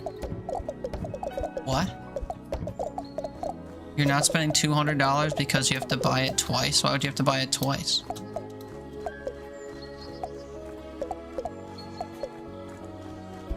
Twice is too much. Once is almost too much. By the time it comes out next year, it probably will be $100 because Nintendo will normalize $80 prices. You're gonna charge $100 non-console and PC when it's released? Why'd you need it on both? I don't understand. Just commit to one and play it on the one. And if you get it on Steam, you could do like game account sharing with Brandon since you live together, and then you'd only need one copy for the two of you if you both intend to play it. Because why the heck not? Oh my god, what a stupid reason. Why wouldn't I buy 2 copies and start the game over on a different console? Why would I just play it in one place and play the game as it is in one place if I could sit somewhere else in my house for an extra $100 and start over? Even if it was like a $5 game, why would you buy a game twice if you could just play it already? Is that why you bought Skyrim 13 times so you could play it in every corner of your abode? I don't understand why you'd buy a game multiple times if you already have it. That's crazy to me. In this economy, needlessly spending money on a game you could already play? I'm genuinely shocked and bewildered by this. Why the heck not is the craziest logic for spending unnecessary money I've ever seen. Why the heck not?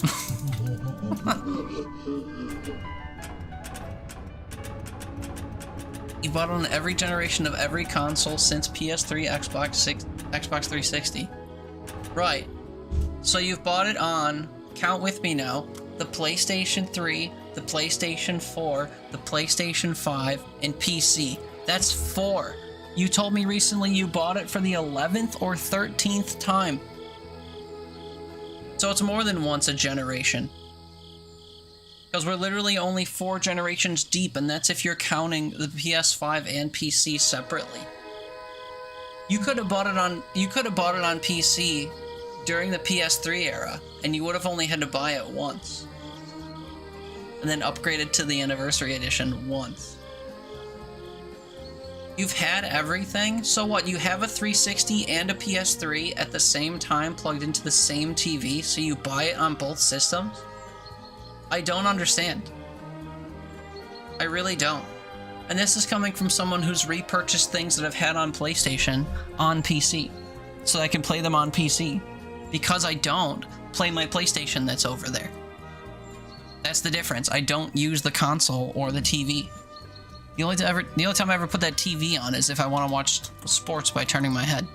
Which only happens like once per never.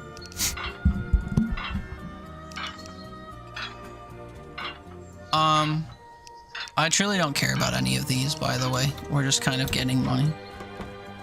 PS3, 4, 5, and PC. The Switch twice. For somebody else. Okay, that hardly counts. The 360, which came out the same time as the PS3, so that's an unnecessary thing. Special Edition Xbox One, Series S and X. Yeah, these are all adjacent to... Those are all adjacent to the fucking... the PlayStation. So why did you do it again? Test you? There's no test to be had. That just makes no sense to do that. I don't understand why you would do that. I'm missing the reasoning. If you have an Xbox 360 at the same time as having a PlayStation, they're different though, are they? You don't have your PlayStations anymore and you don't like Sony? What happened to your PlayStations?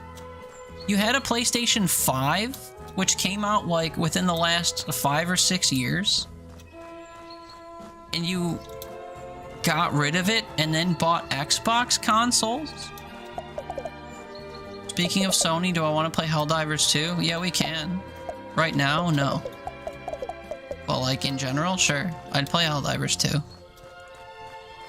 Did they get into some hot water recently or something? Is that why you're saying that face thing? Did something happen?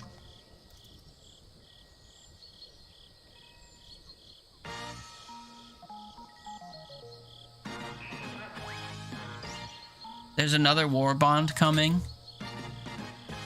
You can use the Super Earth flag to beat things up.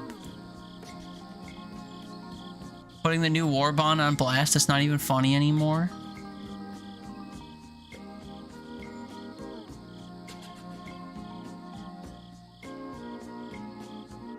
What's the complaint? I don't feel like reading this. All the unlocks from the new war bond are redundant. So then don't get it. Wait, here's the image for it. That I can't open. God, these types of sites that have ads everywhere are the fucking worst. Sample scanner, booster, you could find samples on your map or something. A flag stratagem that acts as a melee weapon. A secondary melee, whatever you'd call that, a rapier, I guess, or scimitar or something. And then a sniper-looking weapon. And then a new grenade. What is the new grenade?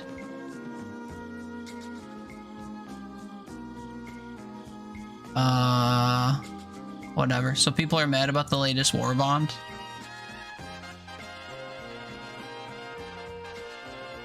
Banging their head against a password terminal as Arrowhead plays coy with a new reveal. Latest premium war bond has the lowest value. Well, they're just releasing extra versions of the stuff they've already had in the game. Like, they introduced melee weapons super late, so then they're starting to include melee weapons. That's kind of the idea. Whether or not that's a good idea is up for debate.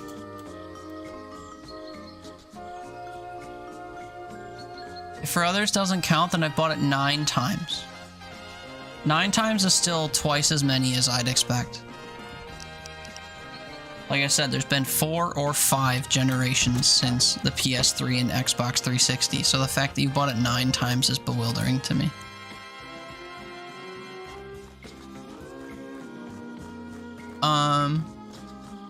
Haley reminded you when she didn't like Sony that you have Helldivers. Yeah, I like Helldivers too. I was playing it not that long ago. I played it with B on stream, actually. Well, like a month ago? When did we play that fish game? And then I played Helldivers for a while B was around. I don't remember, but it was pretty recent. The Xbox Humble Bundle's pretty good. Quantum Break, Wasteland 3, Ori and the Will of the Wisps for a tenner. That is good. Quantum Break looks like one of those games I'd enjoy playing, but I don't want to pay money to get it. I do love me some Sean Ashmore, though. And that game looks like a huge head trip for its time. I actually just bought the Humble Choice for this month, too. On PC. All the games in it looked like super weird, but I liked them. It's got a Humble Bundle, so it's not the only game you're getting. Well, I don't have an Xbox, so it wouldn't be good for me. Unless it's available on PC, then I would look at it. Although I already have Ori, and I don't care about Wasteland 3. Unless there's other things in it I care about, then maybe it's not worth a tenner.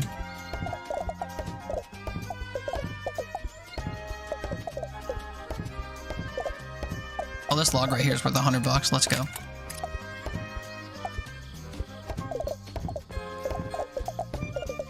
Your phone fell on your keyboard, now you're full screen Opera. Did you hit, I don't know, what is it, F11, F12, one of those? Use that phone to Google shortcut in browser for full screen, and then press that button. It's an Xbox Game Studios game bundle. Oh, but it's on PC. Wait.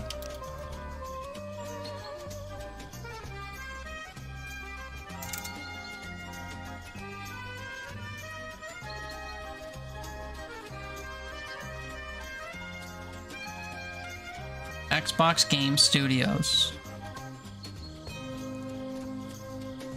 Oh wow, they got all kinds of bundles. XCOM Complete. Play for Miracles. 31 games, Jesus Christ.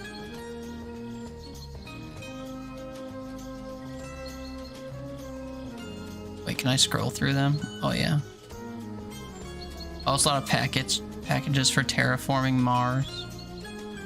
I hate that. I know I went past that. I was reading all the bundles they have. I hate that they include discounts in their Humble Bundles as items, like a discount on an upcoming game or a discount on a DLC. I don't think that should count as an item, because it's not actually something. It's something that you use to spend money on something else. How many of these games do I have? Picayune Dreams I've never heard of. Genome Guardian. I have Atomic Crops. That's not like Vampire Survivors. The Texture Sis is a funny game. AK's a lot. It looks like it sucks. Never heard of Genesis Survivors or Survivors of the Dawn. This looks kind of cool though from the title card. Doom and Wolfenstein Mayhem. Does this include the new Doom game? And then this game. $10 for Wasteland 3, Quantum Break, As Dusk Falls, Age of Empires, Broken Age. Oh, Sunset Overdrive and Battletoads.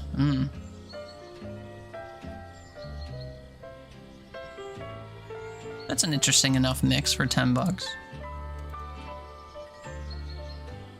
You've been subscribed to the membership for 6 months. You don't think a single game has caught your eye? Yeah, like I said, I just got the Humble Choice for this month because I thought some of the games looked cool. The Star Wars Bounty Hunter remaster is exciting. I didn't want to pay $20 for it, but to spend $11 and get other games alongside it works for me. The Thaumaturge looks kind of cool. If you want to play a Persona-style CRPG, you control characters throughout the world like it's Baldur's Gate, but you do battle like it's Persona. Or like it's Expedition 33, I guess, because people care about that game all of a sudden. What else was in it? I'm forgetting the name, but there's a bright-colored Metroidvania in it that I liked. Ultros, I think it's called. Looking at Dredge, but you don't know if you'd like it. We played through Dredge on stream not long ago. I did as much as you can do without buying the DLC. achievements wise and stuff. I enjoyed it. It doesn't mean you will though. You like farming simulators.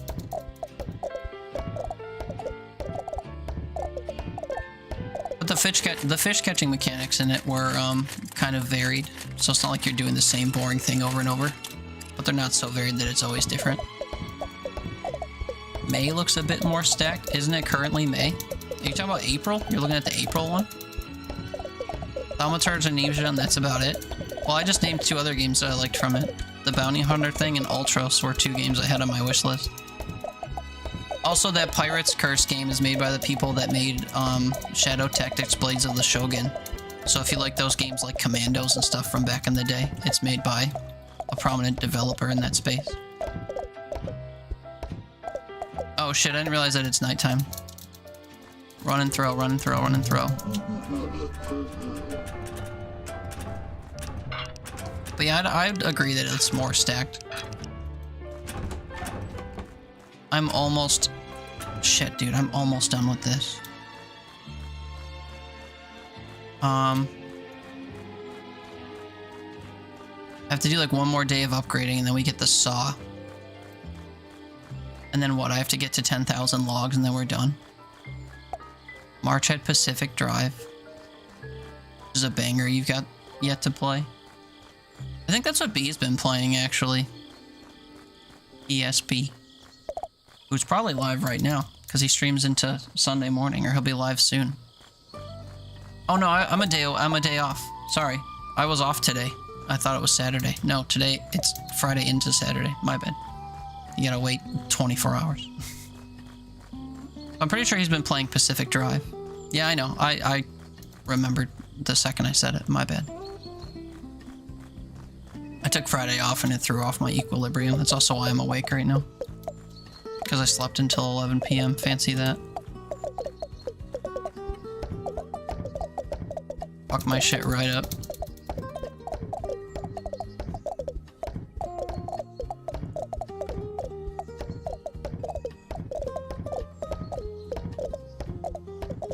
But yeah, I don't know. I like a handful of the games that are in the humble choice for this month.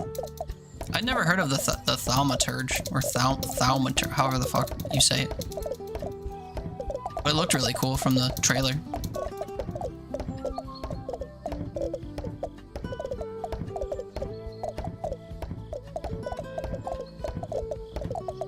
And then yeah, that Ship Captain one, like I said, is made by the people that made Shadow Tactics. Which I played, but not on PC. I have it twice on PC because I got it in a bundle or something, and then it was also given away free on GOG, and I claimed it because if Steam ever revokes my license, I'll be able to play it still. I did not buy it 9 times for different consoles that I had access to. I just got it extra after I already owned it, which is different. You own For Honor on like 3 different platforms? I have it on Steam and on my PlayStation, but a friend gifted it to me on Steam so we could play together, and then we never played it. And frankly, I'm okay with that. I don't think I like rock, paper, scissors dueling. All of them were gotten for free. You got it for free on Steam? I'm pretty sure my friend, when he gifted it to me, he paid full price for it, and I was like, you did not need to do that. Trust me.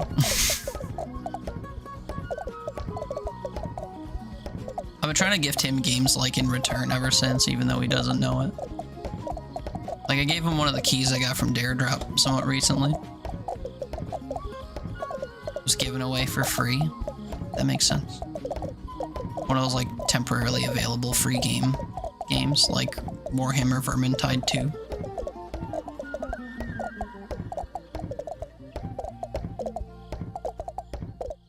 Oh wait, I think I'm way past where I need to be. Money-wise. I'm not paying attention, I'm just kind of hacking trees. I'll go until my stamina runs out, and then I'm stuck my way home. Help me, stuck gnome.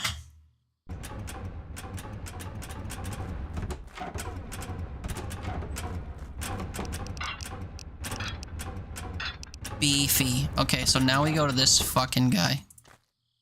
Yo. Never seen one of you reach such heights. There's a lot more happening in this forest than you realize. Before I tell you more, ... we need this forest cleared, and I have a special tool for you. Here's a power saw that cuts any tree in a single hit and automatically emulsifies logs straight into coins. I'm required to say use caution. That includes the safety briefing. Use caution.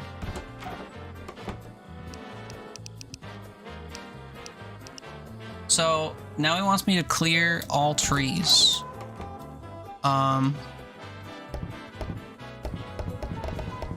Holy shit.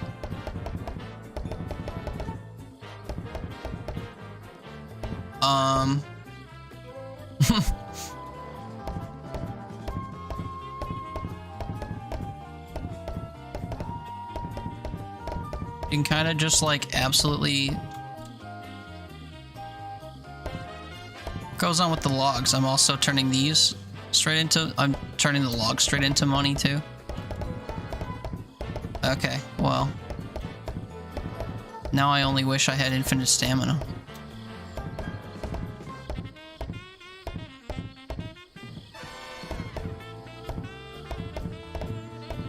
Well,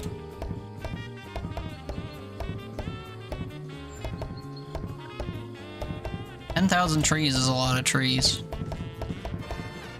See how long it takes me to get to 1,000 and go from there. Also, does chopping a log add to this? This number at the top? No, so the number at the top is strictly trees then. For the other one, I'm pretty sure it was individual logs.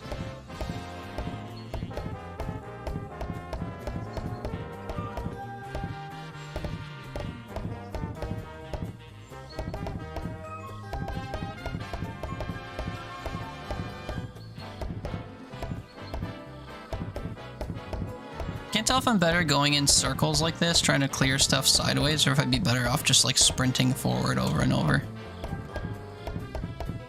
I guess I could do both. I could like sprint in a path, and then when I run out of stamina, I could like waddle.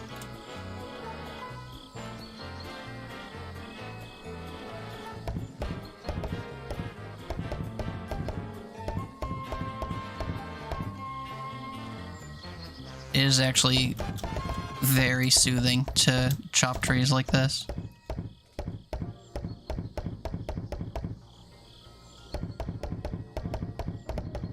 Is this game Canada roleplay? Why is Canada known for felling a bunch of trees? This game is the United States after... the United States and national parks after putting tariffs on wood from Canada simulator. We're getting all of our wood from our national parks. From trees that have been growing for like 600 years or whatever.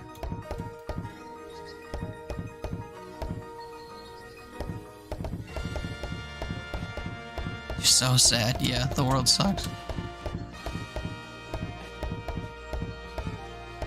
National parks after they fire 90% of the staff, yep.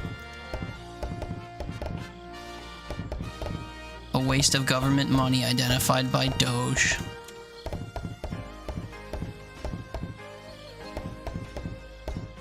Fucking stupid.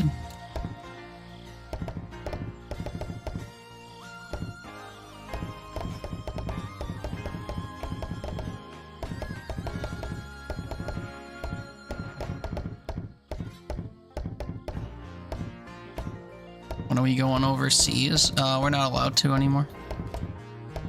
The Great Orange Czar says that we're not allowed to.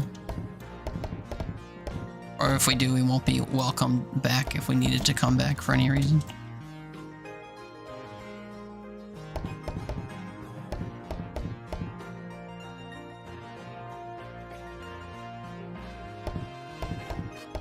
Oh yeah, being able to nix all the trees doesn't make it so that I don't pass out at night, unfortunately.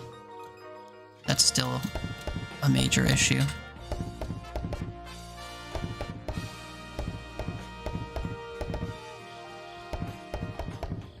Can't see what I'm doing, but I'm still ripping and tearing through the night. Just smuggle us. Lovely.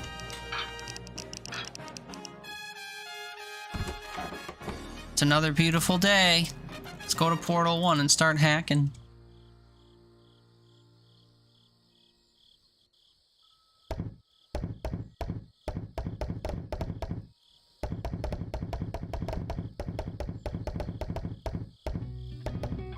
Maybe this is how I'll do it. I'll just carve paths from the portals home and then go back and do it again. This way I can be absolutely zooming with no remorse.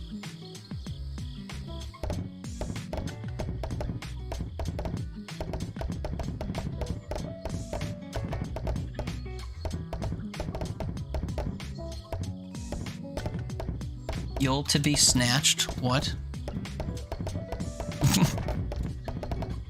You'll pay to be snatched. Oh, I see. Completely dropped a word there. Distracted, yeah, no worries.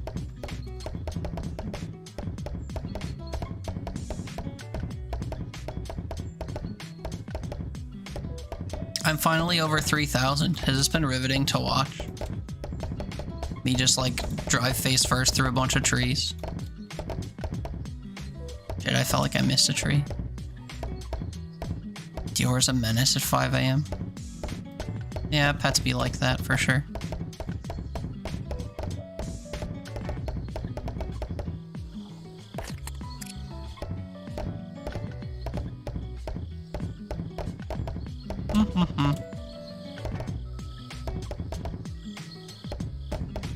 This is actually so, like, this is officially like power washing simulator style stuff. I mean, I'm not cleaning up the ground. I don't give a shit about that. I just like being able to chop the trees in big groups like this.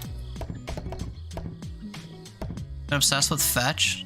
I'll go grab his ball and run over to you on the couch and drop in your lap and then run backwards and stare at you and wait. That's cute. At 5 in the morning, though, I guess it's not very cute. Me ripping and tearing through this ground stuff that I had left.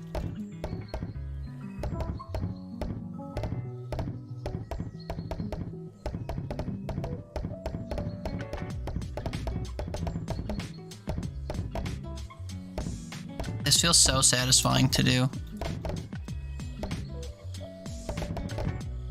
There's something about sprinting through an entire forest and getting rid of it that's satisfying after spending 4 hours individually chopping trees, several hits at a time. You're like so awake, but it is indeed 5 in the morning. Yeah, I don't feel very awake. Which I'm disappointed by because I slept 13 hours yesterday and wasted the entire day. So I feel like I should feel awake, but I don't. Could go make coffee or something, but that's artificial, you know. I should feel well rested. Feel hungry, but not. I'm starving. I'm sure that's feeding into some of my tiredness.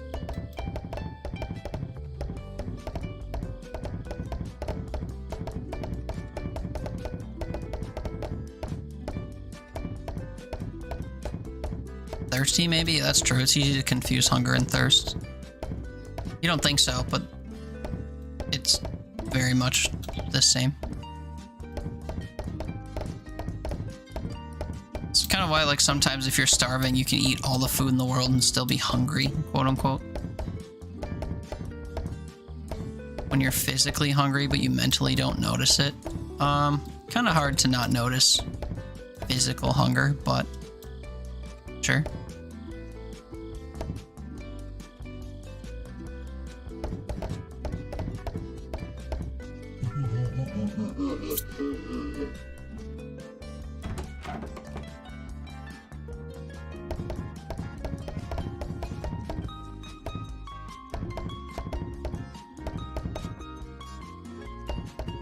If I feel hungry, I usually get something to drink and wait a bit to see if I'm actually hungry.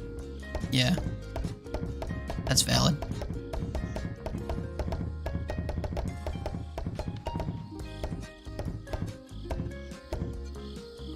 The 3,600 trees chopped from like 2,500.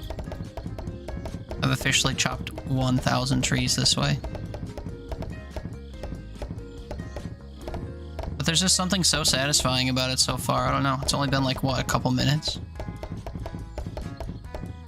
It's gonna be quite a while longer if I continue this, but I'm totally chilling if you guys are.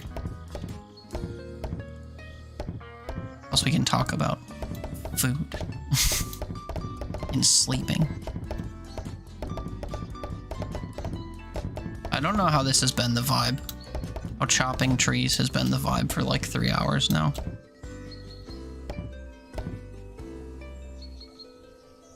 Okay, I see nothing more over here I care to chop. We go to the portal. Portal strat.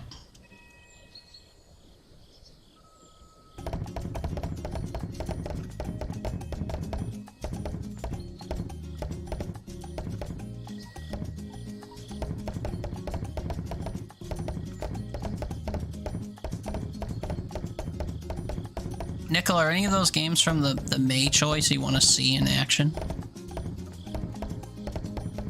If they're small enough, maybe I could download one and play it.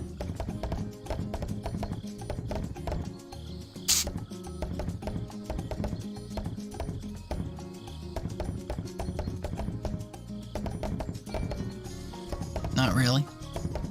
Fair enough.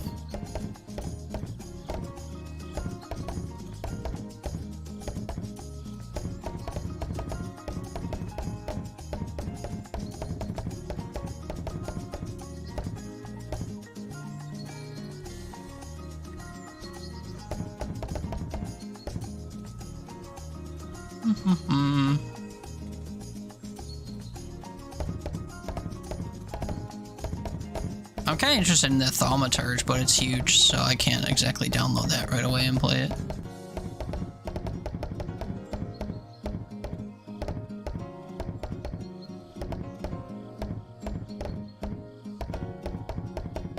Oh shit, I accidentally came back toward the portal. Oh well.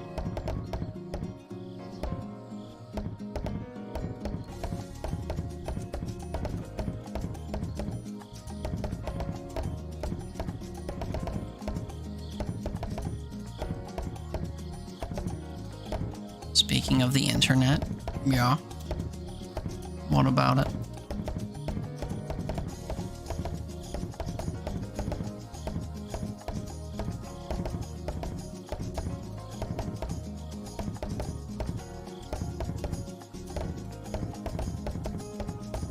Oh, this feels like somewhere that branches.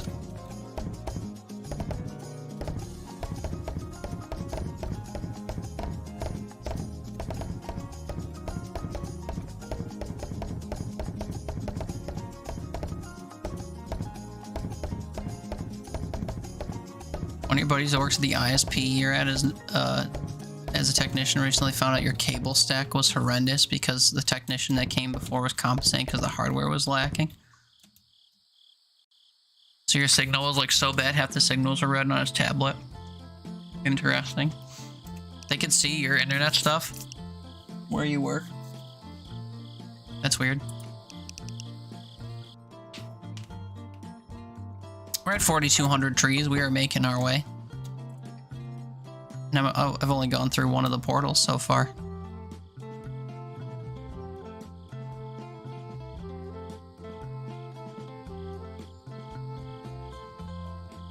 I guess I'll actually look at the ground as I do this.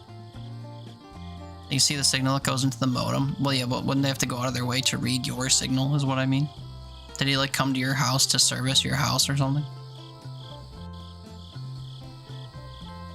Or is that something they can do remotely?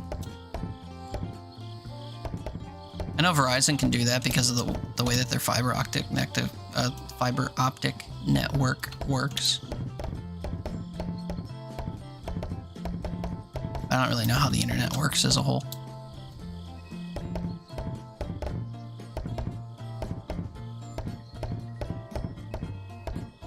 Yeah, so they can do a check because your internet was acting up. Oh, I see.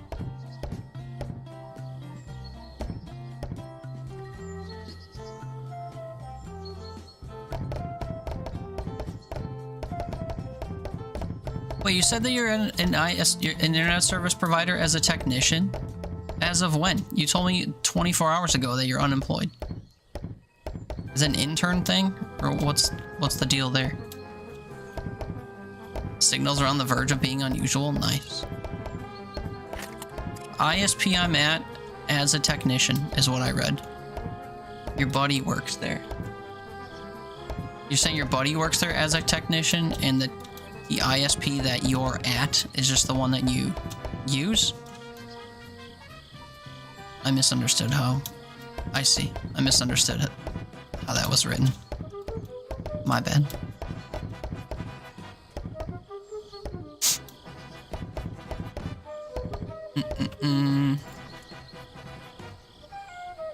Maybe I should go through this mushroom hole.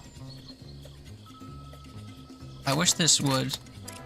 Oh god, the animation for grabbing mushrooms with the drill in your hand is weird.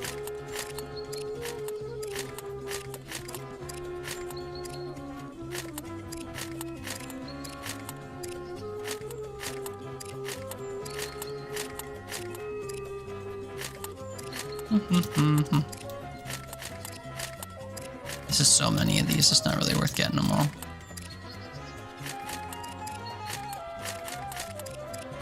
Although if I got 200, we could work through the night without having to stop, I guess. Then get a lantern. Camera movement at the ground in this game makes you sick? Yeah, I'm sorry. It's very speedy and the animations are annoying. I'll be done in here soon though, I just want to get enough to get to 200. Buy a lantern. And I think there's enough in here to do that. But I don't know. I'll say when it's done. Although the sounds will be different, you won't hear this squelching anymore. Oh, actually there won't be enough, I'm already out of here. 3, 2, 1. Okay, I'm out of there now. That's annoying, I thought there'd be more.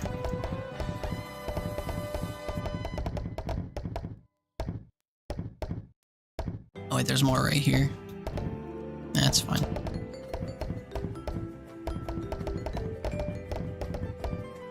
No more shroomies. Yeah. I mean, there were more I could go get, but no, I'm good. We'll just let the dark keep taking me. It's fine.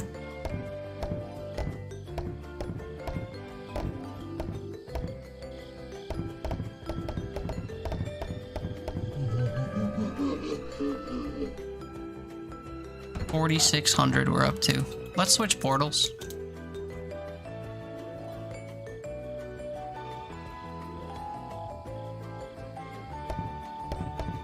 This one looks like I was actually doing an S-shaped pattern or something to get through it. Either that or I was just like chopping from all sides. Oh yeah, there's like a whole section prior to the bridge here. This is portal 2, which on the map is the one on the right. So this section houses a ferry, I guess, and nothing, not much else. Although I'm finding a path to go down that's pretty long. Maybe I'm misreading that.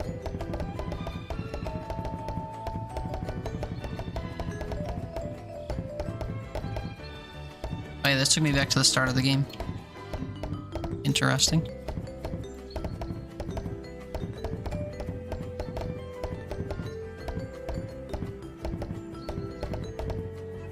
So while my stamina recovers, we can cut across here.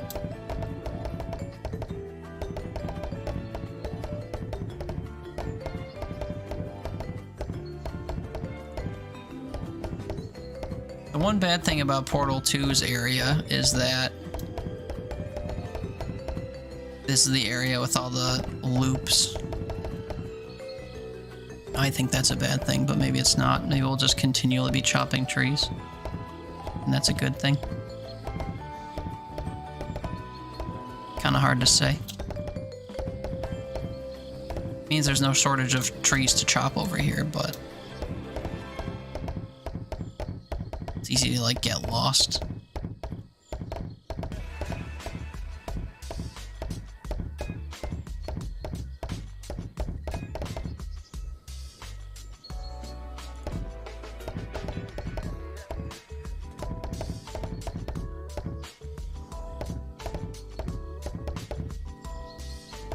tell what section I want to like finish off. That is the annoying part about it looping together.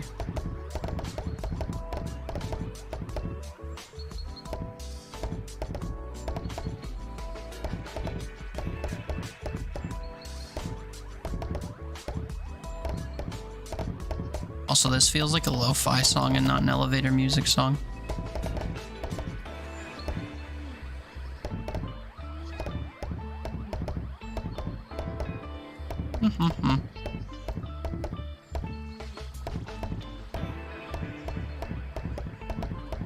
Looks like donuts flying around. It is. I can change it to something else if you want. I'll show you in a minute here. There's a skin shop in the game. And you can buy different types of objects for the currency. And they'll show you on the screen. You can get toonies like the coins from Canada, bananas, donuts, pixelated coins, coins like they are from Mario, like elongated golden coins. You can do emeralds, bottle caps like from Fallout, rings like from Sonic, or little bright stars. You like any of these in particular? I think I could technically buy them all. And I can change the colors of my arms too, to different stuff. Silver arms. We could have arms like the guy from... You like the stars because they're bright. See what this does to my processing stuff. And then yeah, I could have Wanderbart's arms, who's a YouTuber I like. My arms could be silver. I could have Halo arms. I could have Buzz Lightyear arms. I have Fallout ones. Make your arms look like Sonic, or Mickey Mouse, or Mario. Set myself on fire. Have fingerless gloves, I guess. Have rubber gloves that drop bubbles. Purple gloves. Or just different colored plaid. Or little blue mittens. Rose cleaning. Should we do the bubbly rubber gloves? Bubbles and stars, baby.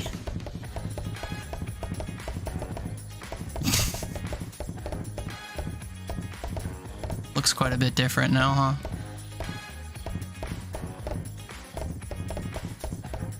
Stars are definitely brighter than donuts.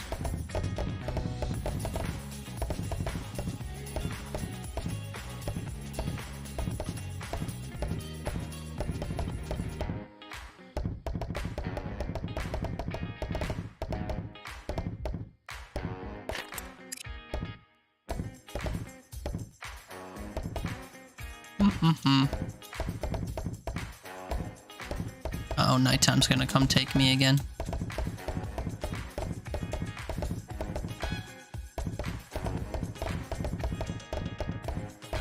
If I get to 200 mushrooms, then that won't be a problem.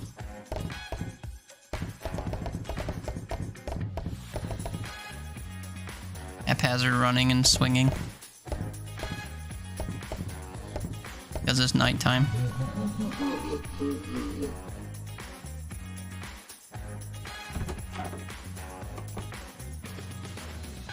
Back at it. In this swoopy area.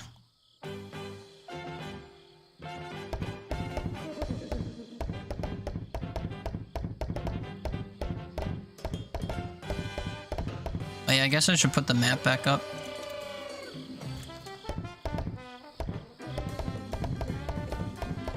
Oh, mushroom cave. Alright, I gotta do this real quick. Avert your eyes for like 30 seconds.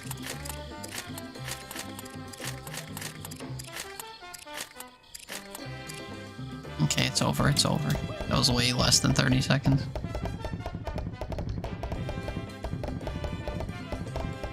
Pretty sure I have no concept for time. Or no grasp on how long things take. I guess I'll be back in 5 minutes and I'm gone for 30. I say something's gonna take 2 minutes, it takes 5 seconds. I've been around long enough, you would think I'd be able to gauge how long things take. Okay, I only need 10 of these, so I'm not going to move around like a total madman. Actually, I think I need another 20 so I can change the color so it's not a bright yellow. I'm sorry, I'm sorry, I'm sorry. Need 8 more. 5, 6, 7, 8. Okay, 220. Perfect. You love time blindness? It just goes from 3 p.m. to 11 p.m. That's a bad thing. I think that's a bad thing. I like the night, though. I wish it would go from 9 to 5 Mondays through Fridays in the blink of an eye. That'd be good.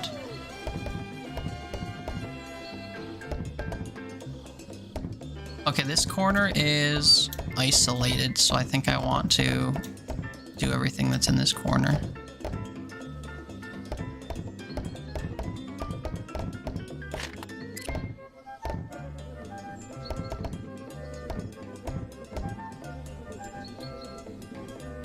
Sometimes it's okay. I mean, I guess it depends what you're doing. If you're working, it's great when time evaporates. If you're chilling, less so. Kai, what's up? Chop that wood. Dude, we were just like blindly... We're kind of in the end game for this game where we unlocked a saw. And the goal is to chop every tree in the game. So we're just kind of like idling and chopping shit. How you doing, brother? How's things? It's good to see you. Sorry, I've been missing a lot of your streams lately. My sleep schedule's been all over the place, and I've hardly been in streams at night because I'm either unfucking conscious or groggy under a cat on the couch.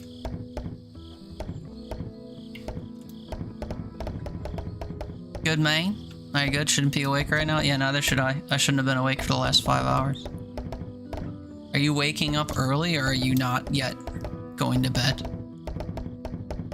I slept fucking all day on Friday, so I'm trying to like offset it by being awake all night tonight. About to go to sleep? I feel that. I usually kind of go to bed at sunrise, especially on the weekends, but it affected me yesterday badly, so we're trying to power through.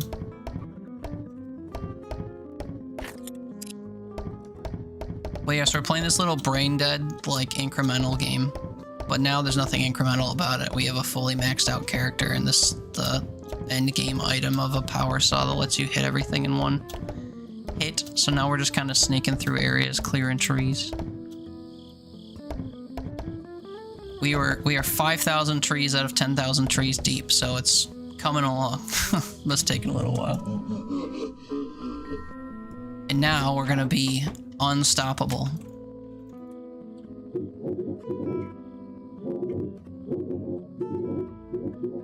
Stay lit, stay safe. Yes.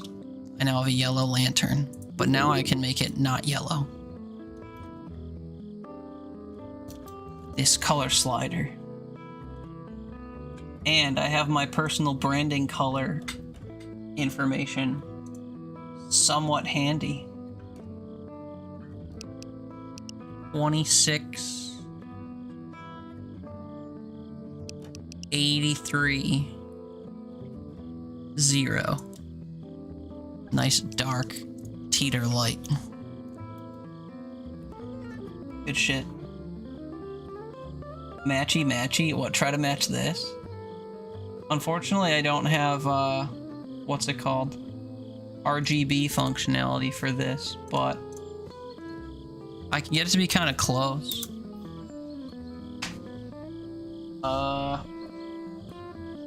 See? Can I make this dimmer?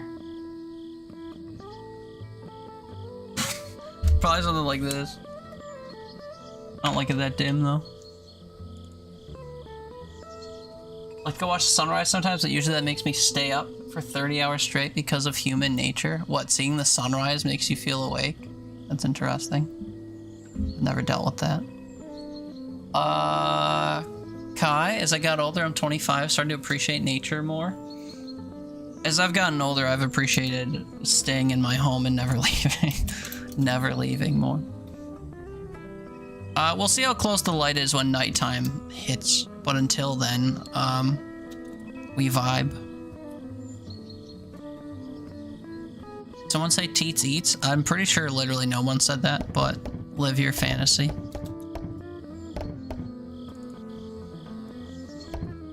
I don't say anything about people just outside, but people, I'm out.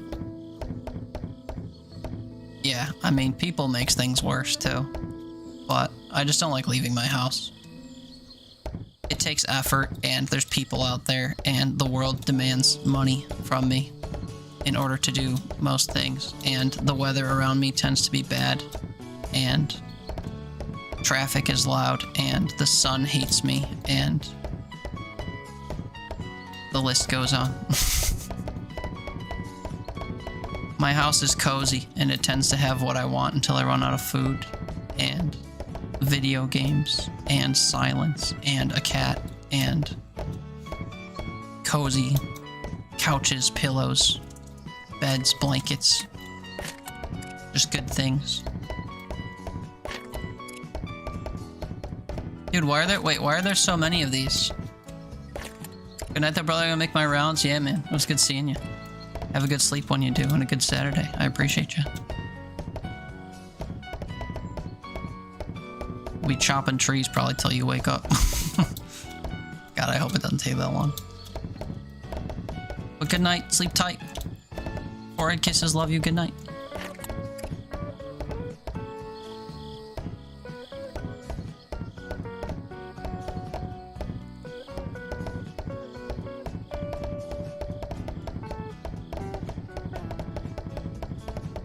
Surely I'm almost done with this little section that had all these logs in it, right?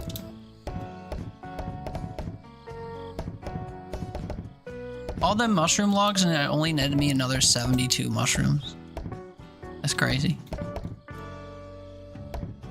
think they all only had 8 apiece though, so there were... whatever, 9 of them. Oh, 10.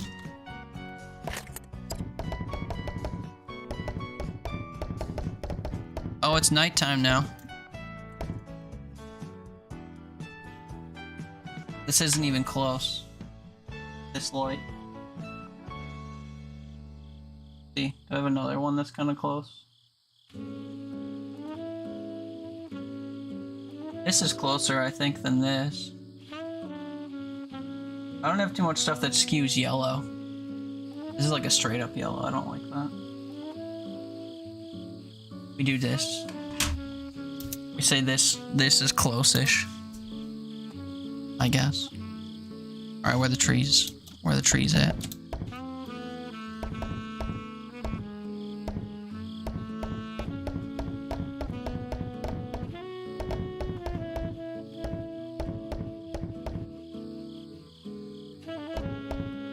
This one's more yellow, the other one's more blue. Yeah. This doesn't look as dark as I would have expected for what I put in, to be honest, but it's fine. I don't feel like adjusting it. I followed the RGB of my branding. Like, this color is supposed to be the same color as what's around my camera, which is silly. When it comes to lights, I guess is different. Although you can have a black light, I'm pretty sure, in this. You can set the values all to 0.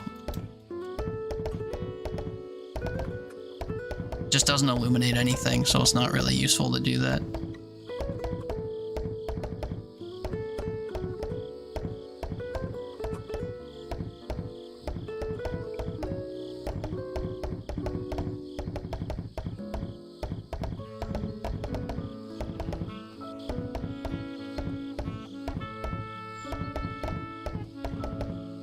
I was thinking my color as neon. That could be because of repo. Yeah, that's true. You can't do custom colors in repo. Except for, you know, in the mods, you change your grab color or your cart light color or whatever. But same with the cart light color, like just like this, I set it to the same values and it's brighter. So I don't know how light is affected by RGB, but it's weird.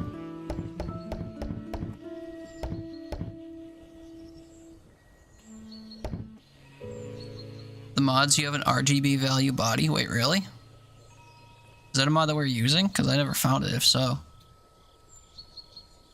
See more trees over this bridge. Probably my monitor isn't calibrated. Why does this light look dark to you? I mean, I don't know. It's the same monitor on which I see my other logo, so I don't know why the same color in two places would look different.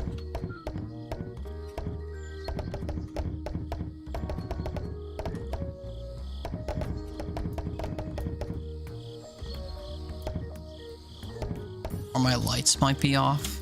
Well, that's what I'm saying. Like, my lights in my room are not meant to be the same. I mean, the light in the game and my like logo or my like border color or whatever are the same RGB values. Same with other games like Repo and stuff, when you're able to like RGB input your light color.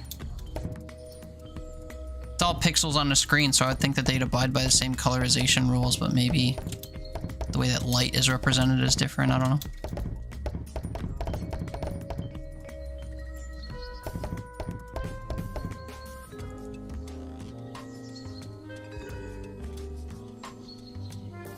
I don't like that I left trees alive over this way.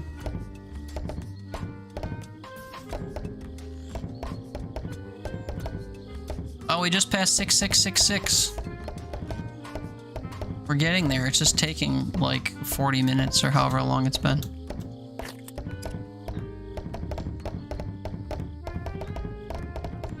And now I don't have to stop just because the clock hits nighttime. It just gets dark. You can't have a black light. Yeah, but again, if you set all the color sliders in this game or Repo to 0, it'll still show that what your light source is doing is black. Because the light particles are their own thing, and they can just make them all black. Or like your little grippy hand beam thing in Repo is a beam, and then you just color the beam black. But you can't have a black light that's actually black, you know? Quote-unquote black lights are actually like a purple.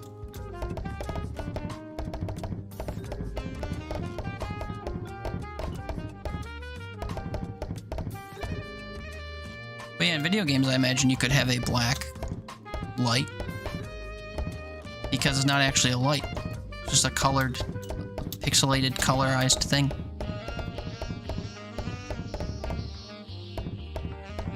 And that color could be pure black. I imagine.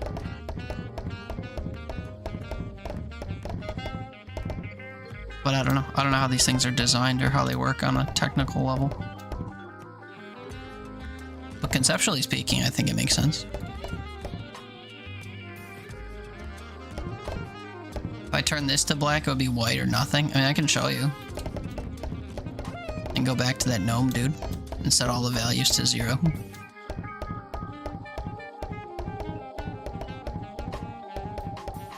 I'll do it after we chop all the trees though, because it won't be really useful to do that. Wouldn't a black light just function as a vacuum and make everything, what, dark? It would cover everything and not light. I mean, realistically speaking, maybe.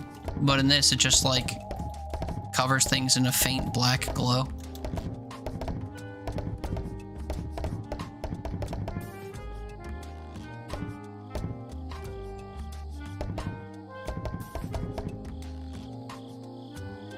So a shadow, I mean, I think a glow is probably different than a shadow, but the way that it would like show on the thing would look different, but same idea, I guess. The absence of light. I think you're thinking of it too much like light and not like the way colors interact with each other on textures in a video game. Like a glow, for example, is just like a texture over top of another texture or in front of or in place of another. So you can just have that be black. But if it's like a transparent black, then so be it. You know? Place is looking pretty cleared out. I gotta make sure I go in all the directions in this like loop area though, make sure I didn't miss any.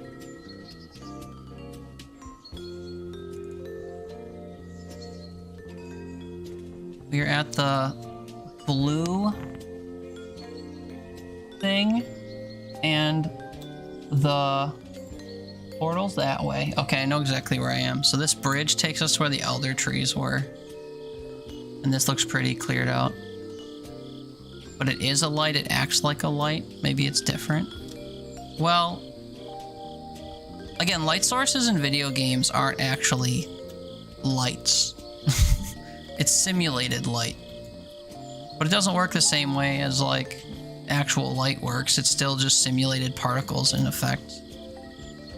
So, what results is something that looks like it would be affected by a light, but it doesn't actually behave the same way as an emitted light. Because all things in video games are just, you know, colorized textures and stuff. And whenever something is hit with a light or has a glow effect or whatever, it's just based on rendered colored pixels.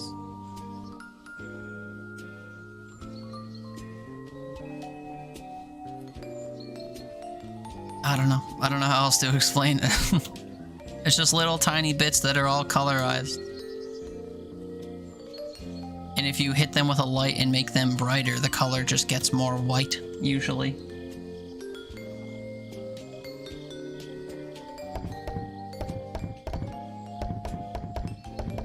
I don't even know what the plot is anymore. I'm trying to explain why you could have a black lantern in a video game and have it actually function and, like, cast a black glow on stuff.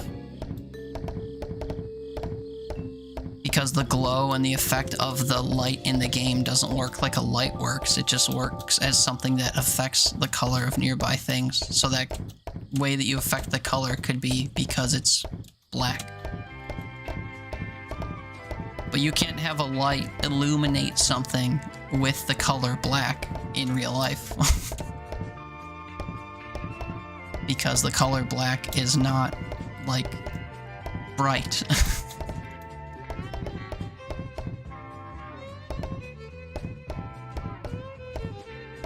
You turn it black, you're creating shadows.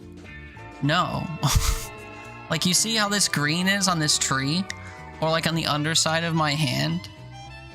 You would just have it be, like, black. And the parts of it that, like, fade out would just be more transparent. Black isn't the color, it's the lack of color. I mean, you can have a color black. Like, F00000 or however it's represented is a color of a pixel on a screen. That's why you can see the color black on a lit screen. Like, it has an actual value that can be generated. So if I made it back to the gnome dude, I can make my lantern black and it would look the same way that this green looks, except it would be black. That's how we achieve it, by blocking all colors so they're not able to pass. Okay, well, it's still something that's achievable, though, and scalable. So for the purposes of, like, making a black lantern, you could do it. Which...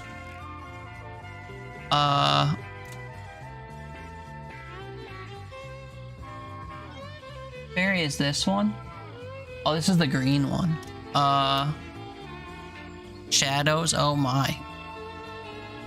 But, like, it's conceptually different. Because, like, a shadow is also something that can be rendered. So it's conceptually different. If I could find something in this that had a shadow, and then I cast my black light from my black lantern next to it, they would look different.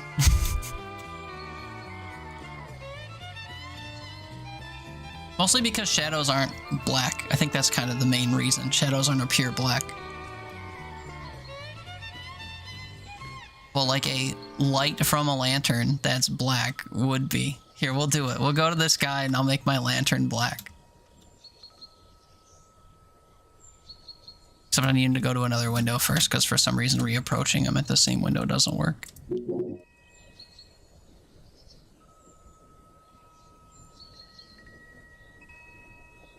So if I just made this black. Oh wait, in this case it actually, oh my god. This doesn't work the way that it worked when I did this the first time in this. We can literally just like make things disappear.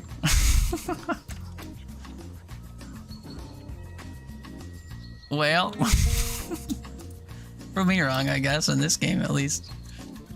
It works in repo though. Oh god, now I'm excited for night to hit. That's not even shadows. That just like literally just covers everything in pure black. You're essentially sucking all the colors out of it. But I thought it was meant to be like cast on stuff.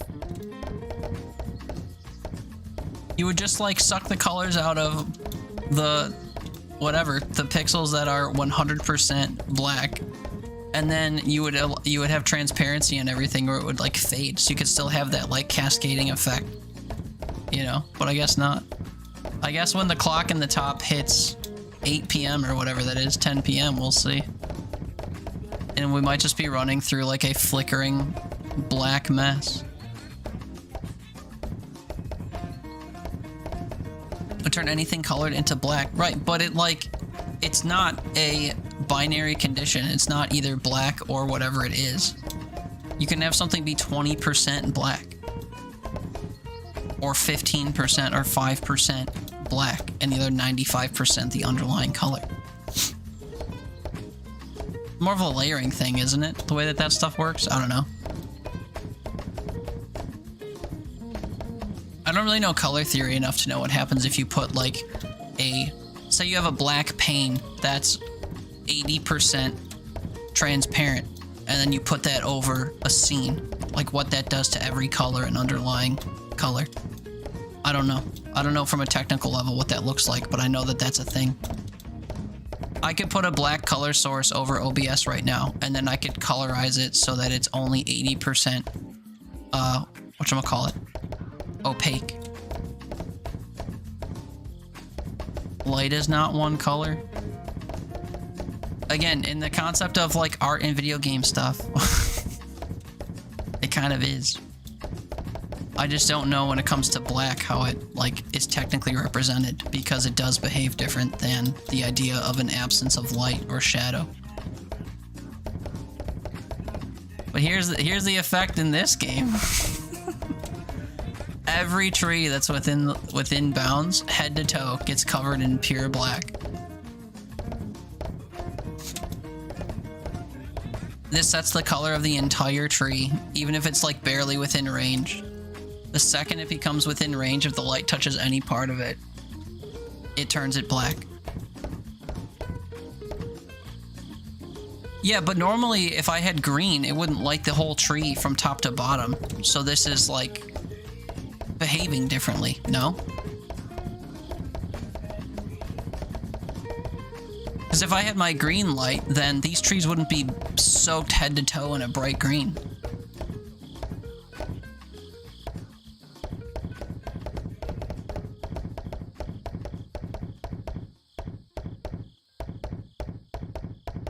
Still don't know what I was saying. I don't know how else to say it, unfortunately.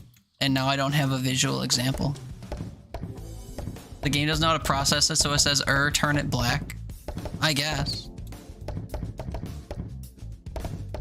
I just assumed that lights were textures on the tree. So it would just, you know, the hue that it casts on the tree would just be different opaquenesses or whatever or transparencies of black. And then the thing that would show through the transparency would be whatever color is beneath it, below it. So, you know, in the spots you'd be removing color or whatever, you'd be doing that for most of it. And then, depending on the transparency, like the original color would still kind of show. Just be whatever, darker or what have you. But I don't know. I don't know how that technically works, like in a color editor or whatever, but I would imagine that it affects this in the same way. But in practice, it obviously doesn't. There was abusing you? He smacked you with a knotted rope toy. Damn. It's one way to wake you up at 5 a.m., I guess. You're at the pink... Wait, I'm at the pink ferry? The one at the top near the jail?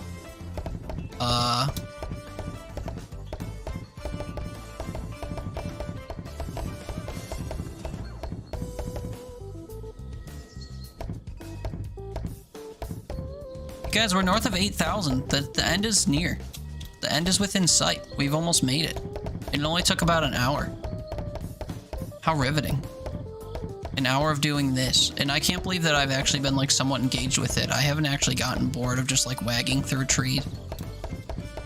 It's gonna suck when I get to the end and I'm missing like 4 trees somewhere though. Surely I've been studious enough in my efforts to chop these trees in a like somewhat recognizable pattern that I won't have missed any.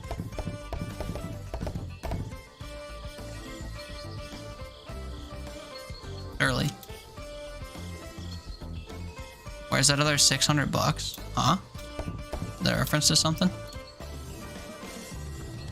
Oh yeah, that's right. Repo. Where'd all flannel go? Oh, I took it off so I could have bubbling kitchen glove hands. Why, did you like the Wanderbot's hands better? We've got other options, you know? Little blue mittens, blue, red, green, brown, and yellow plaid, purple gloves, fingerless gloves. We had the Wanderbot arms on. If you ever seen Wanderbot on YouTube, his channel mascot thing is a robot with a light blue face and hands that wears flannel. So that's what this is, because Wanderbot played this on his channel early on and got a following for it. We could also be Buzz Lightyear or Master Chief. Should I be Buzz Lightyear for the last little bit? Alright, point me in the direction of trees. Buzz, Buzz, Buzz Lightyear to the rescue.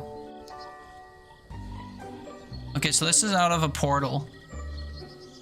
This might have been portal... I don't know.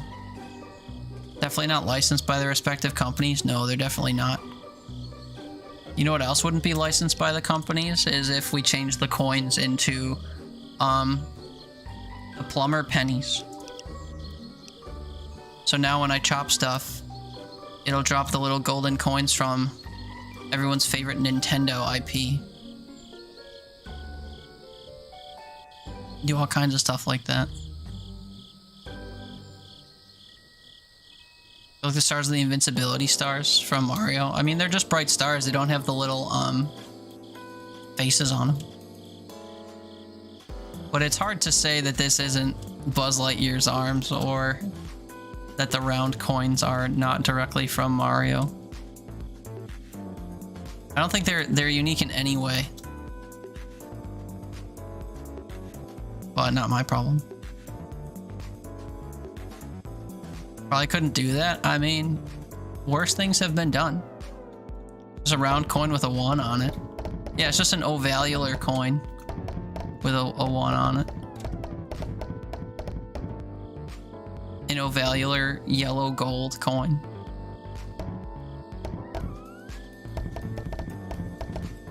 Did you just see how my black affected the bush of glowing berries?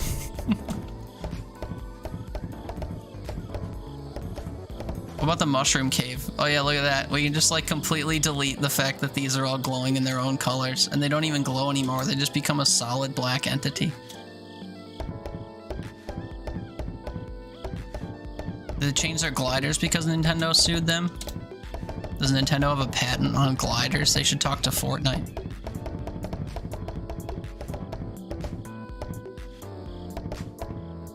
If anyone's gonna sue anyone over copying glider designs, I imagine it would be Fortnite suing other people.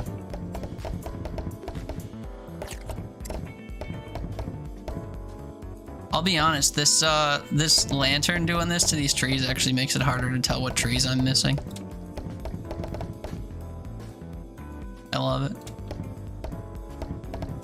Gold coins a popular currency in video games, and labeling how much it's worth isn't infringing. I guess. There are no gliders in Pokemon. Are you sure? None of the games have a form of glider? Tim Sweeney's too busy swimming in golden coins to care. Who's Tim Sweeney? It's not a name I recognize offhand. The creator of Pokemon or something? I don't think the creator of Pokemon would have an American name. Doesn't Violet Scarlet have a glider? It might. I know that there's like real world traversal in some of those games and you don't always have a flying Pokemon, so if you don't have a flying Pokemon, I imagine you would have a glider or something. You've never played it and Brandon says there's not? He's the CEO of Epic? Oh really? I didn't know that.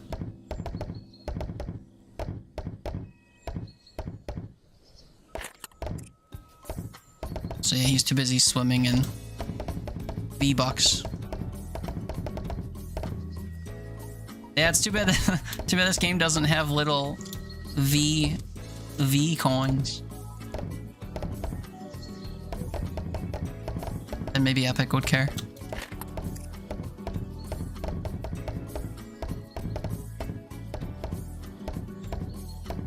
Where are the microtransactions? Yeah. Well, this game was $5. I don't think they're gonna put microtransactions in it.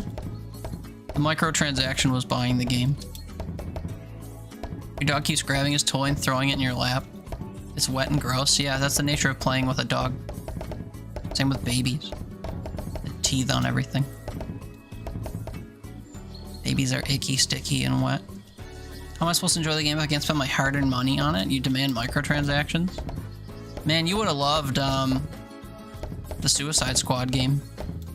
Or you might love Helldivers. Pay $40 for the game, and then every 2 months you could pay $10 for a new war bond of items and skins.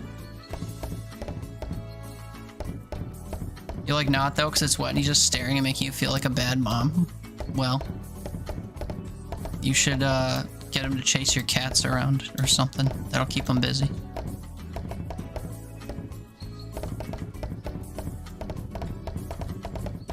Plus, it's like 5:30 in the morning, which isn't exactly, you know, a scheduled time to play with your dog. Babies are cute when they're not being annoying. Remember, don't shake the baby. I mean, sure. You'd say that about dogs, I guess, or cats or pets, that they're cute when they're not being annoying. That's somewhat true. Doesn't mean that they're not capable of being annoying, though.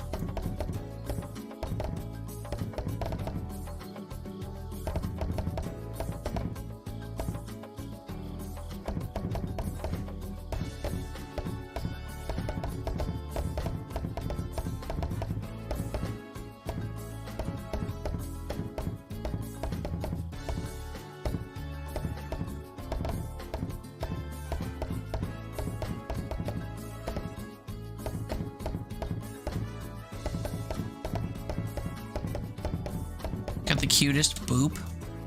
What? You don't care about the toy anymore? Man, that's crazy how that happens to people. Animal obsessed people will just absolve any sin because their animal looked at them a certain way or whatever. I'll never understand that.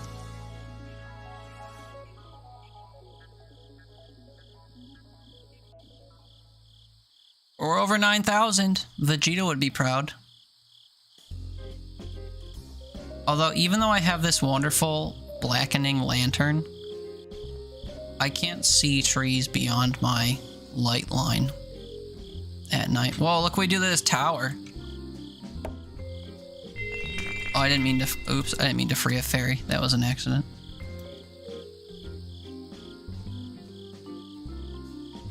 A little nose bonk, so he touched you with his nose once and suddenly he's not annoying for dropping slobbering shit in your hands. I don't get that. People are so easily, like, enamored by animals. Ugh, I'm gonna drink water until daylight comes to show me which trees I've not gotten.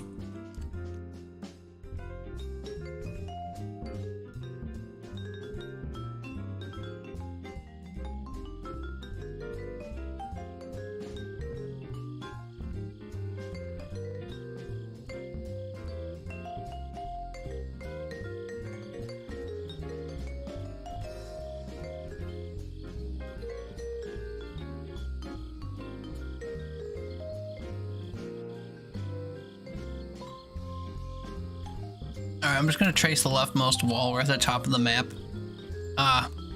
Trees. Put your hand up and you just did it without prompt. It was adorable. Because you put your hand up, he booped it with his snoot, and that's adorable. He is very obedient, so that probably reminded him of something that you've shown him before, so he's decided to respond with booping. So cute though, I guess. Doesn't absolve him of all of his slobbery sins though, in my eyes.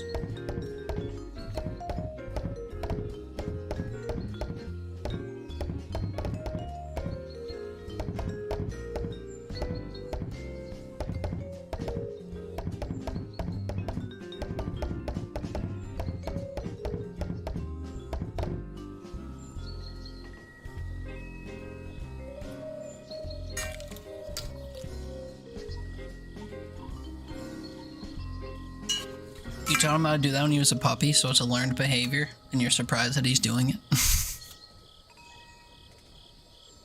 Makes sense to me.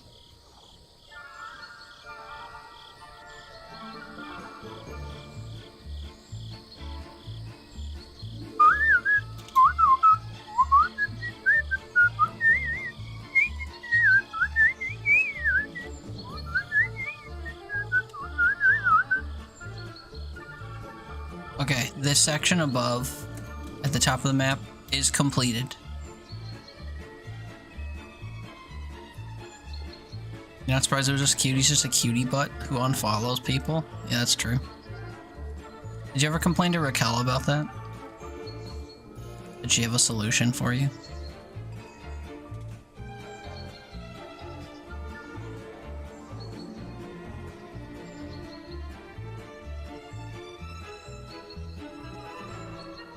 And now we're venturing into a little B-shaped section to the right of the middle. Looking for trees. It has a tiny, teeny little outlet this way. This is where I think I found all of the mushroom logs.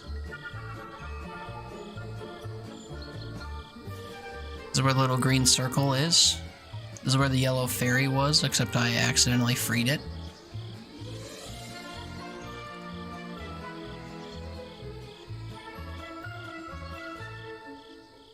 If there's anything anywhere on here I think I haven't been, it's probably that lengthy patch on the left that goes to a boiler. Okay, we're over on the bridge into the winding pretzel section to the bottom right. Hugging the left wall.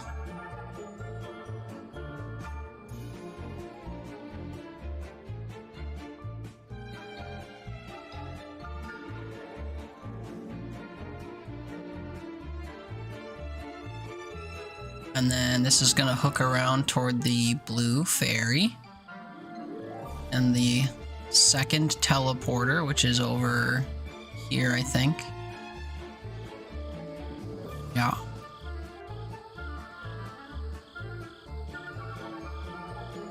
And then this way leads to where the elder trees were in a dead end. Double, triple check this area. It wasn't him that one time, it was just Twitch, but I'm really too worried about it. I do know when I followed her though, it's February 13th, 2023. How do you remember that? It's a very specific thing to remember. I wouldn't be able to do that.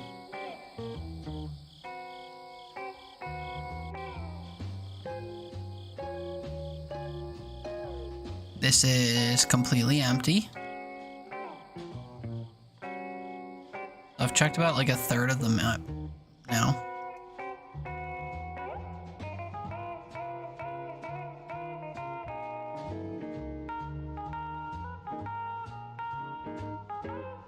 There's gonna be one like one long strip of trees I didn't get, I think.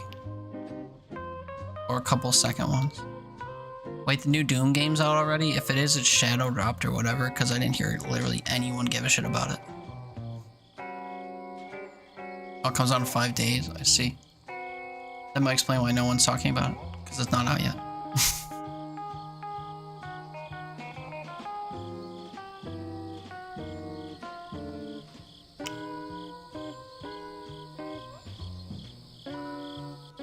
I'm not sure where I am. Why do you think it was for a Q3 release? I don't know. I know Indie Mouse has been talking about wanting to play it soon. Like one of his upcoming videos was going to be on the new Doom game. Okay, so now we're in the bottom right. This is the little boiler gear symbol thing. Looks like I came through here. And if I stick to the left here, we should find a mushroom cavern that takes us to a different area. Oh, hey, trees. So this path should take us to the bottom left of that map up there. If I just head straight through here.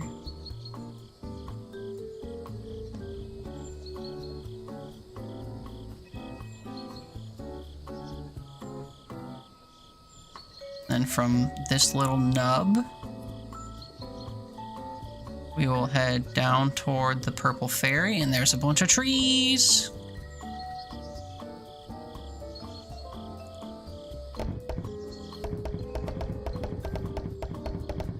Been so long since I've cut trees. I almost forgot how to do it.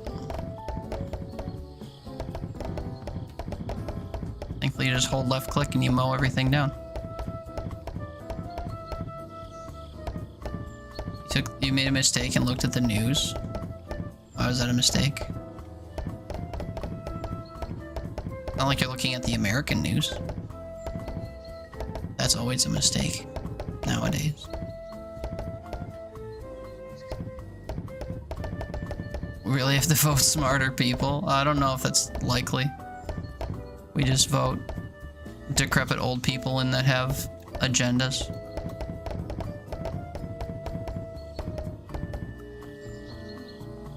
Agendas that only focus on improving the wealth of the wealthy.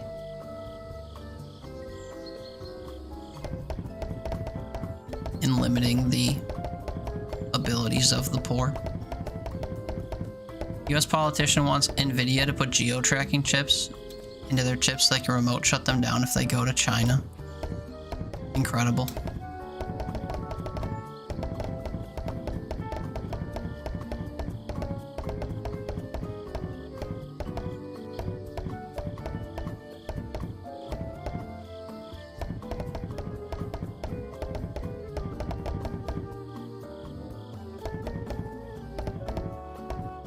The fact that you could remotely shut them down, I think, is the most interesting part of that. Oh, I was so successful in clearing trees just here that I lost track of the purple guy. We're at 9580 though. We're really getting there. Not remote shutdown, said bricked. I'm not sure how that would happen if it wasn't remotely shut down. Seems weird.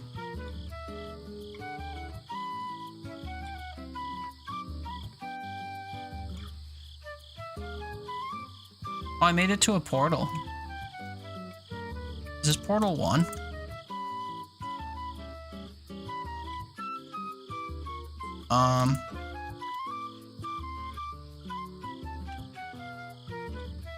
Is this where I just came out of? I don't know. Or came into? It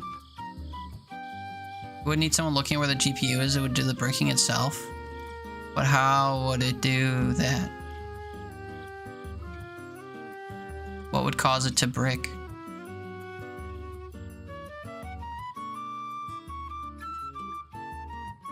There's something about China that would cause a CPU or whatever to kill itself.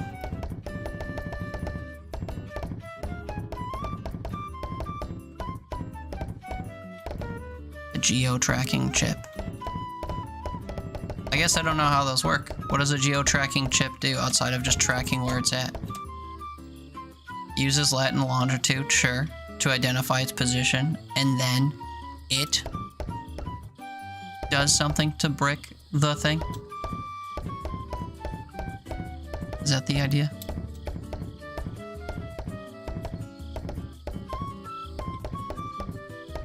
I was right, by the way. The only path we didn't go up primarily was the one on the top left, near the boiler. I think after this section we are gonna be very close to, if not completely done. Like blacklist it? Pump voltage and burn itself. Oh, I see. What an incredibly useful feature. That might be how things work already. They might just overheat one day, so you have to buy a new one. Planned obsolescence, you know?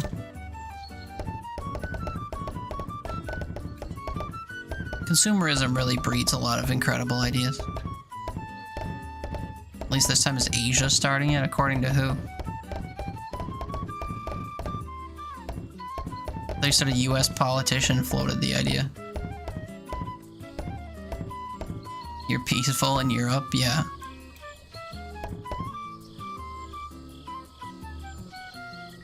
$99.17 we're at.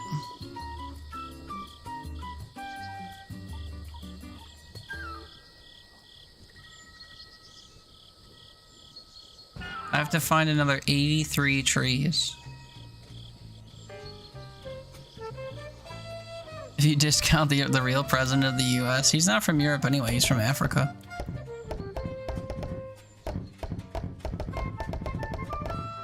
This looks like way more than 83 trees left here.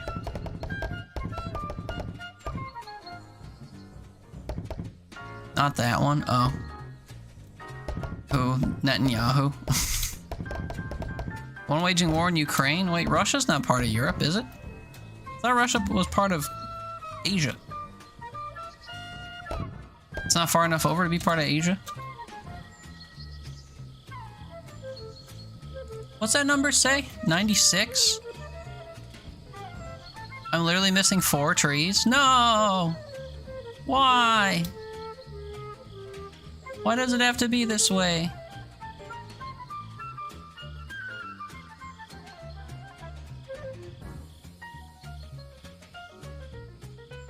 Well, I guess I have to go on a left wall hugging tour of the entire place.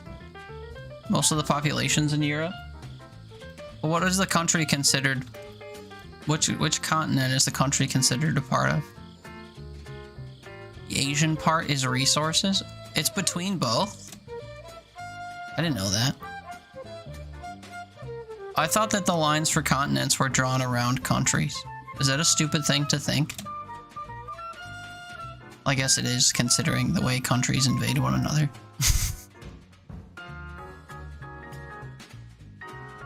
Ooh, ooh! No, that's only 3! Are you kidding me?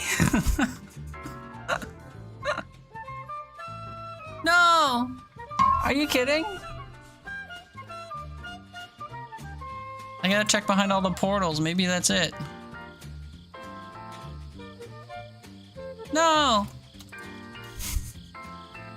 1 tree!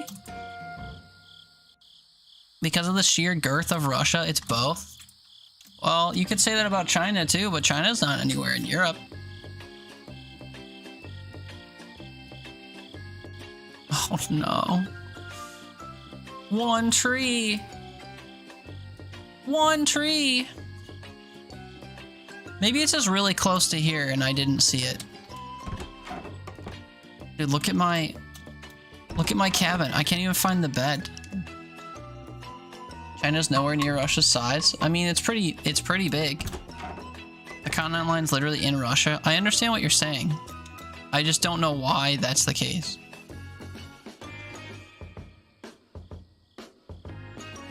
Dude, I don't even know how to begin looking for this. Where's the red? I'm convinced it's this way somewhere. But I don't know.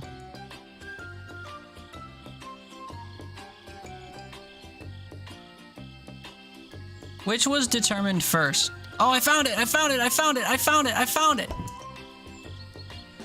Oh, thank God. What was determined first, though? The continents and their boundaries, or the country of Russia? I imagine that's an important distinction. Yo, I did it. Well, now all quotas fulfilled. Every required tree harvested. Impressive and ahead of schedule too. On behalf of all Gnomeco management, we'd like to thank you for your service. Performance has been noted. Elder class lumber collection complete as outlined in clause 17B of your informal work agreement. You're now entitled to your reward. Please proceed to the elevator shaft. It will escort you to your compensation.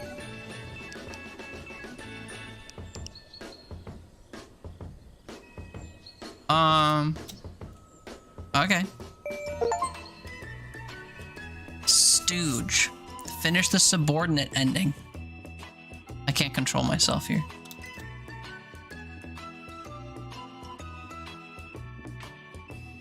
I feel like we're being dropped into the pits of hell and incinerated for our hard work.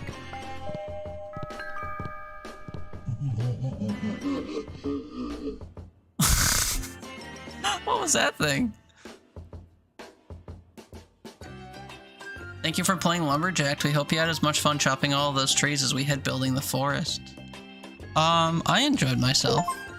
And now I have both endings completed and I have all achievements. That's why we do things around here, for achievement. What a great little game. $5 well spent. Now we gotta find a new game. Isn't that something?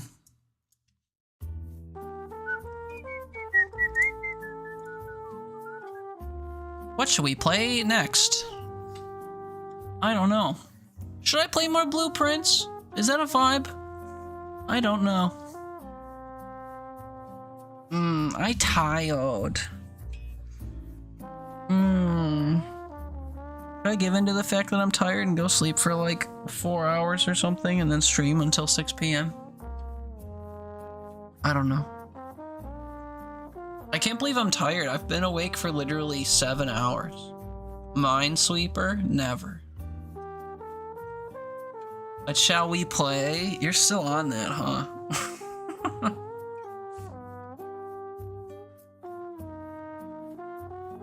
I just don't know why I'm tired. I slept for 13 hours all through Friday.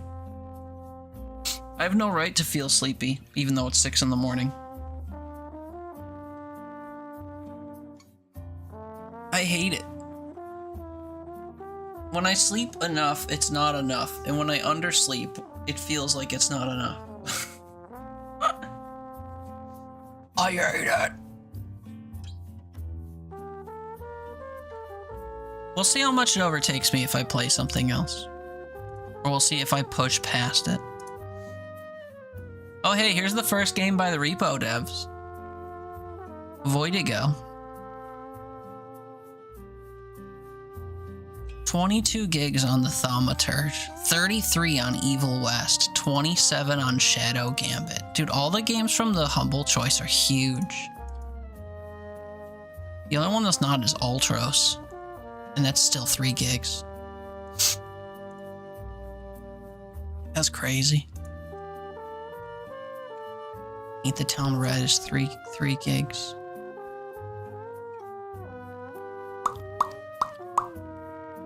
What do I have to do for my drops for Lost Skies? Is that something I can do in like no time at all and just get it over with? I gotta check.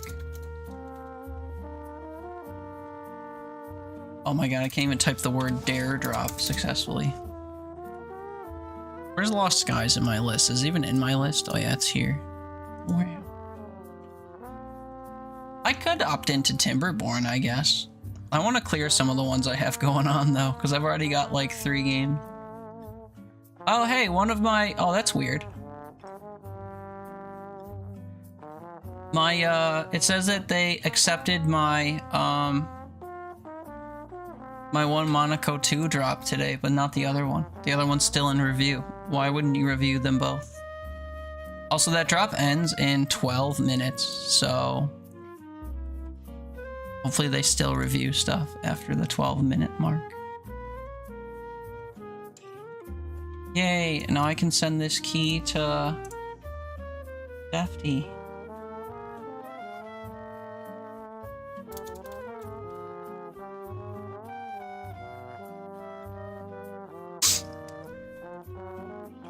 Okay. What does Lost Skies require of me? Let's see. My profile. I have 3 drops, or I have 3 things to do for Lost Skies. That's so many. Defeat 5 different combat encounters with no armor on. I wonder what a combat encounter is like outside of like fighting animals. Harvest all the trees on the starting island before they respawn. And spend 5 data discs on upgrades. Data discs. I don't remember where those come from. I could probably bang all those out in one stream, but not tonight. Too cumbersome.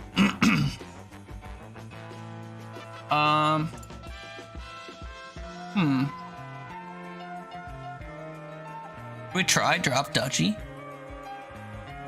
I don't know how much of the stuff in that game I have to actually unlock. Maybe I should give that a try. I only have 26 days to do that. I think the Dead Zone Rogue stuff I can also do in one day. Complete all the missions from zones 1 and 2. I could probably do that in a matter of like 6 hours. Especially on normal difficulty, they'd basically complete themselves. Yeah, let's try Drop Duchy, which isn't even, I don't even think it's in my list here. I have to sync my library. I don't care to do that. Oh wait, I don't even have it installed. Ha, never mind. How long would it take me to install a 1 GB game while streaming? Probably like 10 minutes. We'll see. God, I do feel sleepy. I don't want to go to bed though. I really thought I could power through until after 6 p.m. 1 minute. What, you think it'll take me 1 minute to download a game? The thing that takes forever is the installation, I've come to find. I could download like a, I don't know, 150 megabyte update for a game. And it will take 30 minutes to patch in. Oh, hey, it's installed. That didn't take long at all.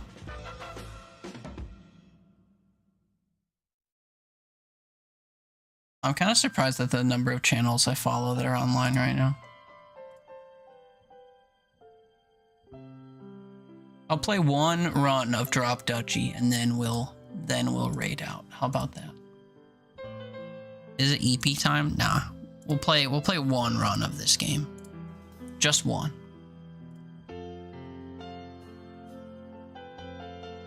I would prefer that it showed it though on my thing. You are a god. Why? Because you said 1 minute and it became 1 minute. You spoke the download time into existence. Incroyable. Oh, would you listen to the sound of this? Where are the settings? Options, audio, music. You speak the true. That's true. I speak the true. Here's the game. It didn't load the title card yet, though, for it.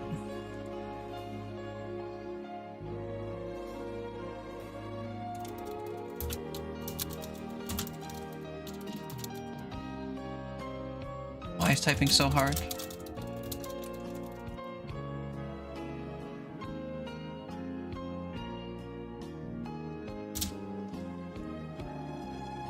This will update by the time we come back to the screen. Bad news, I don't know where to put my camera for this game.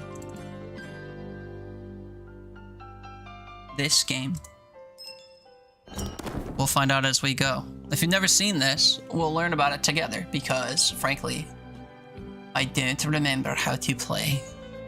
Tutorial recommended for newcomers. Play a quick intro to learn the key mechanics of the game. Let's do that.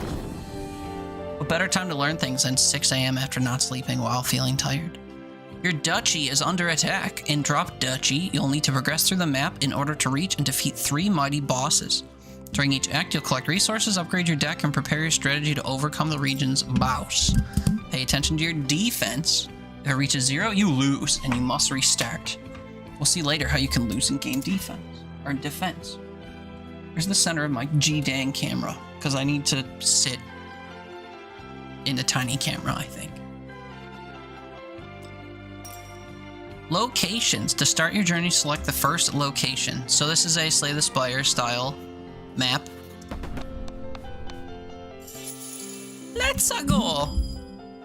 So this is like a Tetris type of game. Each round pieces will come in a random order, shown on the left, which I am covering. I am no longer covering. And you have to place them on the grid. Buildings collect resources if you respect their activation rules, so try to gain as many resources as you can by respecting a building's activation rule. When you complete a line, you trigger an exploration. Each terrain on the line will grant you resources. If you complete several lines at once, you gain even more resources. Here's a list of controls and actions. Rotate with W and control, weirdly enough. Shift left and right with A and D, and then shift down. Or like drop stuff with S. Is that intuitive? I guess so. Oh wait, no, shift down is different than fall now. E to reserve. This is basically just Tetris. And customize key bindings, sure. Yeah, S literally nudges it down.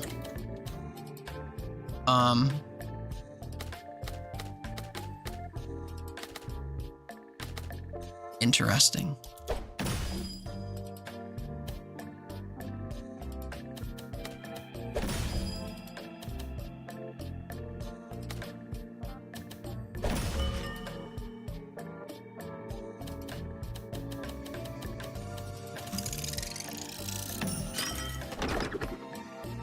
Oh, I didn't read what that did. I just placed it.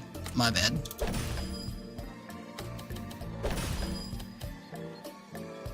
A lot of forest pieces. Let's reserve this piece. And then... This is not an effective way to do this, but try this.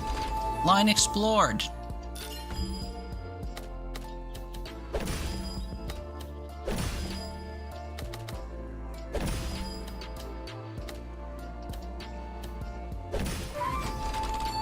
Lines explored. Turn each forest into a plain and gain 8 logs. Well, shoot, I should reserve that then. And then we'll create a little pocket of forest for him to affect, I guess.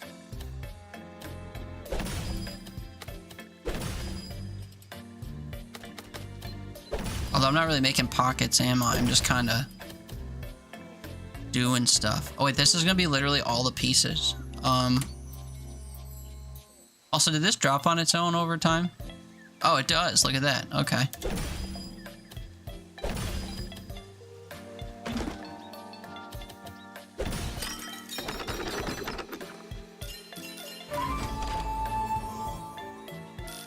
Oh, wait, I'm just gonna not get... Oh, I did not get resources. Oh, because I couldn't pull from my reserves after. That was probably a really bad thing, because I didn't complete enough lines.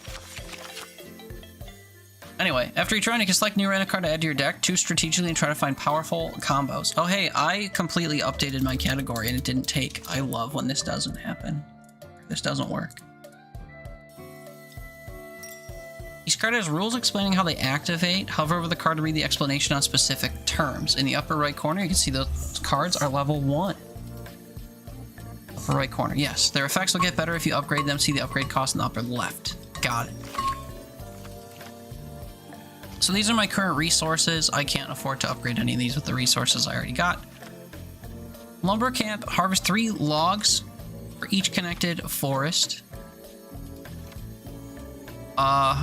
Herborist. Activate for each completable terrain within the given distance. This is a 2... Oh, they're all 2 tile locations, it looks like. 2 deep. Turn each plane in range into a forest and gain 2 defense. Each square counts as a field. That gains 20 fields when explored. Oh. So they act as double fields, I guess.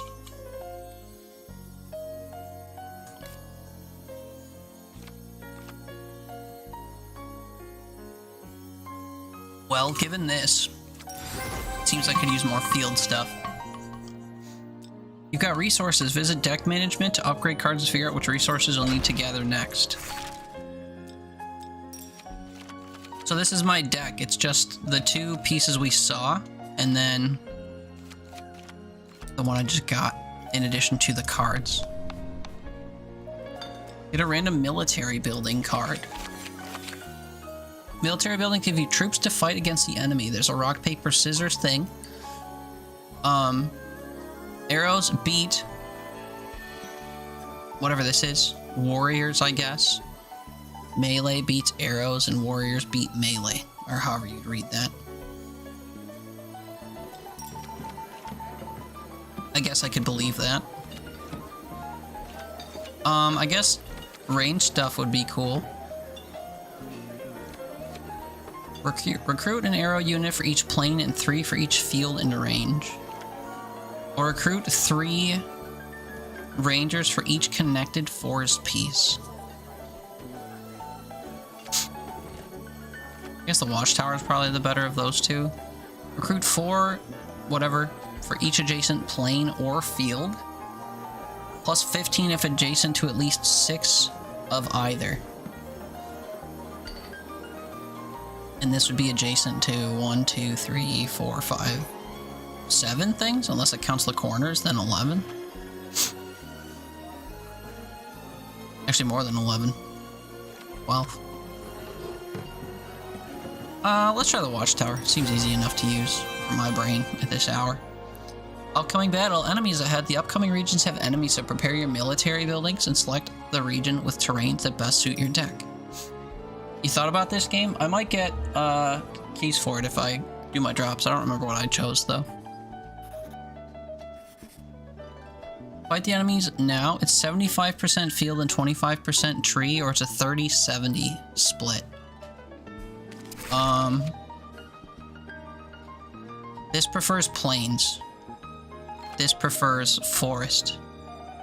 This can turn forest into plains. So I can play my wood clearer before my watchtower, I guess. In somewhere that has a lot of... Well, no, this place is literally 75% plains. I've made up my mind. Before each round, you need to select which buildings you'd like to use. Take time to observe the specifics of this location and maybe upgrade some of your cards. You see the types of terrains that'll be randomly shuffled. And here are the enemies. Take a moment to look at their activation effects. That'll make things easier in the heat of the action. Select your buildings here. Watch out, you've got a limited number of slots and not all buildings work on all terrains. It's also a good idea to select military buildings that counter the enemy. To make life easier, you may spend your resources to unlock more slots. No, I can't. I don't have enough. But also, I only have a building. Oh, actually, that's right. We have that. I'd rather get my watchtower. That'll do. And we'll counter their rally point with our watchtower, I guess. Enemy buildings recruit units too, so place them in a way that minimizes their effect. At the end of the round, you'll solve the battle by devising an attack plan. Recruit 4 units for each adjacent plane or field. So we want to cover this in forest, which I can do pretty much on turn 1. We'll reserve this. Cover this. Turn each forest into a plane and gain 8. I also wanted to reserve this, so we'll switch and we'll just place this along the wall. I want to kind of create a pocket, especially because my watchtower is coming up.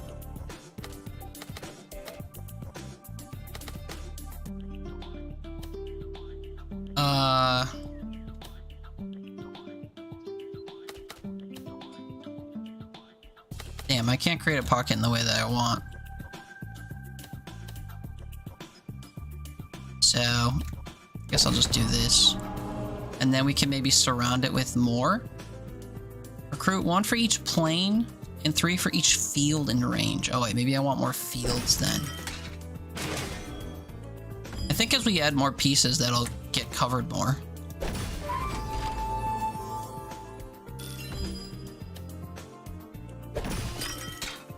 Does. Noted. Oops, that's not what I meant to do. I meant to do this. No. I meant to do this. No, I was wrong again. Shit. My brain is working at half capacity, but it's fine. I can just do that twice. 1 for each. Oh wait, this is their watchtower. Shit, I thought this was mine. Oh, that's a problem. Can I restart? For some reason, I thought they only had this unit, so I placed their unit really, really good. Turn each force into a plane. Turn each plane in range into a field. Okay, I'll have to slot the farm into here then. Dude, I completely misread that. For some reason, I read it as one of my own cards, which is bad. Very bad. Very bad indeed. You have 3/4 of a brain. I have apparently less than that. 3 out of that, 3 out of that. Do this. Okay, now we need our farm to like completely ruin what they've got going on here. And by ruin, I mean it takes away 2 units, but whatever.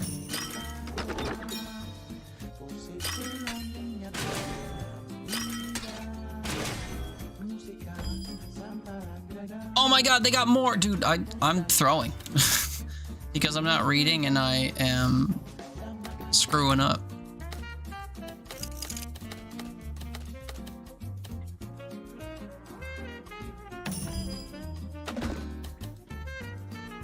The range on this? 2.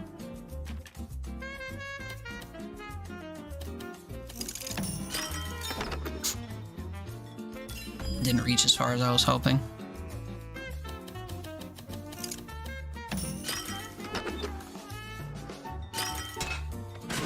Oh good, that's within range too. We're gonna completely die. My bad.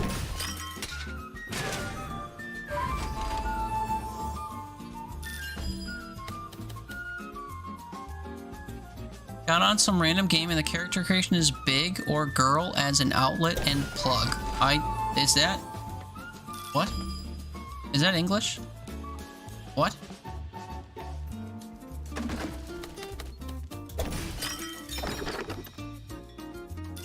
I am confusion. Boy or girl as an outlet and plug. Oh. Wow. I see. Like you'd see on a bathroom sign. Now that all troops are in place, it's time to die. Select groups in the order you want to fight and confirm the sequence when everyone's in it. When the 2 groups of the same side combine, they add their forces. The new group's type is the type of the larger group. Both are the same size as the type is that of the destinations group. That sucks. 2 groups are of opposite camps. Fight, they subtract their forces. Pay close attention to strengths and weaknesses diagram. Each type is better against a certain other type. In a favorable fight, the advantage group has a plus 50 strength, allowing them to defeat a higher number of troops.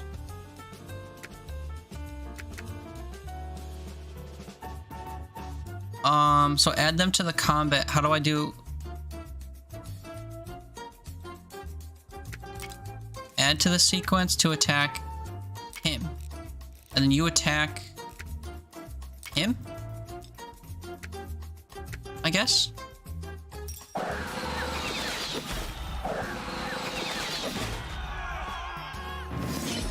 Battle over. After the battle, you lose defense for each enemy left on the grid. If you're the one with units left, you receive bonus gold. So yeah, I take 10 damage because I completely boosted this guy. Didn't mean to completely boost that guy. Each adjacent force into a plane and recruit 3 military units for each. Garrison 5. Oh, garrison. What does garrison mean? Oh, it comes into play with this amount of units. So this is 10 already, and you gain 3. 5 already. Turn each plane in range to a field. Or send 12, what is that? Units? Defense to each allied military building aligned with it. I don't know what this does. I want to find out. I can't believe I misread that unit was red during the tutorial. I'm such an experienced player. I shouldn't have foibled. Shouldn't have follied. Now that you've learned the combat, here's your final test. On this grid, there are more enemies, so try to recruit as many units as possible. That make your life easier during the combat planning phase. Right.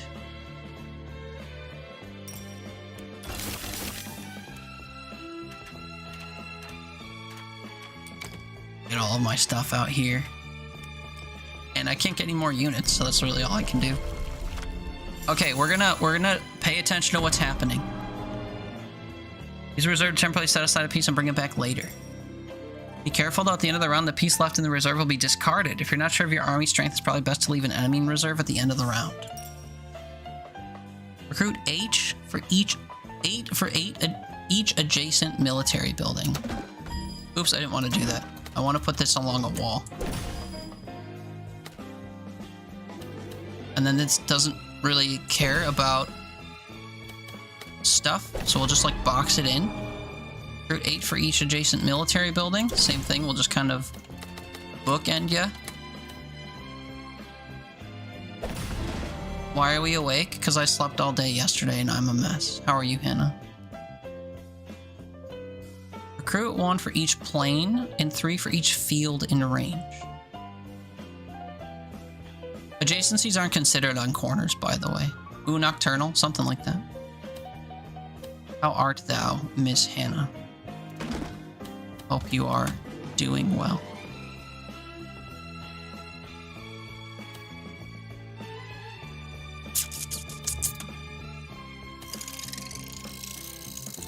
I have a concept of a plan. In each plane in range into a field. There's a range of 2. Okay, hold on. I think I can do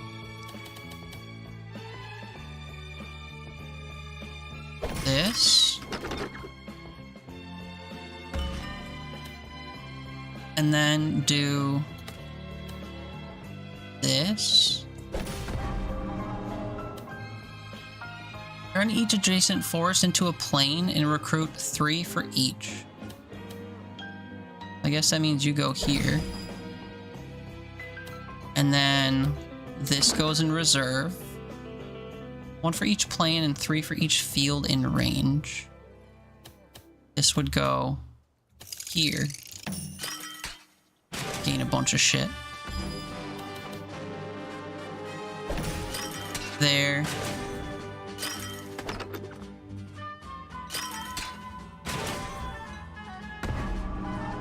Or 4 for each adjacent plane or field. 15 if adjacent to at least 6. I hate that. This I just waste along the wall, I guess. Spend 12. Send 12 to each allied military building aligned with it. So if I oh, vertically aligned. Oh, that's different than I thought. Okay. And then I try to fill the side, I guess.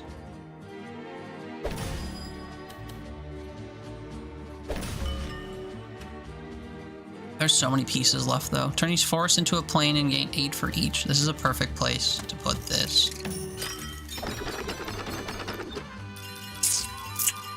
You've acquired food? What food? Yes, what food? Each adjacent plane or field. Okay, I think I can officially put this out now. Here, it's only gonna gain 4, which is nothing. And then I have to block it with this piece. And then what happens if you run out of room? I've run out of room.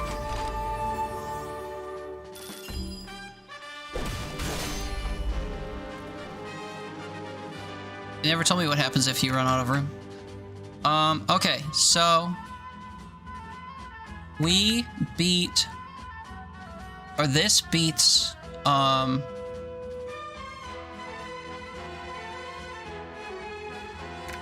axe people. So if we add this to this, and then add that to this and this,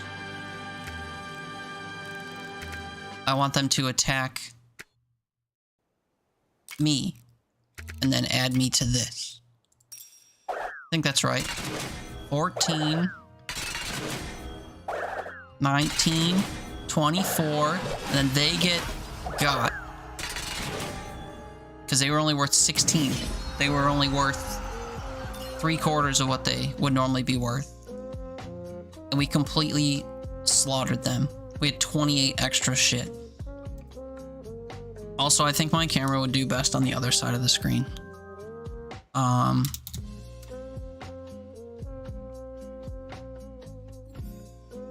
That's chill. Ah, wrong button. Sorry. Cool. That felt right. I wish I would have done that the first time, or something similar to that, but I don't have any resources. You completed the tutorial. You're not ready to start your first run. Hell yeah. Let's start our first run and actually think about it.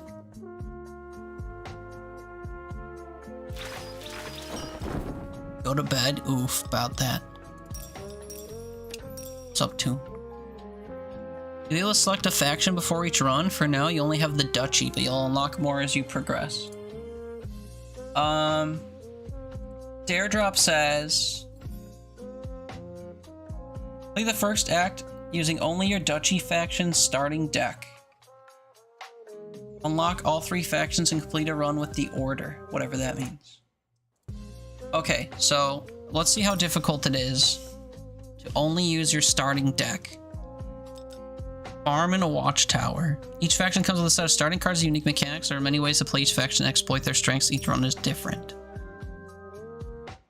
To upgrade the faction's starting deck and stats, complete their quests. Okay, so you can still use just their starting deck, but you can improve the starting deck. You get 5 ads as soon as you get here. Yeah, bad timing, man. The ad break just started. Add wood clearer to your starting deck.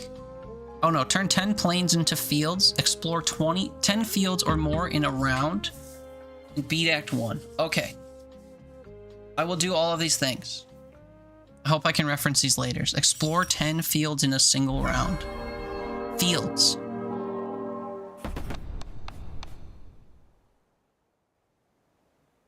Plains, forest, fields are the ones for farms. So turn plains into a field. This can only affect, realistically, 2 cards. Okay, we go. We resource.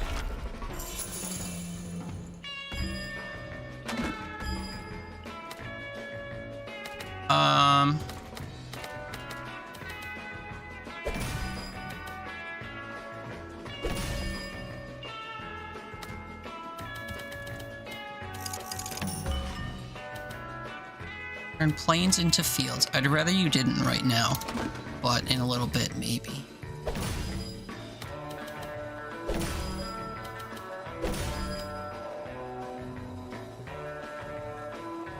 I think I could rotate this when it's down here. Probably not, right? Yeah. Well, we'll do this, and then I'll place my farm in here. You just woke up and you're about to make breakfast. Very good. What's for brekkie?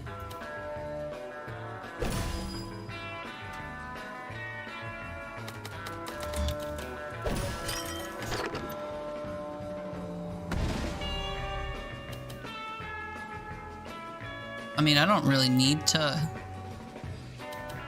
use this. There's no combat going on, but... Oh good, we have a vertical piece coming up. That's exciting. I just have to play around it then. Pancakes, eggs, and chicken sausage. Chicken sausage! I'm so sorry. But that's a vibe for sure, for sure. Chicken sausage. I am a fucking professional. Should be sorry. I am, but only a little bit. Not as much as I probably should be.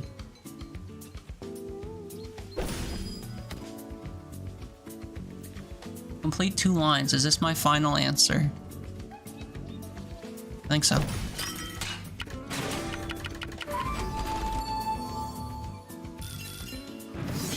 Boodly boodoo.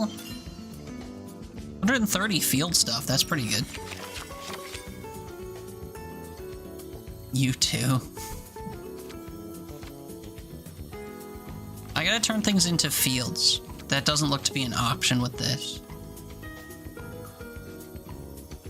Oh, cards are added to your deck. We have to skip this.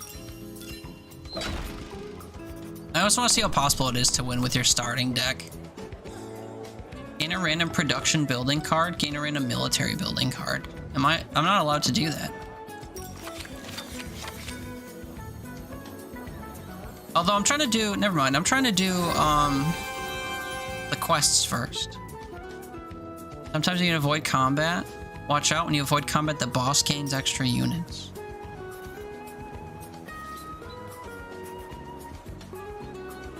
Reinforce the boss.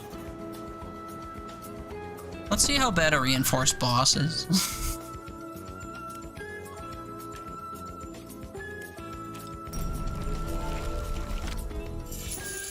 Oh wait, I could use my resources to upgrade things. I wasn't thinking.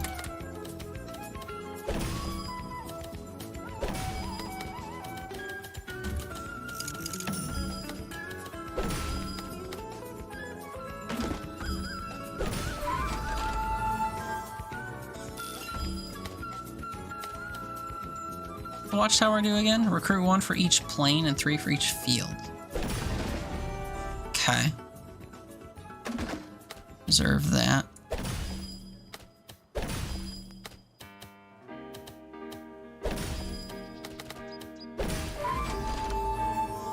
Keep only completing 1 line, and that's annoying to me.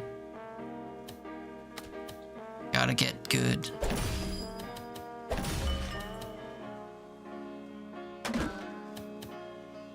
No, I was right the first time.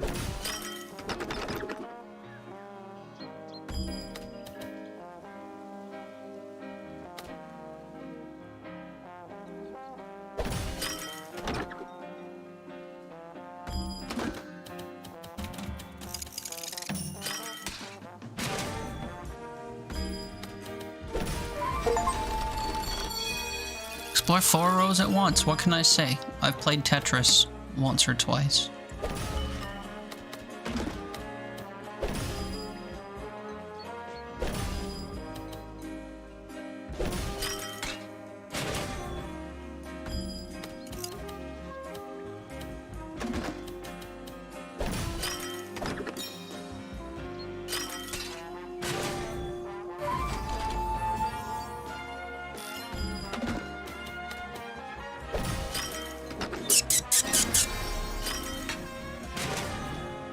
Turn 10 planes into fields. We've done it.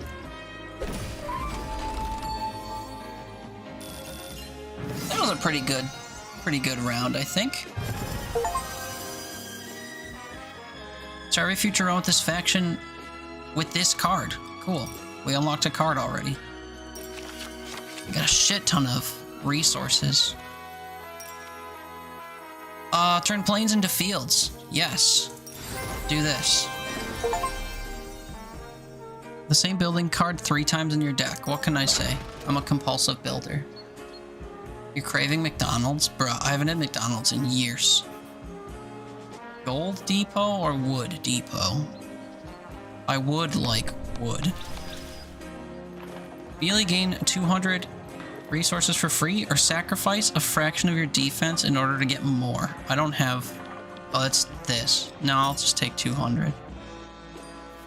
Trading fair. 200 fields for 400 wood. I don't really need all that. 170 wood for gold. Wait, I have a dare drop that says to finish Act 2 with over 500 gold. This is a very easy way to do that. Change a level 1 card from your deck for a random card. Can I just... Wait, can I see my deck?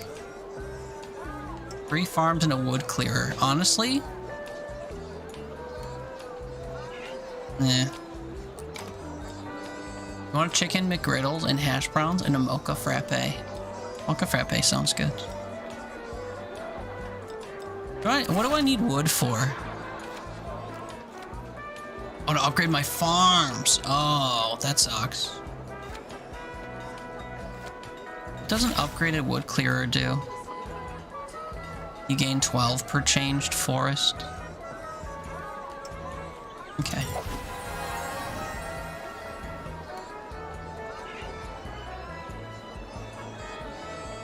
Increases range by 1. Okay.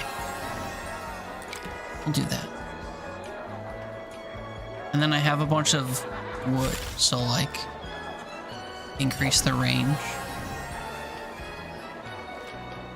And then increase the range again. We'll just increase the range of all my planes. Already had a farm. Oh, that was a level 2 unit. Oh, I see. Oh, okay. Anyway, where were we? Not interested. That's where we were. Bonus gold or bonus fields? 200 fields for free. I could have just taken more free gold.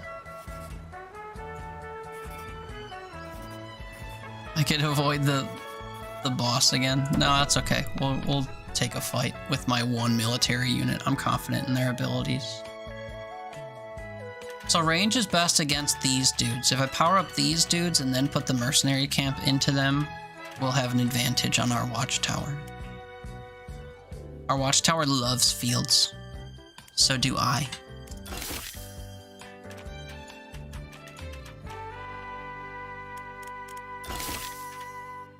Get all our units in our deck. Okay.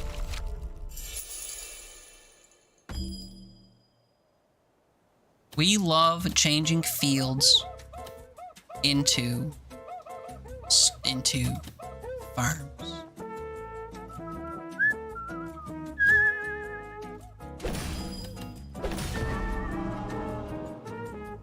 Garrison 13. This automatically gets 13 units. Heck that. You're getting stored, brother.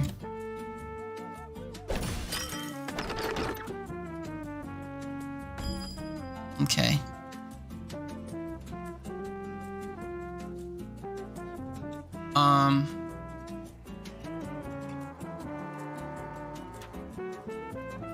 Garrison 14, recruit 15 for each enemy build aligned with this.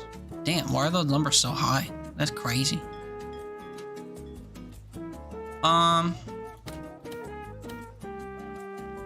Place this like this so I can build around it.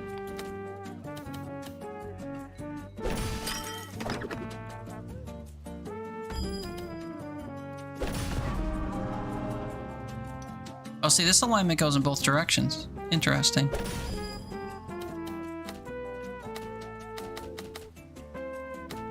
I can rotate left.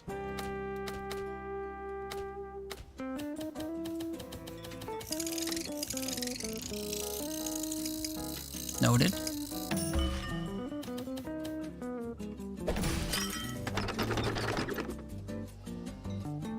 Damn, this farm's better than my existing farm. What's the deal with that?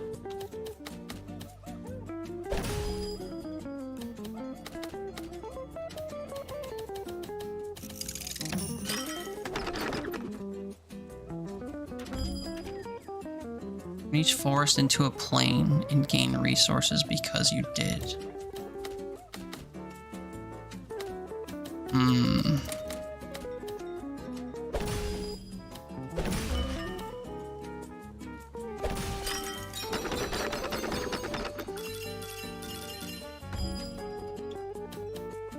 Not too shabby. I need to put my military unit on the bottom left. Even though at this current rate, we're never going to see them ever.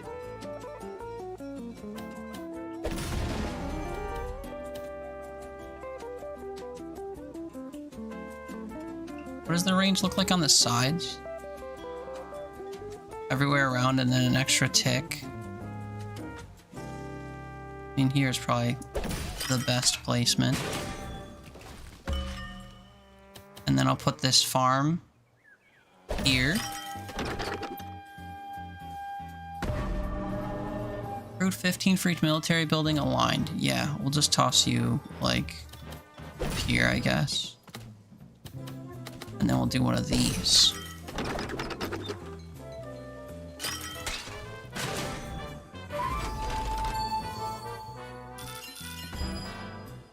Okay.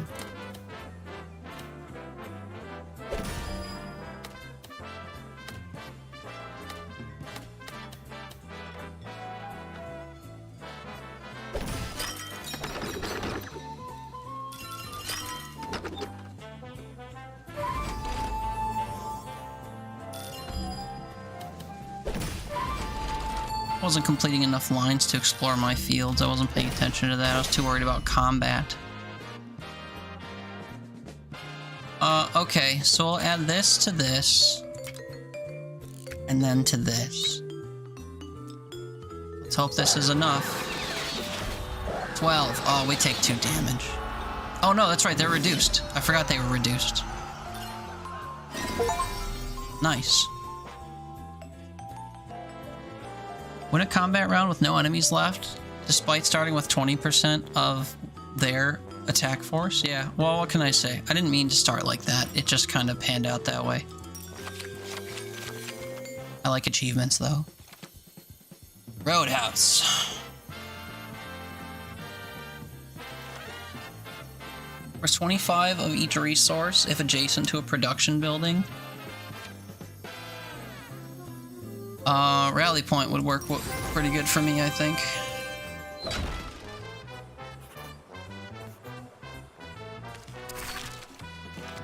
Oh, I don't have a fix my stuff screen.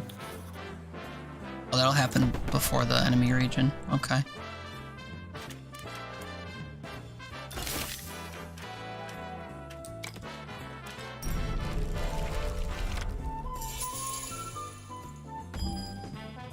Okay, farm changes plains. We'll reserve this. We'll put... What's the range on this? 2? We're gonna make sure that it's 2 from the bottom and then other thing. Like here. And then we can just fill around it with stuff.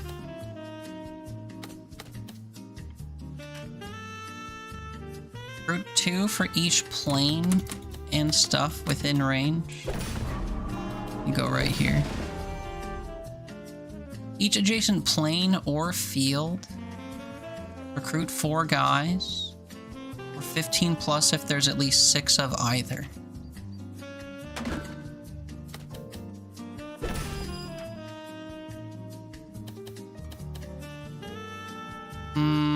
This is fine. Oh, shit, that was within range of that. I didn't mean for that to happen.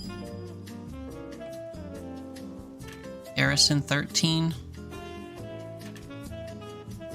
Increase force into a plane.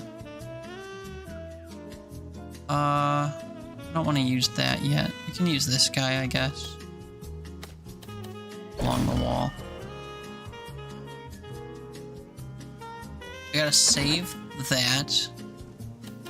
Put this guy into the corner.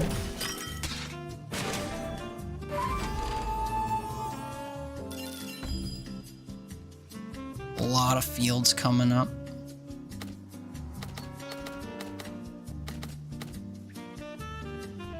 Just do this. We'll do this.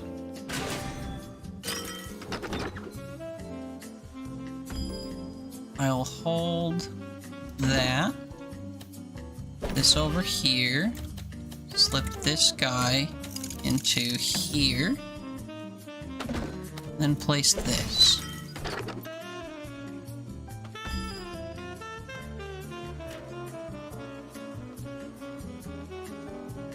each building aligned with it.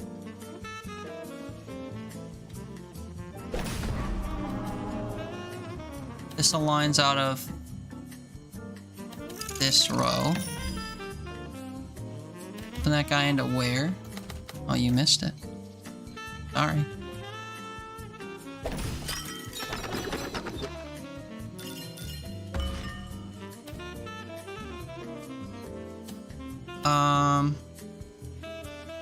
I'd like a multi-line exploration. Oh, I have another watchtower to make. That's right. Each field in range 2. What a tease. Yeah, sorry, man. You done missed it. I don't know what to tells ya.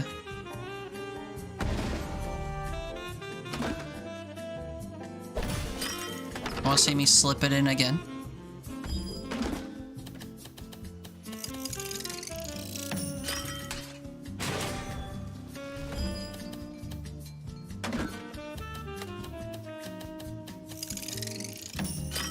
Chopping peppers.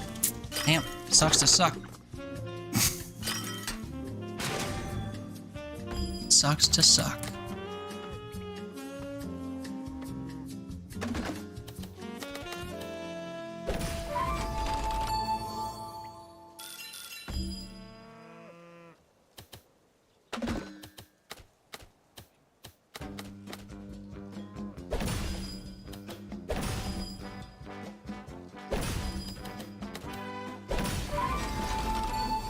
Hey, there we go. 10 fields or more. That's what I was kind of aiming for.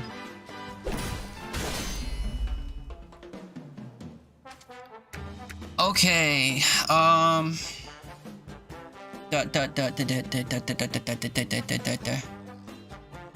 This guy beats melee dudes. I don't think I can maybe do 2 in a row. It'll be kind of tight though.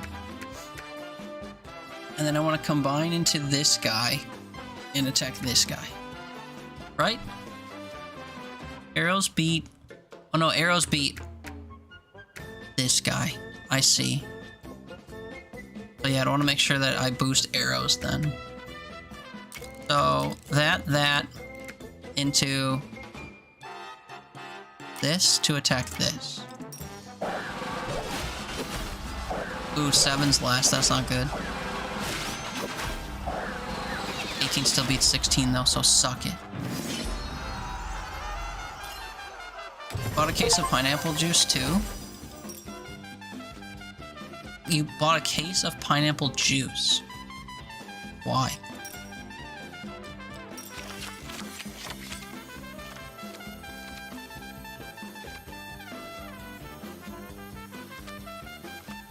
Fruit true and harvest 3 for each connected forest piece. Oh. Let's reroll.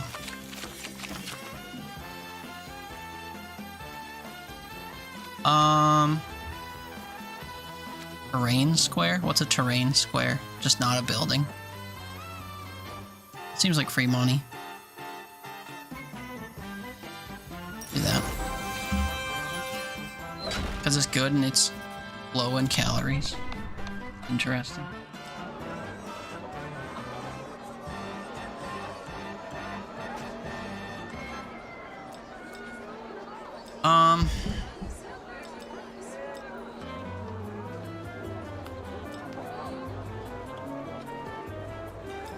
Exchange a level 1 card for a random card. You mean like the roadhouse I just got? Mood, good morning. Adjacent to a production building. Fuck. Oh, we made it to the first boss. Tired? Yeah, are you gonna sleep soon? Good night, haven't slept? Same. Are you heading to bed then? I hope you're able to find sleep if you're heading to bed. Ah, dang, I can't fit my orchard. And this is a battle. What's the mix here? About 50-50. Turn plains into fields. Turn forest into plains. I guess I don't need the orchard for this. How am I doing? I'm okay. I slept my Friday away though, so now I'm awake. Feels weird. I think I gotta go catch some sleep soon and then hopefully not sleep tomorrow away too. Got plans, but insomnia's trying to make you oversleep? Oh. But you haven't slept yet? Oh. What are your plans? The wall is a mighty boss that forces you to play compact. It starts with a massive group, which will lose units every time the wall goes up in the grid.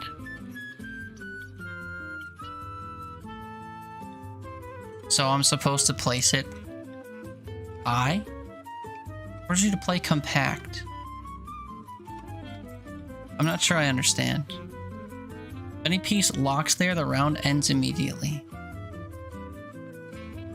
Oh, I see. This is how I'm forced to play compact. So I have to fit everything into here. You got it. I'll do my best.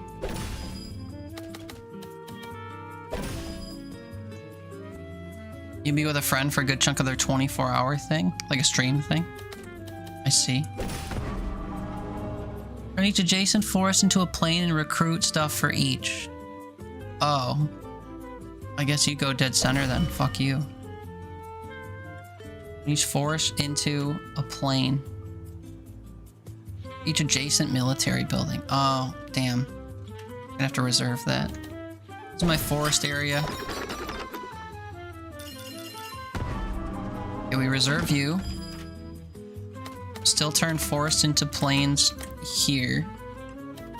I don't want this guy to be adjacent to anything, so we will do this. Get some resources.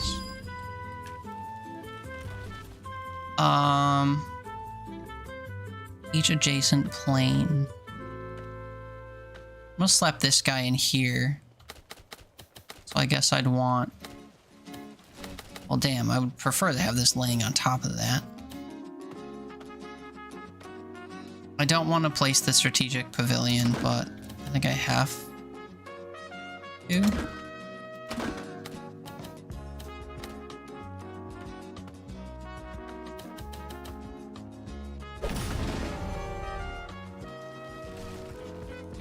And then, yeah, I want to place this. Like this, maybe? 8 is so pitiful.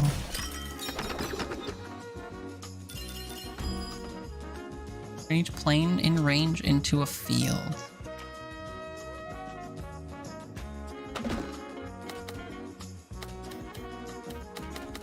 I think I got a T-spin here.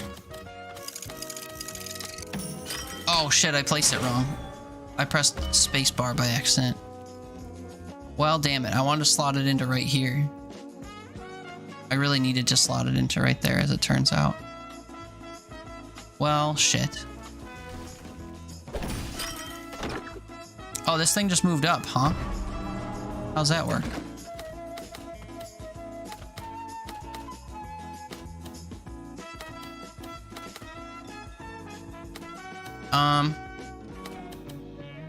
My confusion knows no bounds.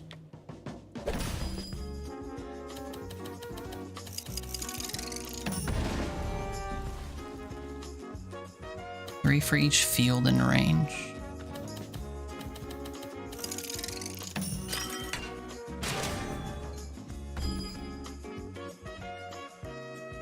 Each plane in range into a field.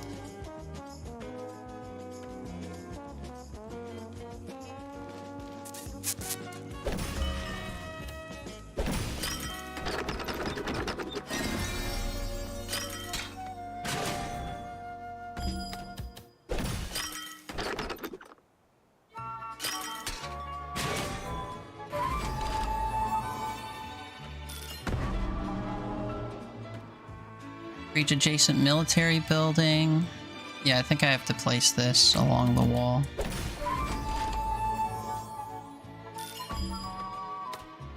And then a plane here. And then my farm here. That's a total of 1,000 food, I guess.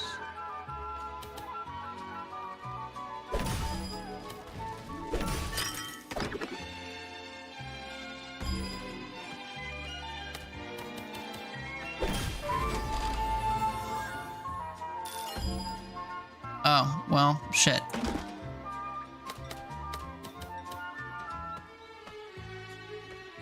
I don't want this guy to be adjacent to this. Does the farm count as a field piece, I wonder? Hi, hoy. Good morning. How goes it? Oh, now those two are adjacent. Well, shit. This is a problem.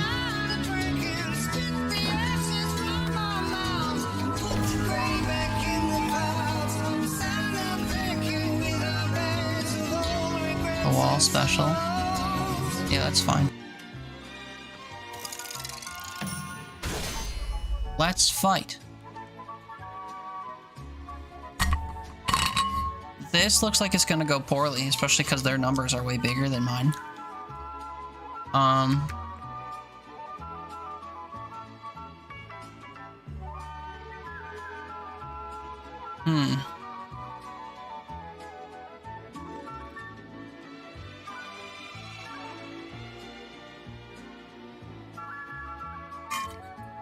What do? Ideally, I would boost my arrows and use that to beat... Is it a Blue's Clues sweater? No, it's just a striped sweater. Nothing special about it. Just dark blue and green stripes. This is gonna go really poorly. Especially because I have, like, no units to their many units.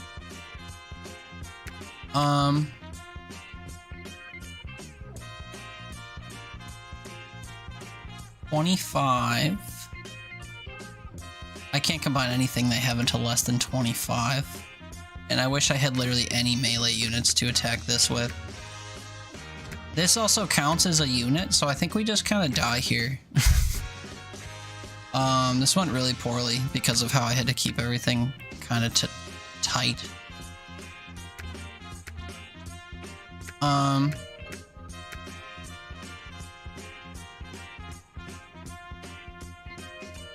I might be able to combine these to beat this. I don't know what type this is. And then we just kind of take our medicine, I guess. In whatever order. Let's see how awful this goes. 25. Reduced to like 12. And then this just beats whatever it is at a flat thing. So then, yeah, I die. 71. Okay.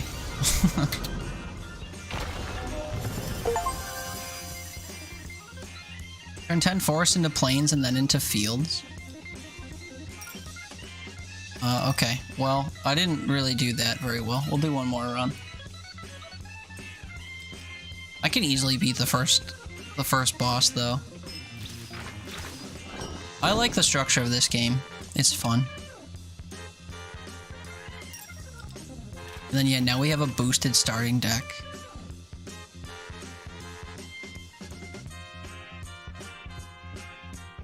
Recruit 25 people from a single watchtower. Harvest 75 crops with a single windmill. Yeah, okay, so I can keep boosting the starting deck if I keep playing. That's cool. Act 1. Plains are our friend. Well, I guess so is the forest. Okay, so let's make little pockets of plains. What we're after.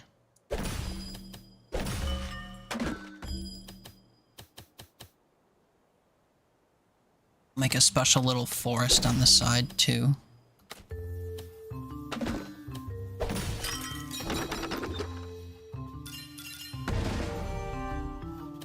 Watchtower doesn't really need to succeed, but we'll use him to fill the bottom.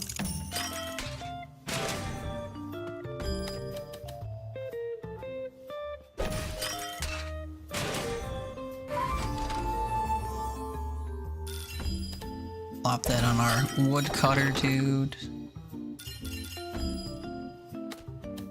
No T-shaped pieces in sight.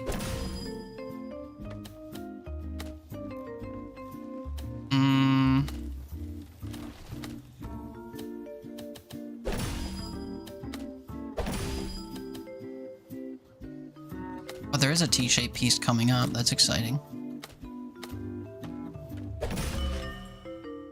Turn each plane into a field. Actually, if I were to put him down here, I could theoretically spin this piece under here. Oh, yes. Cool. I didn't think it would let me do that. That was gnarly. And then I'd prefer to do this.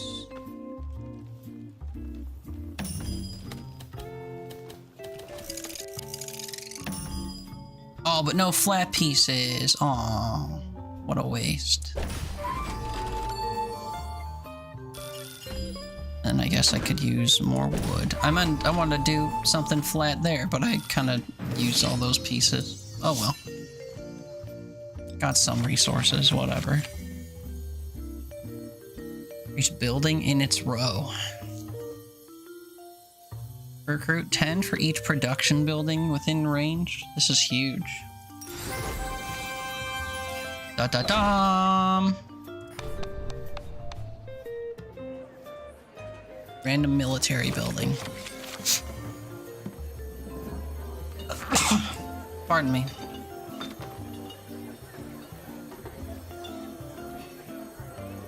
Recruit 2 units and harvest 3 crops for each connected forest piece.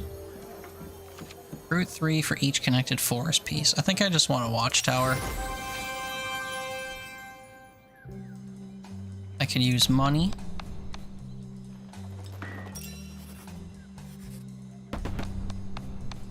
We must fight. I got one of each thing.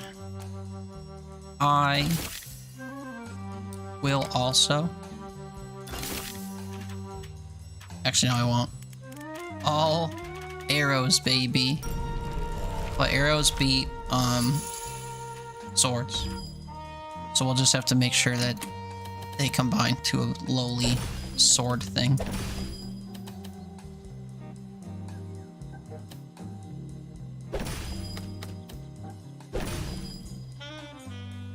They just have 9.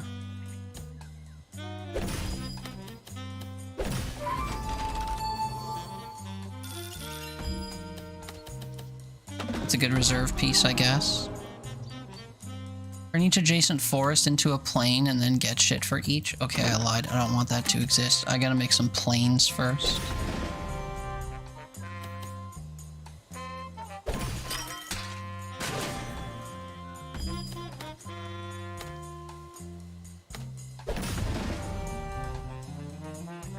For each production building in range, I'm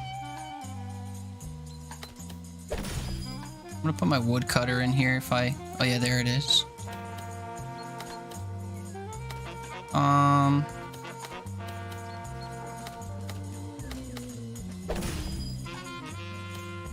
Placements are getting kind of weird. Kind of sad you ran out of onions. Did running out of onions make you cut onions?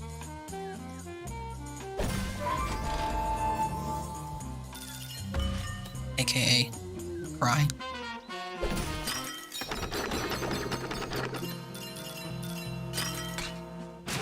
Yes. So sad. So sad for you.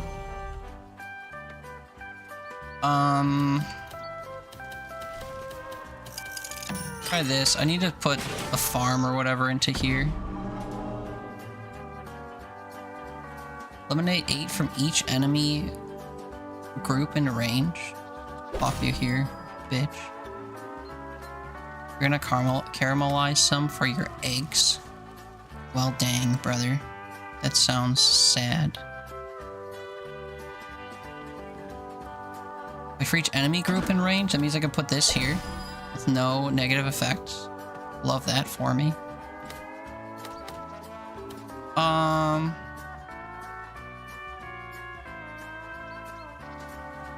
not gonna realistically do anything here.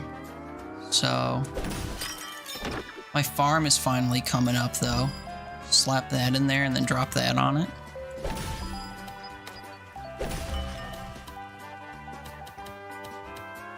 So this. But wait, there's more.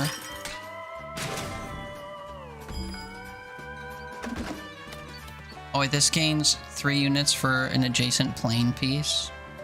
That kind of sucks. But I'll live with the consequences of it. I get 6 and they only get 3. Wait, they didn't get 3. Oh.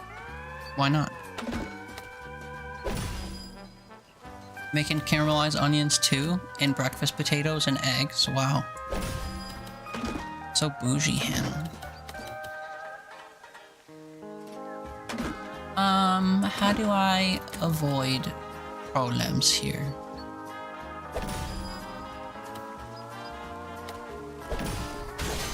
Sure. Let's fight. Okay, so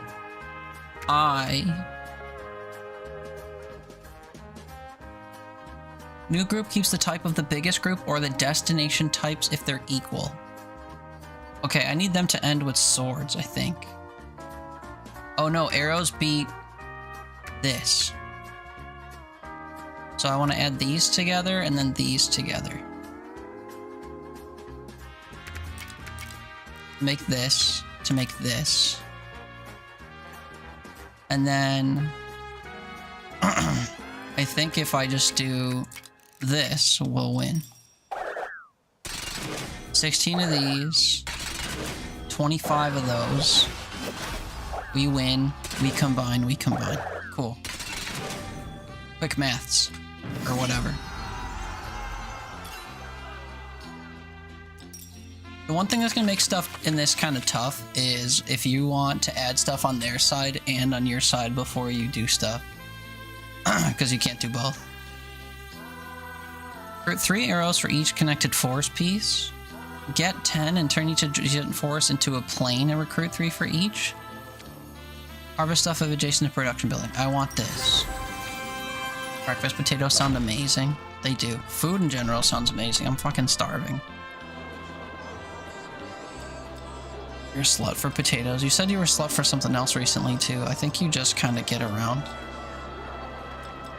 No shame in that. You love taters.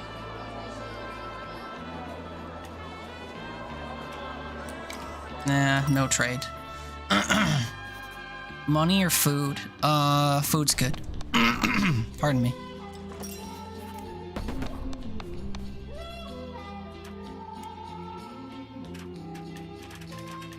Okay, they have most of the units that I destroy, so that's good.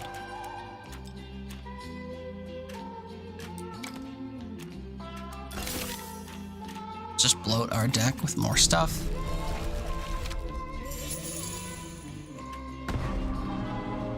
Five for each adjacent plane or field, so we're gonna tuck this in a corner and bury it with forest. Sounds good to me. Turn each adjacent forest into a plane. We'll want to do that later elsewhere. We pocket that. Bury you into forests. Oh, they have another rally point. We'll put it right here.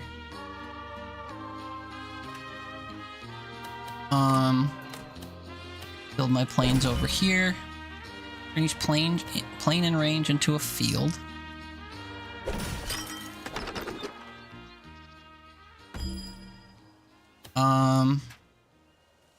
Turn forests into plains.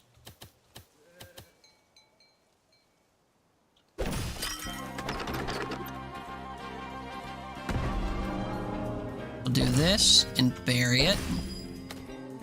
Tuck this guy in here. I put my watchtower in here. I'm kind of forcing myself to wait until I get vertical dropping things, which is kind of bad to do. Guess I'll fill this slot with my fortress.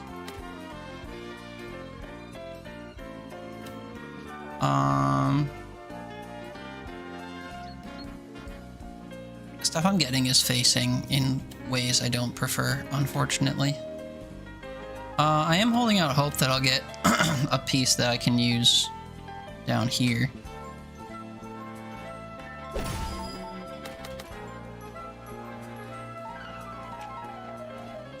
Each production building in range. I think the only thing that's a production building is the farm.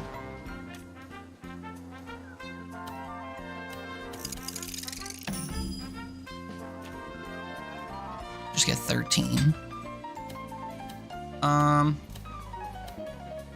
Yeah, these buildings are not facing in the ways that I would hope, which kind of sucks. Probably not going to get a lot of resources out of this if I keep playing in this way.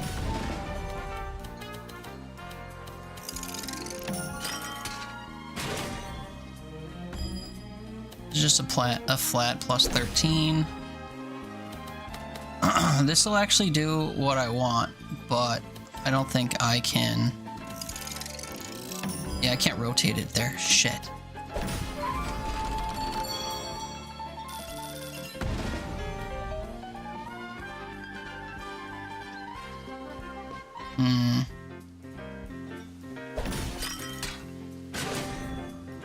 Four? Are you kidding?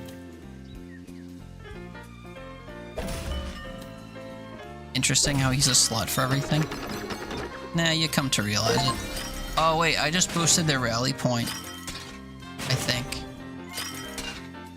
Yeah, fuck, I didn't want to do that. Painful act by me.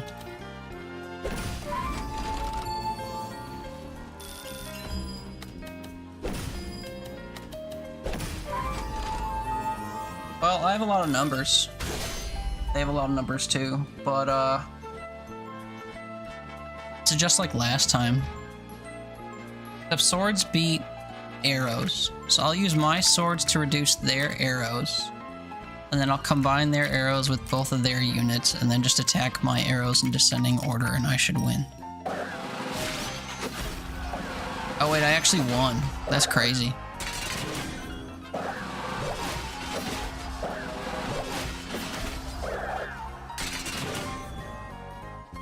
Easy. Wasn't even close.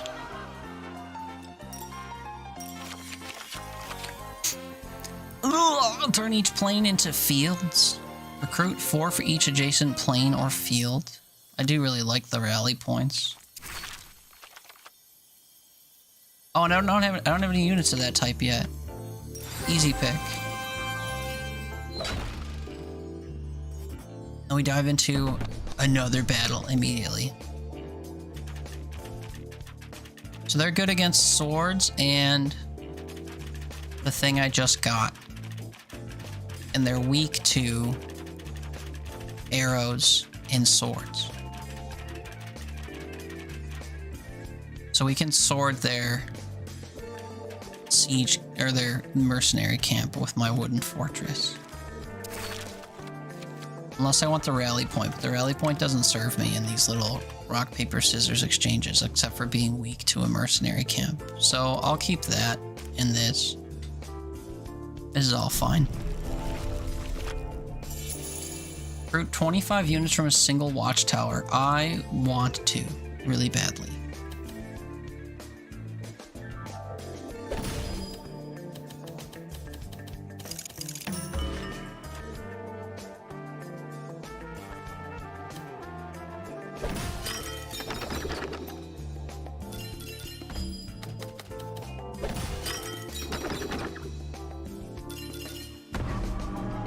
Eliminate 12 from each attack group in range. Yeah, putting this along the wall's fine.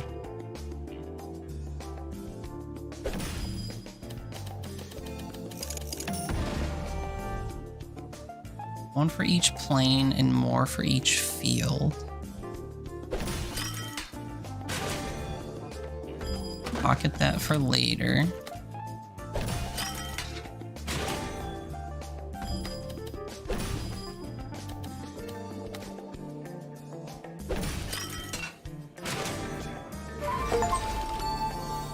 Explore a total of 50 rows. Yeah, what can I say?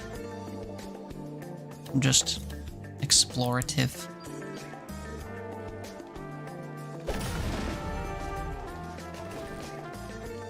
Production building in range. I'm gonna slot a farm in here.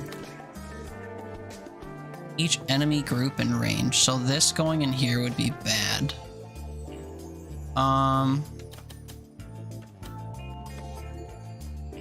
Shit, dude, maybe I have to put my farm over here. No, it's more useful there, though. I need more units.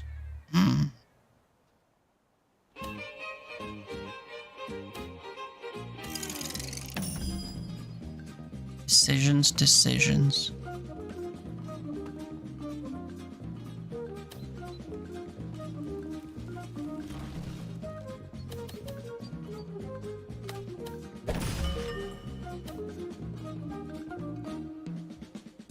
It turns all of these if it's in here, which is so good. Better than being in here, I think. Especially because I can do this.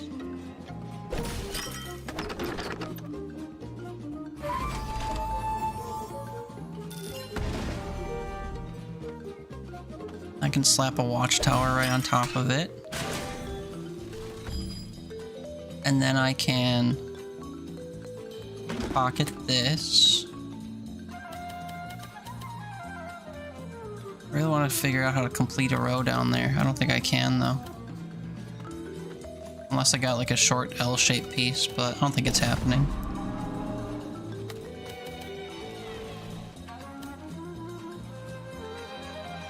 This won't reach this.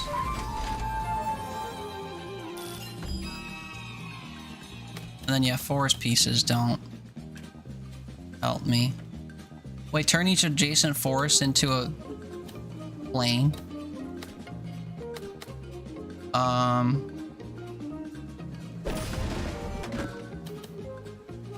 What's the adjacency like? Oh, it's only one on either side. Okay.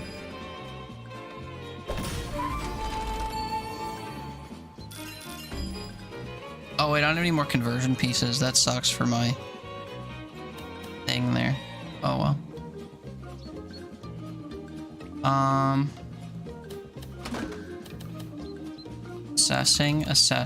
Assessing.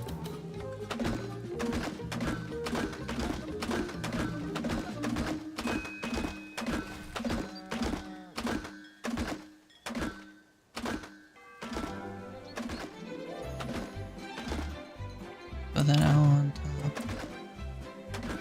My brain's not in Tetris mode at this hour, unfortunately. I don't think there's a way for me to complete 2 lines, though. That's kind of what I'm looking for.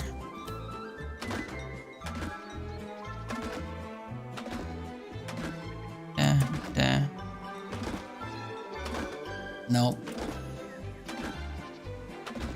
If the L shape and the S shape were different, or like opposite one another, they'd work more. Oh wait, did I just lie to myself? I did.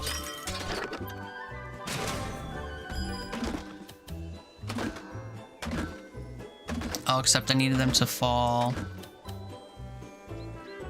Yeah, I needed the L shape to fall first. Oh, that sucks. Maybe I can spin it?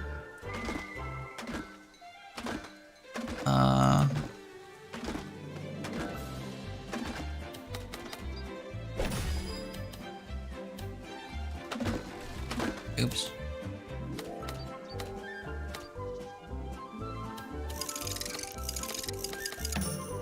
Nope. I want to try to spin it into there. Around here. 28 is a lot. Let's see. Swords beat arrows. If I do this, this, and this, they'll have 27 arrows to my 28 swords.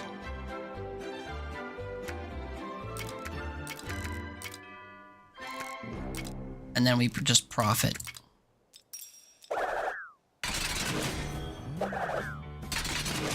Oh wait, that's 40. We still win though. A forgot that it would add the other amount onto their,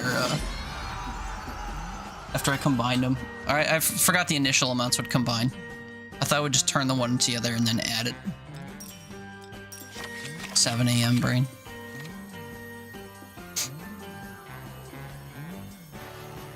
I like the prospect of this, just because I want to keep making fields. Also, I forgot to upgrade my cards. I should probably do that. Specifically the farm. Green olives, I have to respectfully disagree.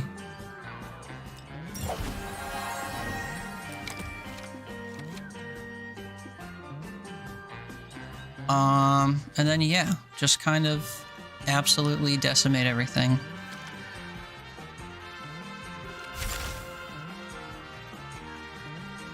Each adjacent forest into a plane and recruit 4 for each. Also start with 15. Yeah, do that. Because your milk tastes like olives. I mean, when it starts going off, it does a little bit. Yeah, that's true. Coins for fields. Trade a level 1 for something else.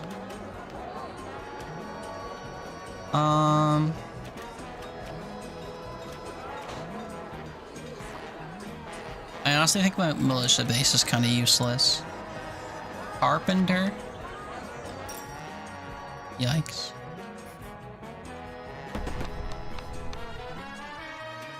Carpenter's a resource card that I don't really need.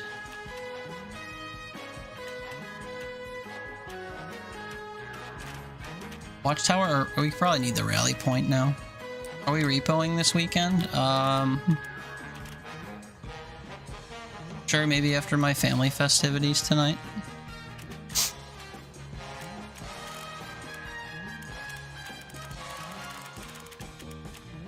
Because I have to go to my grandma's for dinner at 6 o'clock, which, like, interrupts my midday evening area. You know, I'll get home at like 10 or 11, and if I want to get up on Sunday and do stuff in the morning before streaming all night, I'd probably want to go to bed at like a somewhat normal hour, you know, like 2 a.m. or whatever. So if we repo from like when I get home until then, that seems decent. Then depending on how social you're feeling, you could ping the Discord if you want, or I could.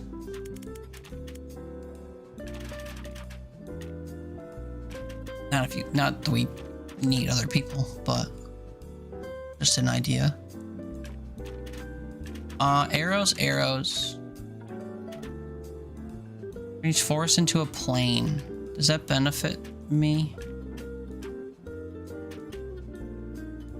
Wooden Fortress already does what the Wood Clearer does. So at a lesser range. We'll get rid of the Wood Clearer for another Watchtower. Let's hope things go my way.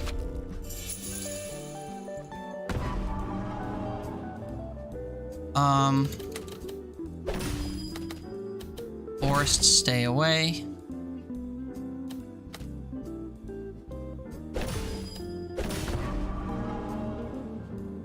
Each adjacent military building. We reserve this.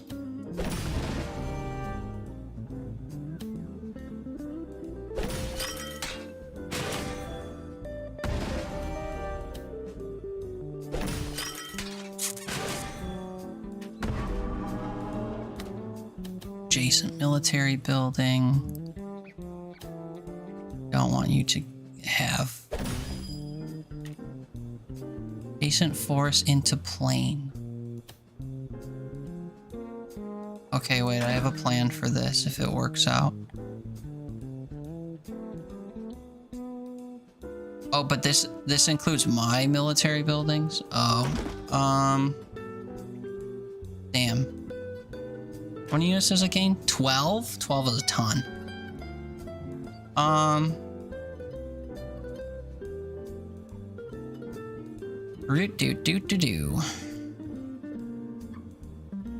wanted to shove the fortress into here, then stack this on top of it, but that's not looking like it's gonna happen. range on this. It takes corners, so if I were to put it like here, it would hit both of these. Ugh. I could just put it on the wall, I guess, and accept that it'll be worth 23. Or I could just not place it at all.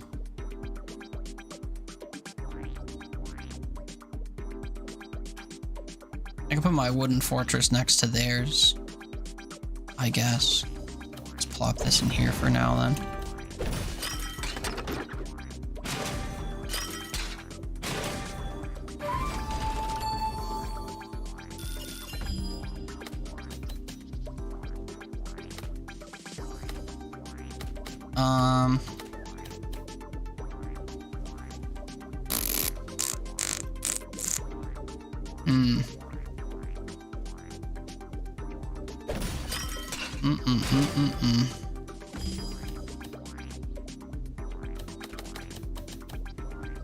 I don't like leaving a column open, but if I must, you know.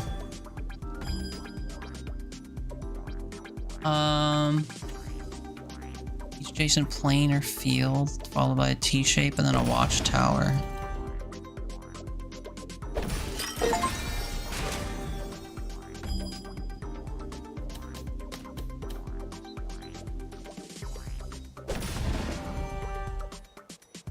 And then put one forest in there. That's really not that bad.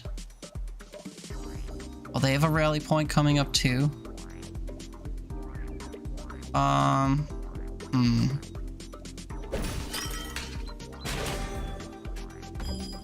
Each adjacent plane. 1, 2, 3, 4. We could put them over there, I guess.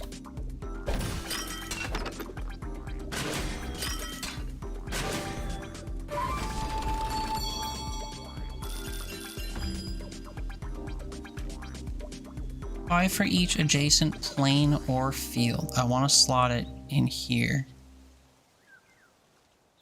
And I can do that if I turn it. And that won't be adjacent in this corner. In each field, plane into a field. This guy likes fields and planes. This isn't a military unit. I could put it here. Or I could put it here and affect the ranges that both of these benefit from. That's pretty huge. Although, does this benefit? No. Okay, cool. And now I can place the strategic pavilion here.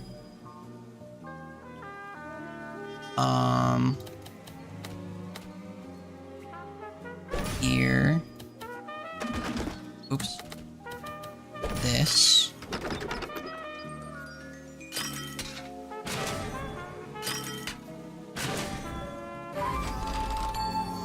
Okay, looking good, looking good.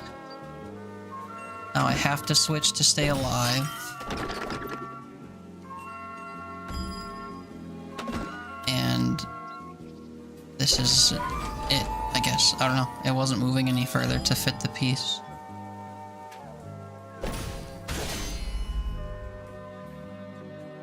Okay, we have numbers. They don't have numbers. This should be really easy. They have units of each type. We have units of each type. Bop ba di bop beep beep boop boop bop bop.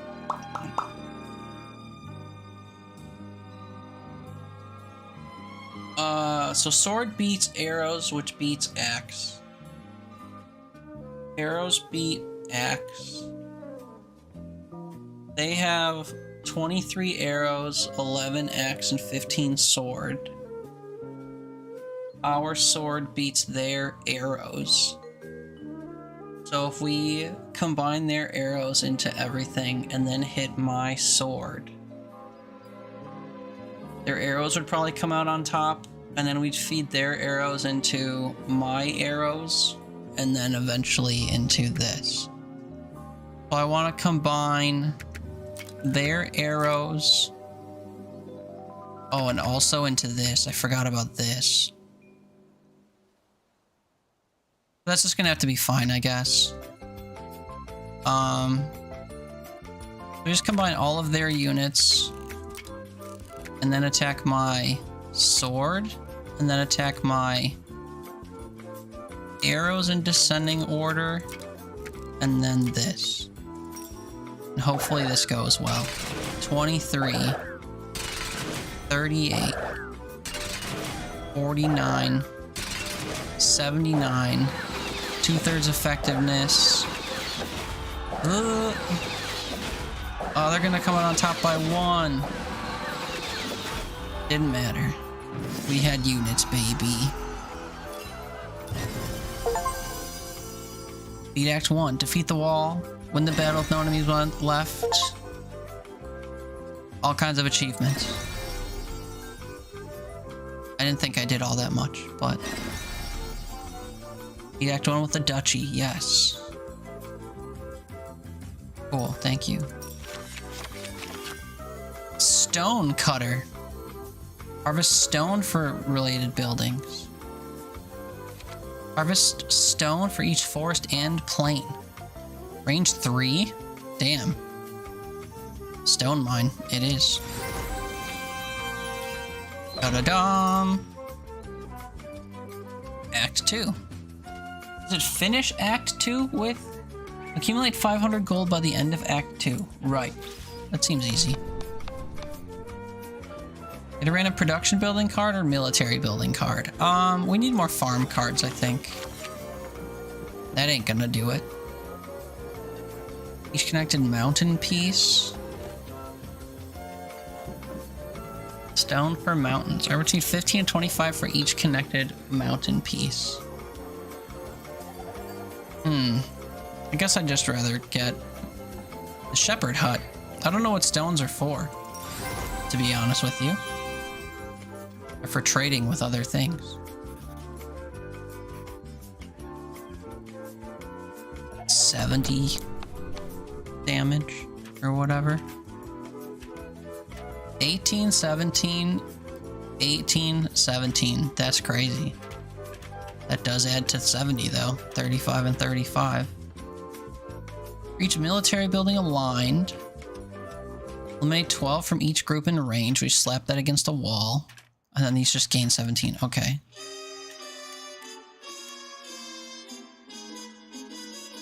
Do I need...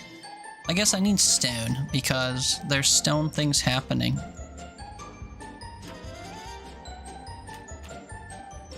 Oh no, these are just resource things. I don't really care about resources during battles.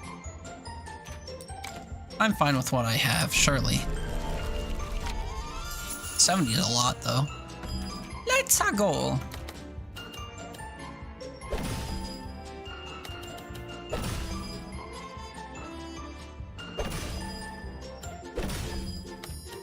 This is a lot of stone things. Each military building aligned.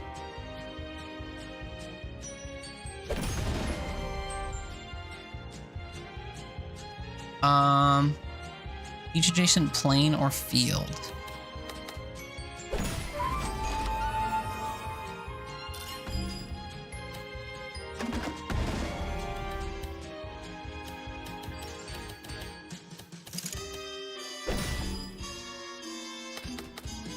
And their siege camp is coming up, which is kind of annoying.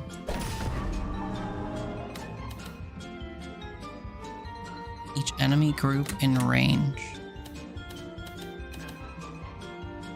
Yeah, that's a little annoying, but I think I can place it here with minimal damage.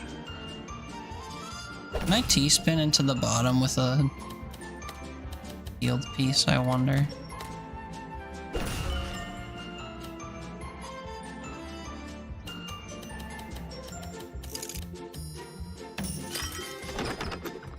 Oh wait, I don't need to. That's cool.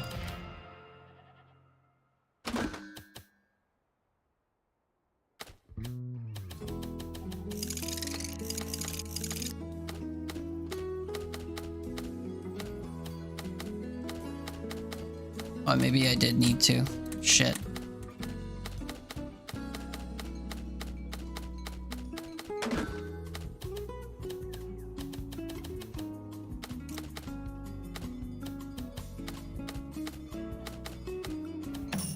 No, I fucked. Why is that happening? I press control and it slams it down. I wanted to put it so that there were two. Whatever. Going that way. Turn each forest into a plane and recruit 4 for each. Yes, but later.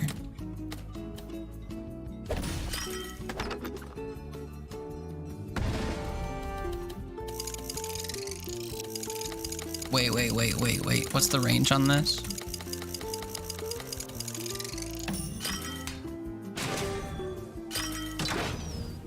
Oh, this did reach it, but it didn't show that. It showed just this range. Whatever. Growing, I guess.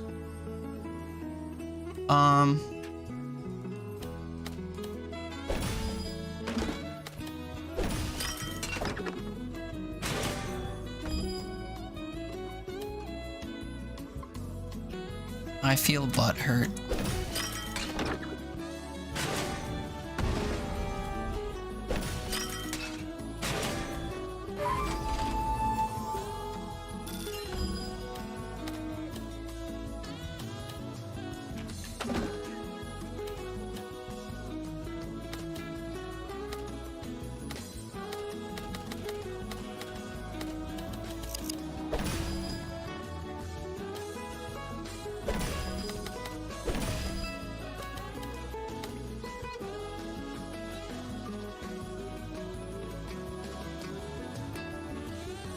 Damn, dude. I'm having like the worst time placing stuff right now.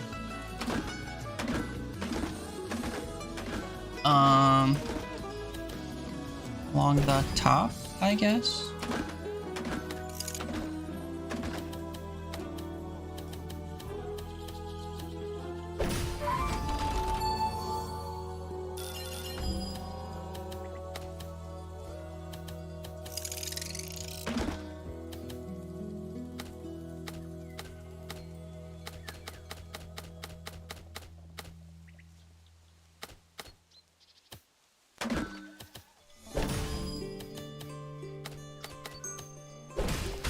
No hope for nothing. Also, I guess this whole piece doesn't count because it clips out. Learning. Swords beat arrows. They don't even have arrows. That sucks. So they have swords and this thing. I have no way of adding to this, so I can either add... Well, no, I guess I can't add to anything except... Oh boy. And they have a lot of this. I'll combine these together, hit my arrows. Hit this. Go swords, I guess.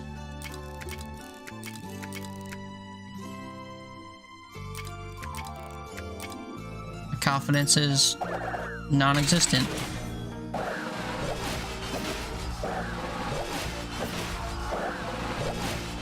And that would be why.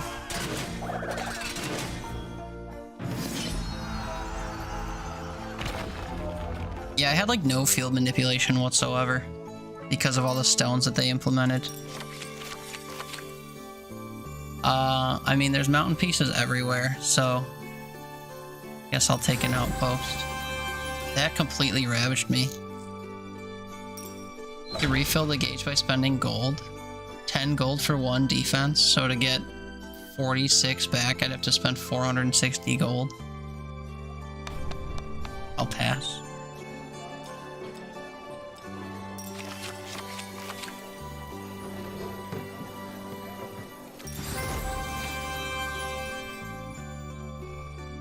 Not good.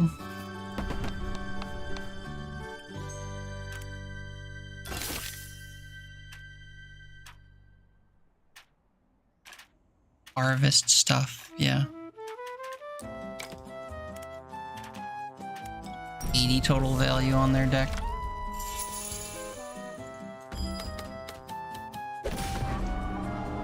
Three for each connected forest piece and 6 for each connected mountain piece. We gotta bury you in fields then. What is this? This is just our mountain piece.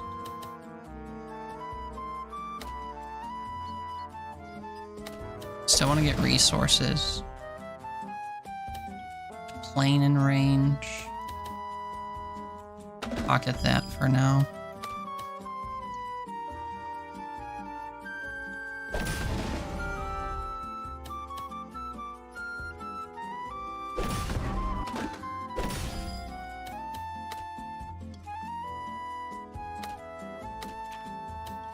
Wooden fortress will go good here, I guess.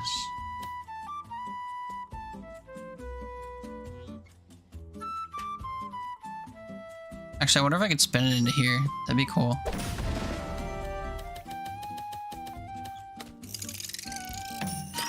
Nice, then I can drop more forest pieces on it.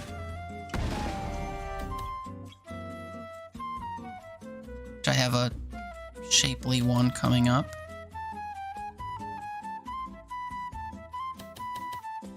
I want planes down here, so we'll put a watchtower down here to anticipate more planes.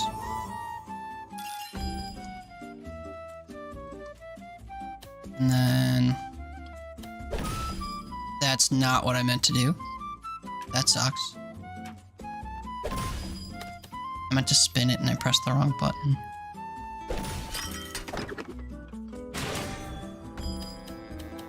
I will do my best to recover, even though I'm not going to get like any resources this battle. And for each mountain pane is surrounded by mountain. And for each adjacent mountain piece. You can go there. And then... here, I guess.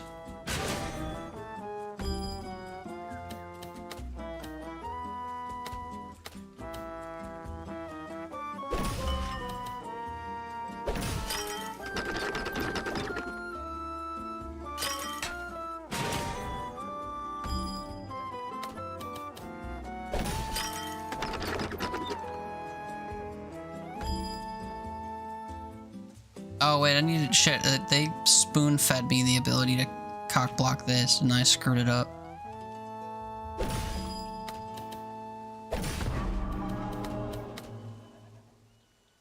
Each connected forest. Each adjacent plain or field. Damn. Huh.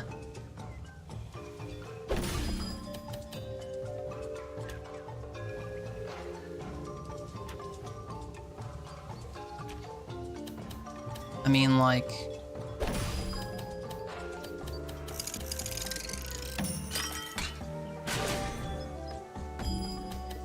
But then I can't, like, spin it into there, so... What good does it do me, other than none whatsoever? Whatever. Numbers. They've got numbers.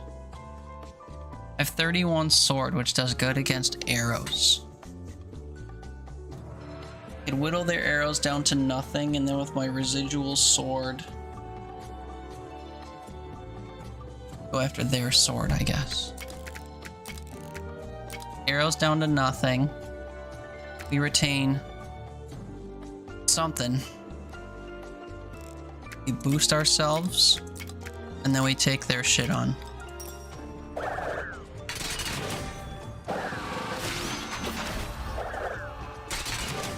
More than 40, we win.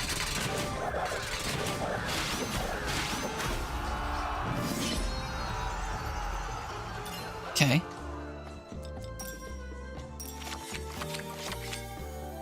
$15 and $25 for connected mountain pieces, terrain squares. Recruit 5 for each mountain piece in range and 30 if surrounded. This seems huge.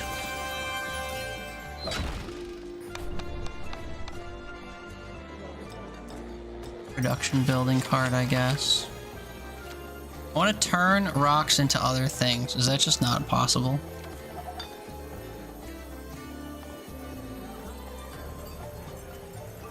Take a farm, I guess. Farms are like huge, it seems like, for this deck. Obtain bonus stone. I'm not sure why I would do that.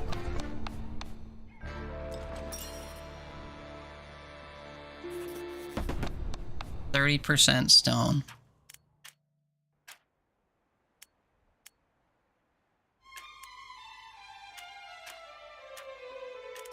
I think I'm subbing a watchtower out for the old tower. Subbing a watchtower out for an old tower. Can I afford to upgrade anything?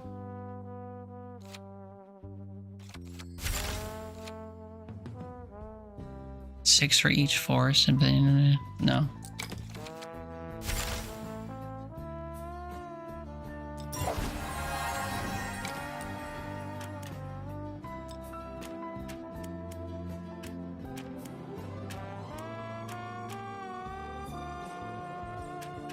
Okay. The most recent upgrade I did didn't do anything, but that's okay. Okay, we're about to go so hard with our farm. And actually, I would go even hardlier if I was paying attention.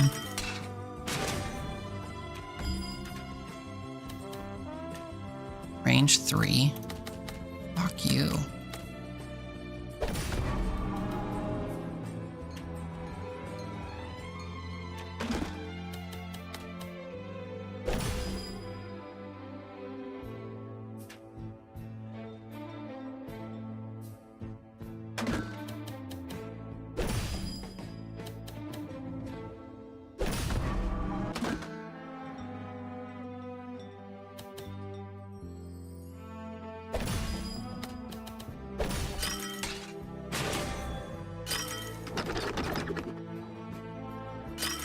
Make everything fields.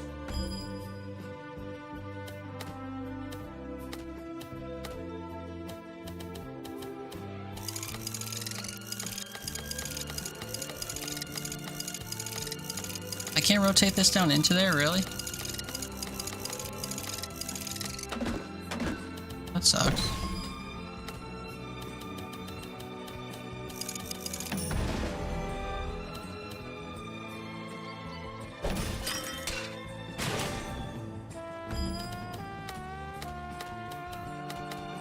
Probably not much I can't put down into there then.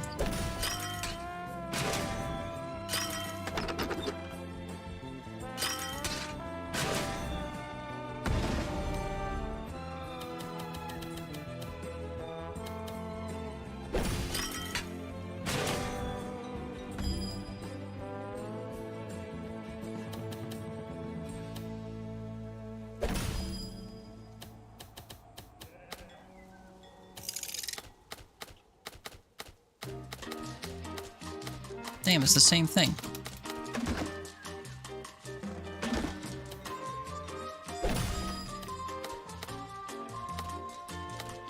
Oh, and of course this is facing in an inopportune or unideal way.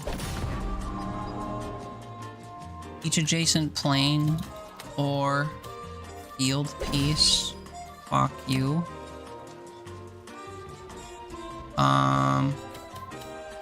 Slap that here. Keep this on the top row, I guess. Turn each adjacent forest into plains and recruit for each one.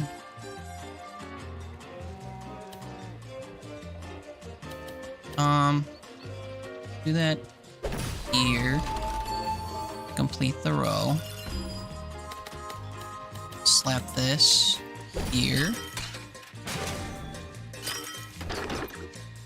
And then the old tower would prefer to be surrounded by mountain, which is not going to happen, I don't think.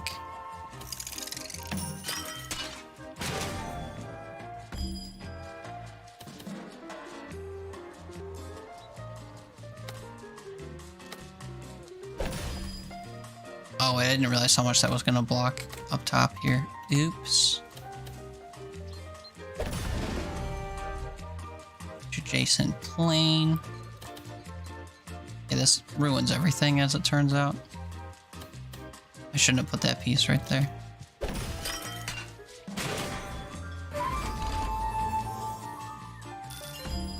Well, I still got numbers, so...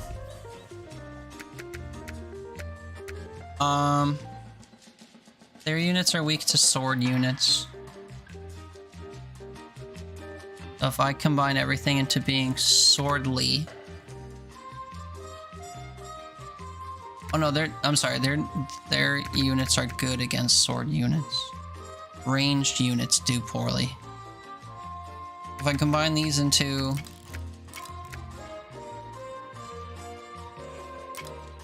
being a lot of this, and then I just feed these incrementally into my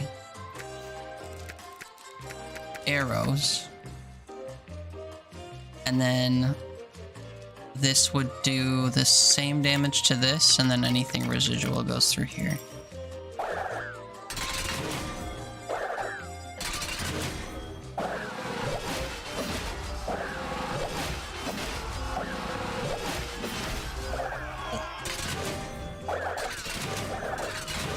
Or E-Gold.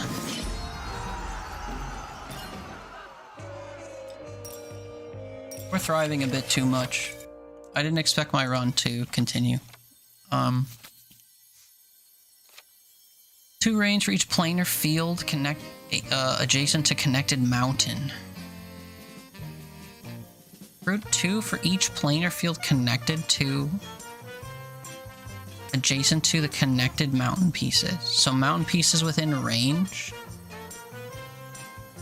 Or, oh, connected on either side. Okay, so if the T shape around this was mountain, any plane or field connected to those, or adjacent to those. That seems crazy for a 1 spot unit. We'll try that.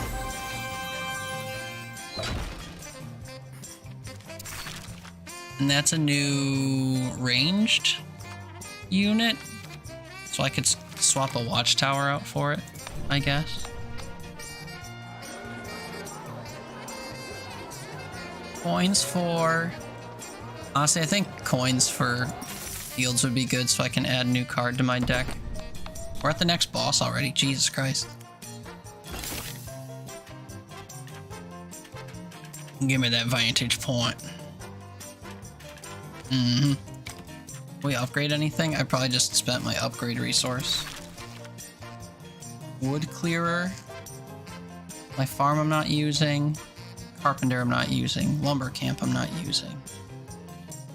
Am I using the wood clearer? No. All units, baby, and a farm. The hell is going on here?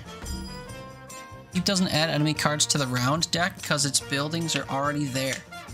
Beware of its towers. They'll call reinforcements every time you align a building with them.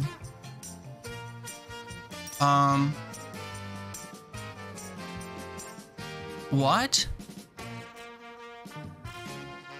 I thought you said all of its units are already there. What do you mean? If I align a unit with them, so I can still put terrain around them. Okay, I see.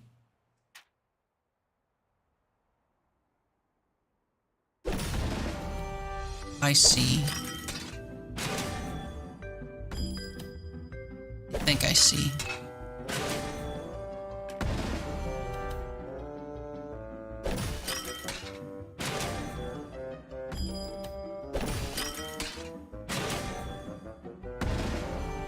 I have concerns about how this is all gonna go, but we will ride it out, I guess.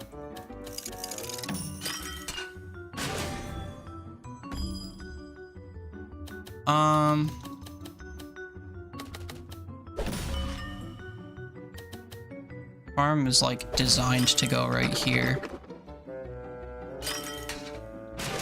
And then any field piece I see just goes into this area.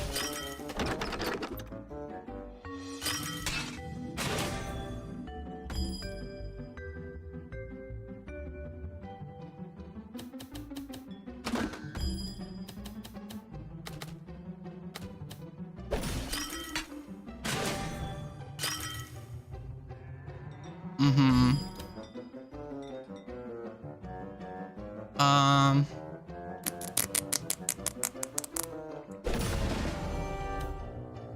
Oh, I can't put my outpost there like I wanted. Here we'll have to do, I guess.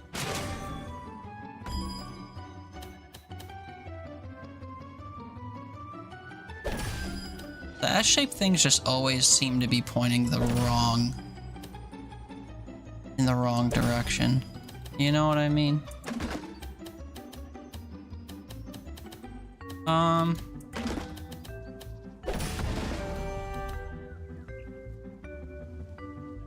Force into a plane.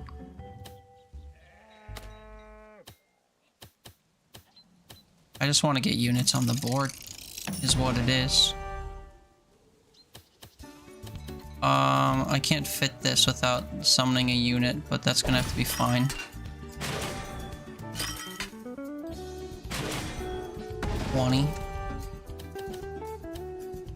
Reach adjacent plane or field. Adjacent to connected mountain. I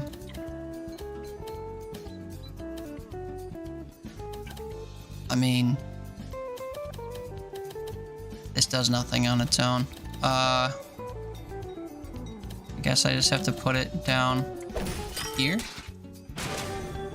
6. Okay, yeah, these numbers are pitiful. Oh, but this is huge. Wait. I need you to go there.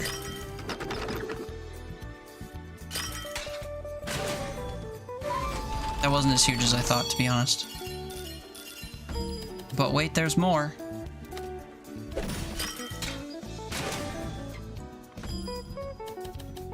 Not that much more, but more. The combat with at least 7 allied military buildings.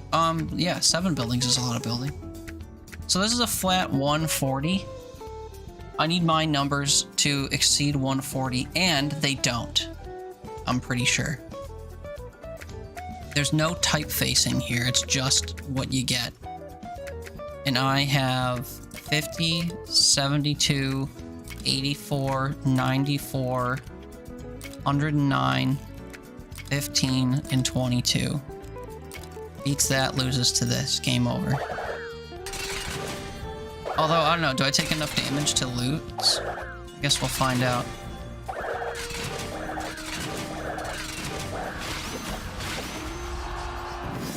Battle over. I survive. We barely survive, but we survive. Damn, that means we have to play Act 3. Once I lose, I'm gonna go take a nap, though, for sure. Harvest stuff, recruit for each adjacent mountain piece. This seems to be important. We'll take another outpost. Own 5 or more building cards that interact with mountains. Do I? At the end of each act, you must select a path and eliminate a terrain type. Have a look at your deck and choose your specialty strategically. You have to have a wasteland. So it's either forest mountain, plain mountain, or plain and forest. I said giving myself mountain cards.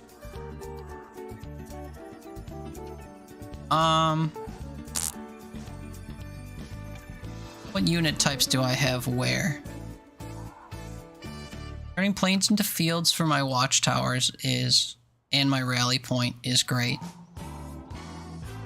And then I need swords, which I either get from 3 stone pieces or the wooden fortress that turns forests into plains. I think if there were no forests and we just had plains and stone,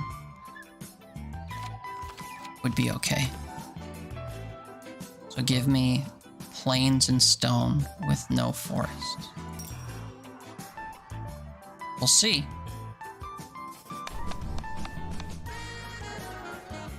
A production building card or a military building card? If I had more production, we'd be able to upgrade my cards, actually. I don't want any of these, I guess. Give me stones. But that means I have to battle. That's okay.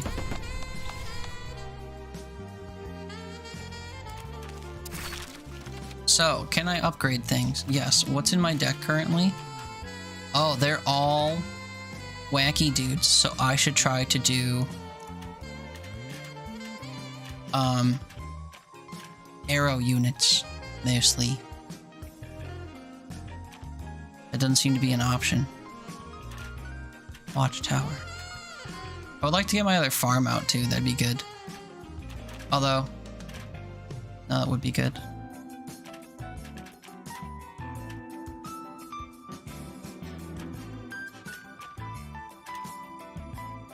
Adjacent plains. One outpost. I already had a shepherd's hut, look at that. I think I'm okay with my units, honestly. It sucks I'm gonna have so many swords, but... Are they wax inflatable tube men? I don't know. Wacky waving, arm flailing inflatable tube men. Not sure. 20 for any military building aligned.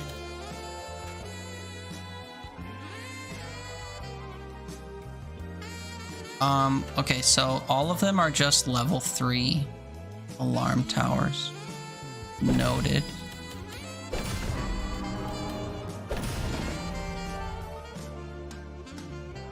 Store this.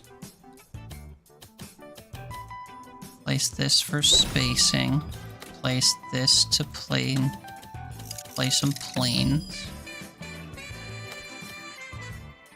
More spacing. More planes. More planes. Wasteland. First watchtower. Spacing.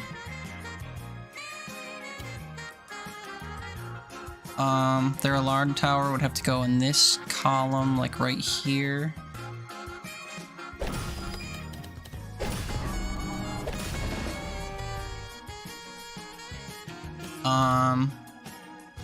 Swap and place my rally point down here. And I guess I gotta place my farm right here when or if I pull it. Keep putting wastelands above them. If surrounded by mountain, we'll try our best. Plains will be good here.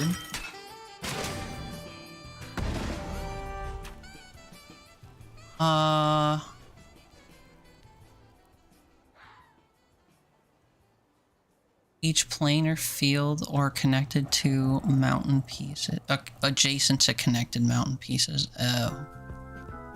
Save you for later. We'll plop this. Here actually. And maybe I slot my farm into here instead.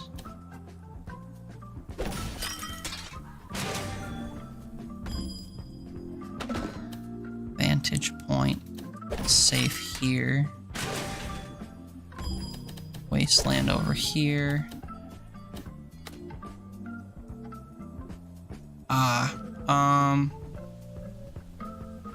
This is fine.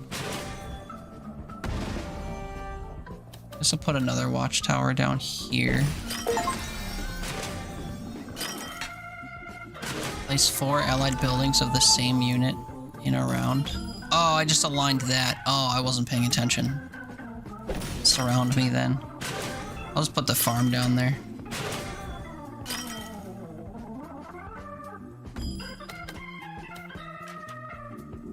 Adjacent mountain piece.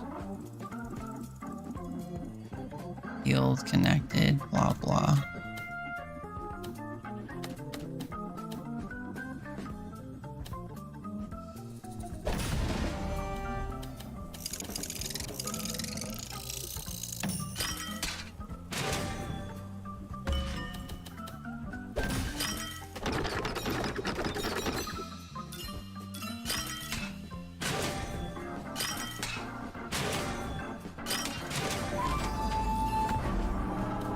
Okay, so now we swap.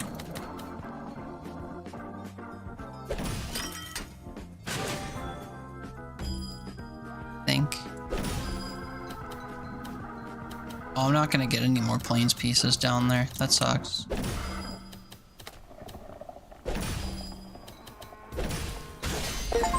I'm really bad at finishing rows to get resources, man. Really bad. What was that? End the round with a level 25 building. End the round with an enemy building with more than 25. Garrison units in reserve. Yeah, so they have 95. That's quite a bit. And their wacky dudes do poorly against arrows. Good to know. So we'll just have to convert everything I have into arrows. So arrows plus arrows plus arrows plus arrows is probably more than this and this and this. And then we just lay into them. Go. Press Q to show it faster.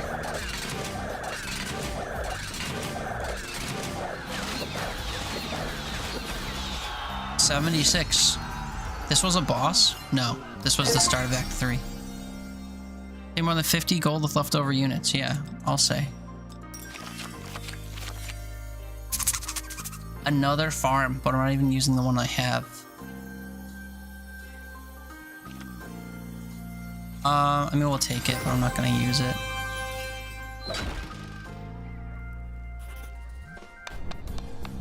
Building card.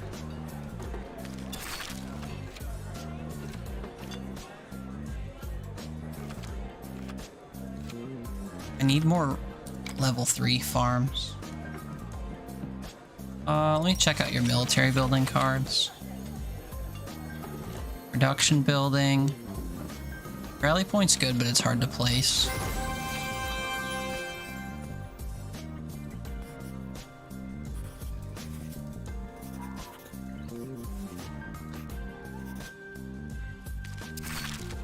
More fields or more stone? I think we rock more fields here. 45-35 or 35-40 split. This one has the least wasteland. All swords that do better against ranged. Noted. But I have wacky boys, and I can get more.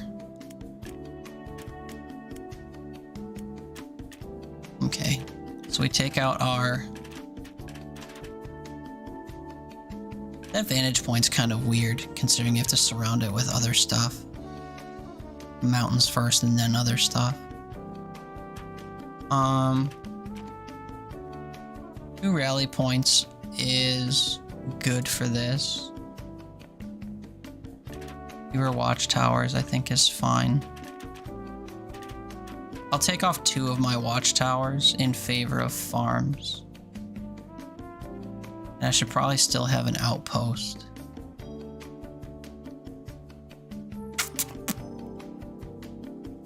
In favor of a watchtower, maybe?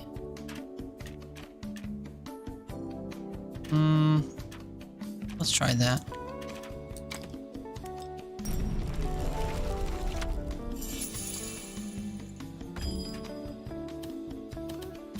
Planes in the middle. 18 to each allied military building aligned with it. 6 for each square between horse stable and the closest building in its row.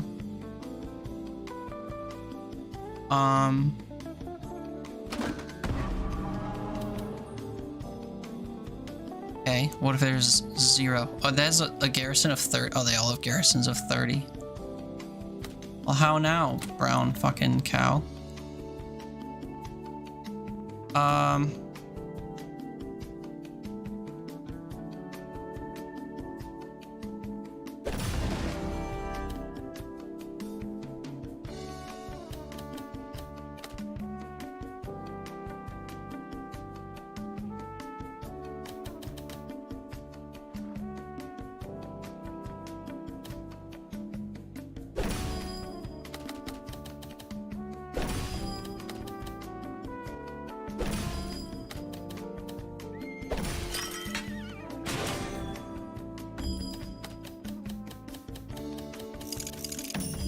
Remember to place a building in this column.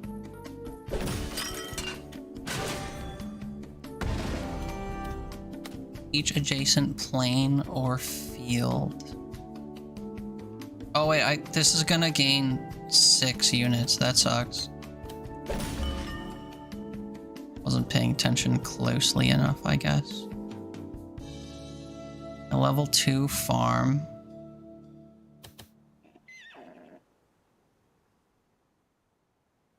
Yeah, I guess I'll just place it so that it affects.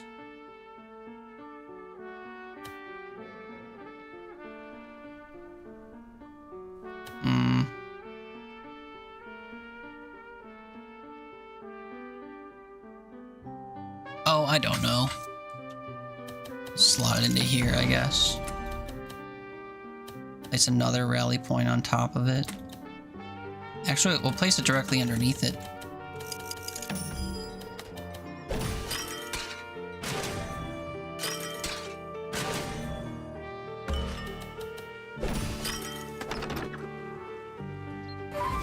Slap my farms into there.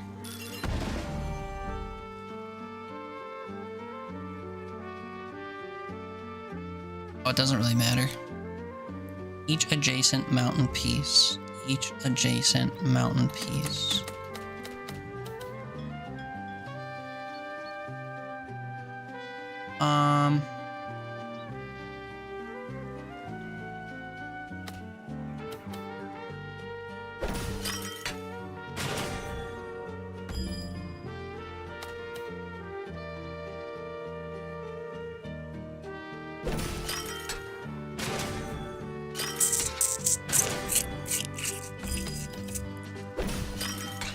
Something.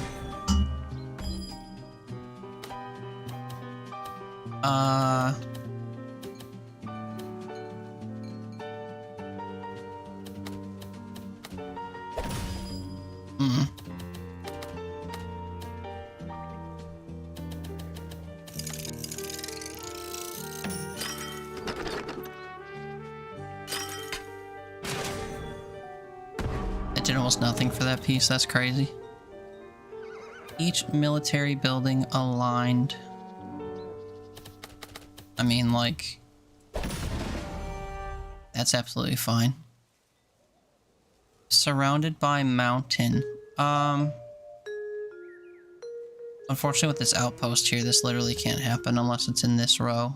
And I can't afford to place it in that row, so I just have to place it here.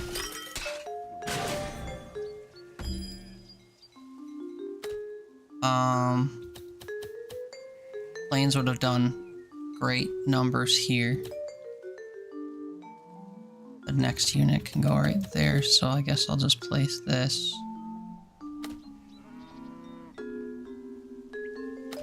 Here.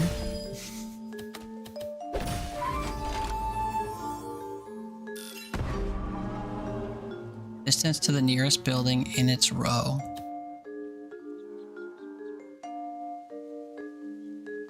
I mean, like, place it right here, so it's 1 block away from this. Oh, oops.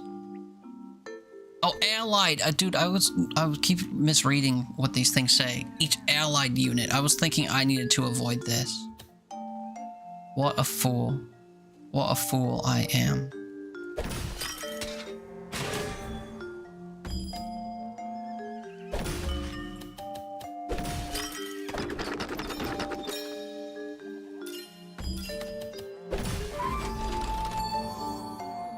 I don't know if I'm a fool or if I might just be tired. I'll be honest. Could be a smidge of both.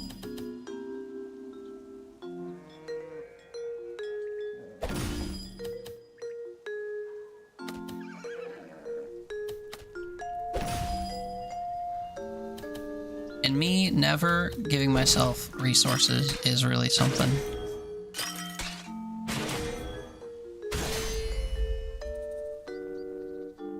Oh, this is bad maths. Ideally I would have a lot of this. I do not.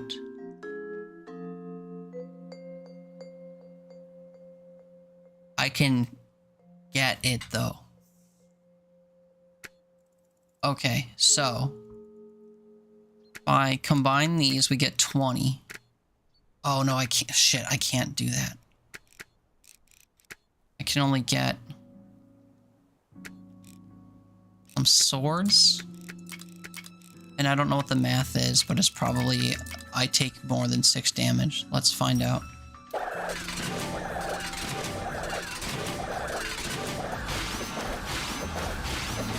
Oh yeah, that sucks. I needed specifically to prioritize the axe people and I didn't. Because I only had 12 and 8. Oh well, I need sleep, so not the worst thing to lose in Act 3 on my second run.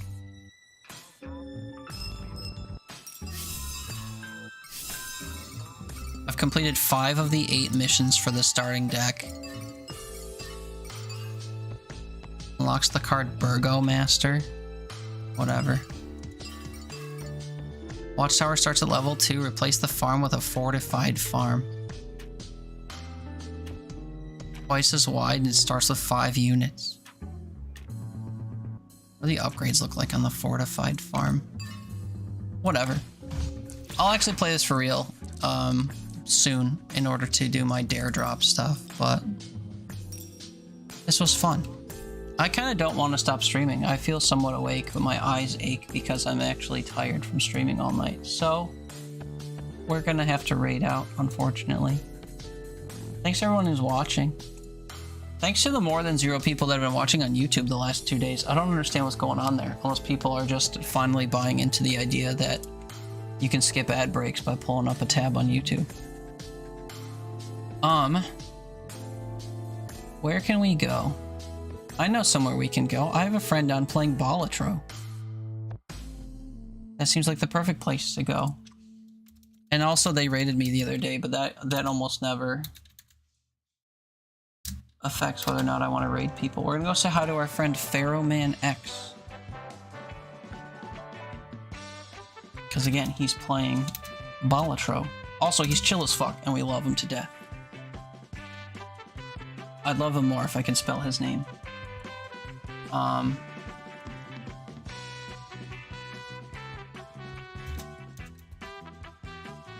god, please. Raid Pharaohman X. There we go. But yeah, thank you all for watching. If you don't mind copying the raid message and coming to say hi, I'd appreciate it.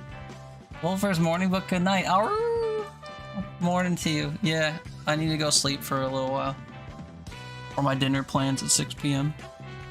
Hope you're having a nice start to your weekend.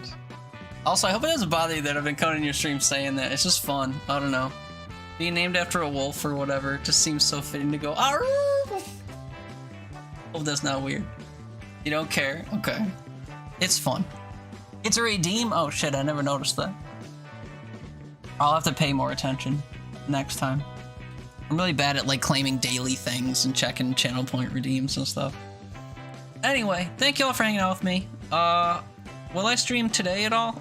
If I wake up, you know, with some hours to spend before 6 p.m., I'll stream again. Maybe I'll play more Drop Duchy, because that was fun. Even though I'm not really due to do dare drop stuff for it yet. Anyway, come say hi to Pharaoh. We love him. He's chill. He's playing Balatro, which is a great little card-based roguelike that I was into like a year ago or whenever it came out. I'm gonna go catch a couple Z's. Appreciate you. Love you, good night, good morning. Thank you. Love you, bye. Come say hi. Love you, bye. Also, I should probably pull up a stream to avoid ads. Okay, I'm getting kicked out. Love you, bye. And as always, an extra little love you, bye to YouTube, because you stick around for a few extra seconds.